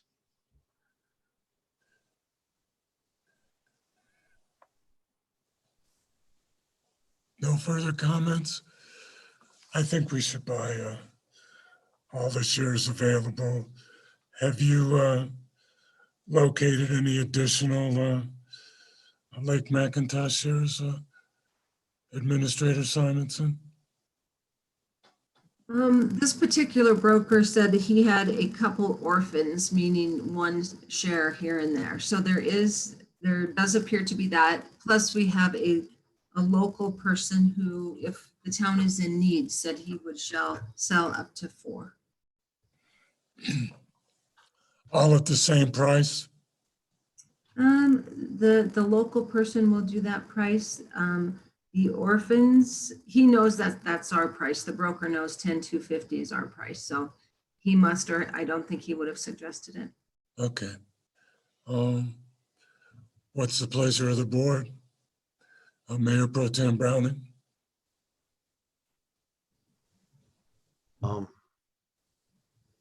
I would move that we could always, if we decide it's a good thing to do, we could always buy more shares later, but I would move for purposes of this direction to staff that we direct staff to buy the 9 shares at the price that the broker has indicated. Trustee Carovas? I would agree with that. I'll second that. Was that in the form of a motion, Mayor Pro Tem Browning? It's just direction, but I did it in the form of a motion just to prompt a vote, really. Okay. Council? Yes. Do we vote on it? I think it's at this point you need direction, but there will be a vote on the allocation of funds, I think, or the resolution purchasing the property. At a later date? It'll probably be ratified, I assume, because there's no way we will know. Okay. Victoria, what is the process for purchasing the shares? Because it's above your spending authority. Administrators. Probably you'll have to buy them and then ratify it via resolution after the fact, I assume. So the direction would be to draft a resolution? I think the direction would be to order the town administrator to purchase the shares, and then you would later on ratify it via resolution whenever those shares are purchased. Okay. I think because the amount, what those shares are going for changed on a daily basis, we can't do a resolution in advance. We'd have to do it after the fact. So long as the board provides the direction to go out and purchase it, we ratify it later on. Okay, Trustee Lowe.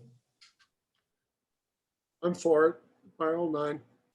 Trustee Wah. I think we should buy 7. That's what we agreed to. That's where we got the money, and that's what we said we were going to do. Trustee Rogan. I think we should buy all 9. I think your direction is clear, Madam Administrator. Thank you.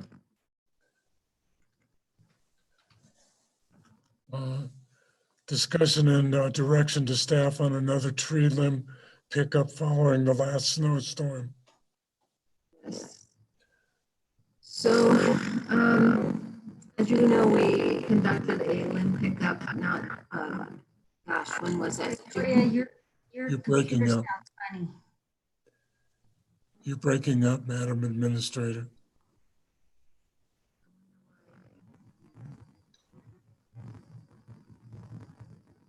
I don't know why. Dolores, can you see if anybody else is on the line to pick this up? Ask if Kim or Dave is there.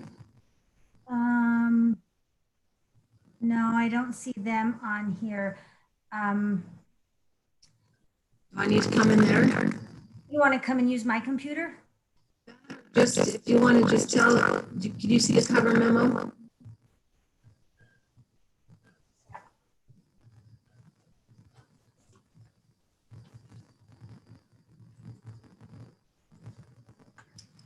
I'm trying. Okay, can you hear me now? Still breaking up. Sound like a robot. Yeah, you're really bad. Can you, What's that? can you open the memo? I do. I have it open. Go ahead and kind of summarize. If the board wants staff to purchase, do another limb pickup or not. And also, I think Victoria, and I could be wrong, we had just done a pickup, then we had the big snowstorm. Does the board have interest in doing another tree limb pickup? But then I think there was discussion of the Lions Volunteers maybe spearheading something. So I'm not sure where that is on the radar. There's summaries at the bottom. Right, the summary was the board can recommend and approve the cost for a full limb removal. They can recommend and approve a more cost-effective, like have a drop limb site, maybe at the wastewater treatment facility. They can recommend that the Lions Volunteers would help with limb pickup and drop off, or that residents can be responsible for their own trees and limbs. And I think in the memo, it said limbs that were picked up by the contractor cost $10,908.77. And we received a grant for that. It took between 4 and 5 days. I'm not sure if there's an ability to apply for another grant for this, but because the piles are all over town. So. Discussion? Mayor Pro Tem Browning? Trustee Caravas and I have been sort of surveying Lions volunteers about live bodies willing to participate in this, and also the availability of trucks and trailers. And I think we have at least one truck, maybe two. We could potentially borrow a town truck. It's been done before, like for Christmas tree pickup. We use one of the town trucks, and we have 2 trailers that are available. And Lions volunteers could do this, we believe, at no cost. And then Trustee Caravas and I have been exploring potentially renting a chipper and having the town pay for the chipper rental, which was, I think, Trustee Caravas and I determined for a large chipper is like $315 a day. We think a day or two would do it. So we think for a cost of somewhere $600 to $700, we could go around town. Lions volunteers can pick up the limb piles. We will not, based on requests from, advice from the town administrator and the parks director, we would not in advance publicize people can put their limbs out front, because if you do that, you're going to get a lot of backyard tree clearing and stuff again. We would just go around and pick up the existing piles, bring them to a central location, and chip them up into mulch that could be used for the botanical gardens.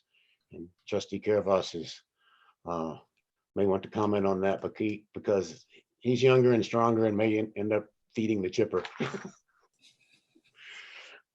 It's something I've done many times.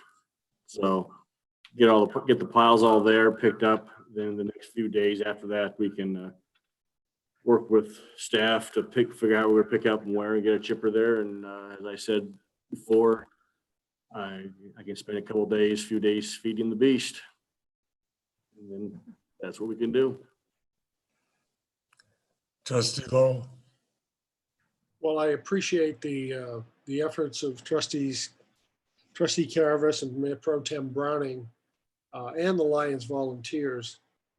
I'm wondering, we're now rolling up on, I think we're going into the 3rd week after the snowstorm. I'm wondering just how much of this stuff is still left around. I know in the neighborhood here, it's all gone. People have made their own arrangements and taken care of it. So I'm just wondering if we really need it at this point. And on another note, I'll echo Trustee Miller's point that she made about 3 hours ago. We need to get a chipper. We really do. And we wouldn't even be having this discussion if we had a chipper at our disposal. It would all be taken care of at a drop-off spot, and then it would be chipped up by the town. So I hope in the budget for 2021, we've got a chipper in there somewhere. It's really not the chipper cost that's expensive. It takes 3 men, 3 or 4 days to do it, as you guys know. So that's where the cost really comes in, is the number of staff and setting aside time to do that. But that's fine. We'll talk about during budget. Sorry, just getting late. Trustee Rogan. So Trustee Lowell, I can tell you that there are plenty of down limbs in my neighborhood. In fact, somebody dragged huge tree branches in front of our house that did not come from our trees. So it's a mystery. But I would be ever so grateful to see Mayor Pro Tem Browning and Trustee Caravas pull up in front of my house and take the tree limbs away. I think it's really grand of you gentlemen to offer, and to the Lions volunteers. And so I would absolutely support that. As would I. I think it's a great gesture. Trustee Waugh. Yeah, I think we should do something about it, although I'm with Trustee Lowell. It's been 3 weeks. I mean, most of my branches have already been taken off. I will say that $20,500 would buy a chipper and be able to support that. The cost of 2 extra Macintosh shares would more than cover the cost of a chipper and the time to run it. Any other comments? Yeah, there's still limbs around town. 2 Meals on Wheels clients I delivered to who are elderly and have no way to get rid of limbs, had limbs piled up around their houses, and there's some on 2nd Avenue. There's stuff around town to be picked up, so there's still a need. There is, for sure. I think you have your direction on Mayor Pro Tem Browning and Trustee Caravas. Thank you. Thank you very much. You guys are vehicles and renting chippers and stuff. Oh, can you tell them that, Dolores? I'm sorry, what's that? Tell them the staff will work with them on the rental and work with the Lions volunteers. Okay, just to clarify, that the town will work with Lions volunteers to secure the rental of the chipper and will get any waivers signed and get the ball rolling. Thank you. Discussion of future agenda items. Trustee Waugh. I have a couple. First of all, I'd like to discuss the occupancy tax being paid by guests to town parks, whether it be tent sites or RV campgrounds. The argument I've heard before is that this is something the town paying themselves.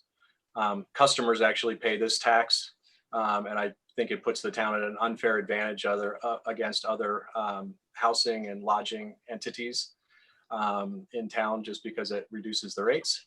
So, I can see that only $2,600 in occupancy tax has been collected this year, although we have the parks at 90+% occupancy. The reading of the ordinance, if you read the ordinance, the purpose of this is to take on extra expenses incurred by people who stay in town. And I think that campers in the campground are probably the largest example of that. So I'd like to have that, a discussion about that and why the town is not required to pay the occupancy tax. I think it's also a proxy to show the overall nights and so forth that are stayed by guests in the town. And really, we have no way of telling that right now other than through the occupancy tax. And then I'd also like to see some discussion around BOD charges that are being charged, because just like other ordinances that were put in place because of a belief system, the underlying facts of the matter have changed. And I think we need to look at that. And if we are really trying to help businesses, then maybe burdening them with an unjustified arbitrary charge on surcharge of BOD might be a good place to start. And then lastly, I'd like to see the town staff, or I'd like to get some information on which town parcels could possibly be able to allow RV camping on them.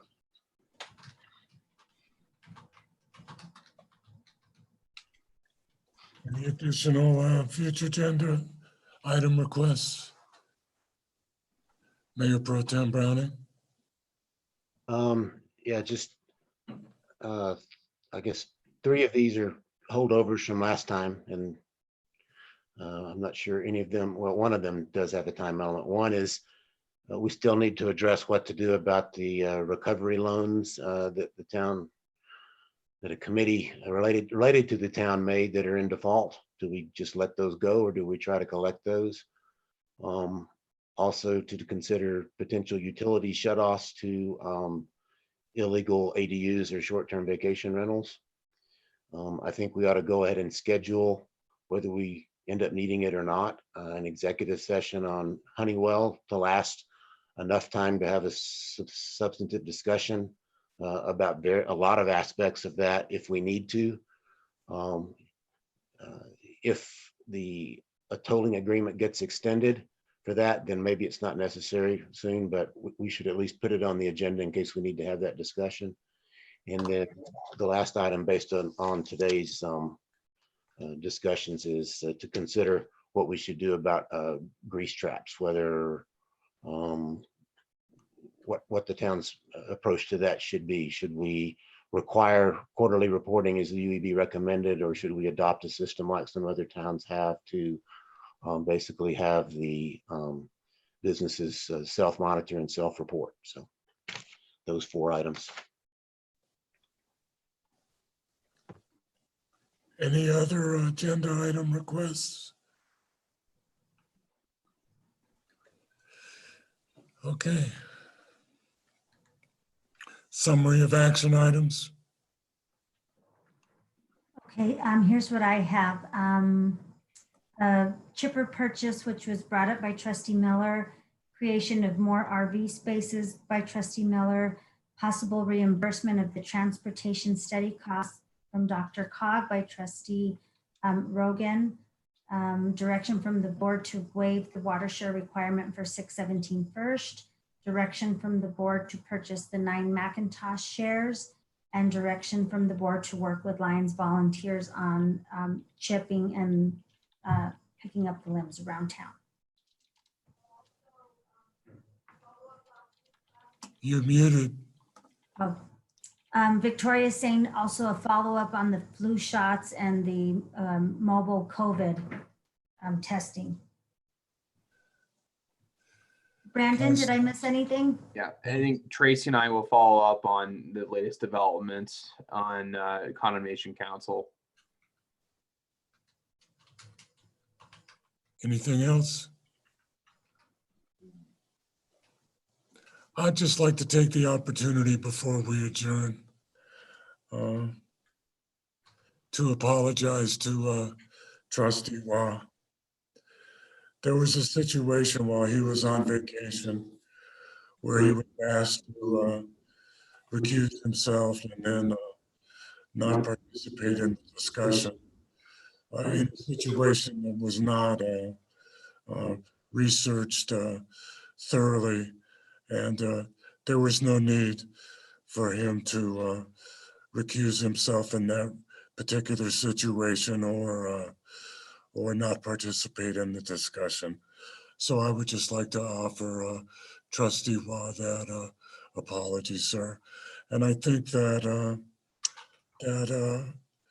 as with tonight, in my particular situation, I think that a vast majority of the time, a trustee knows inherently when to recuse oneself. And I'll just leave it at that. I thought the meeting was great tonight. I thought everybody was respectful, and I appreciate the tone. And I thought it was a great meeting. Do we have a motion to adjourn? So moved.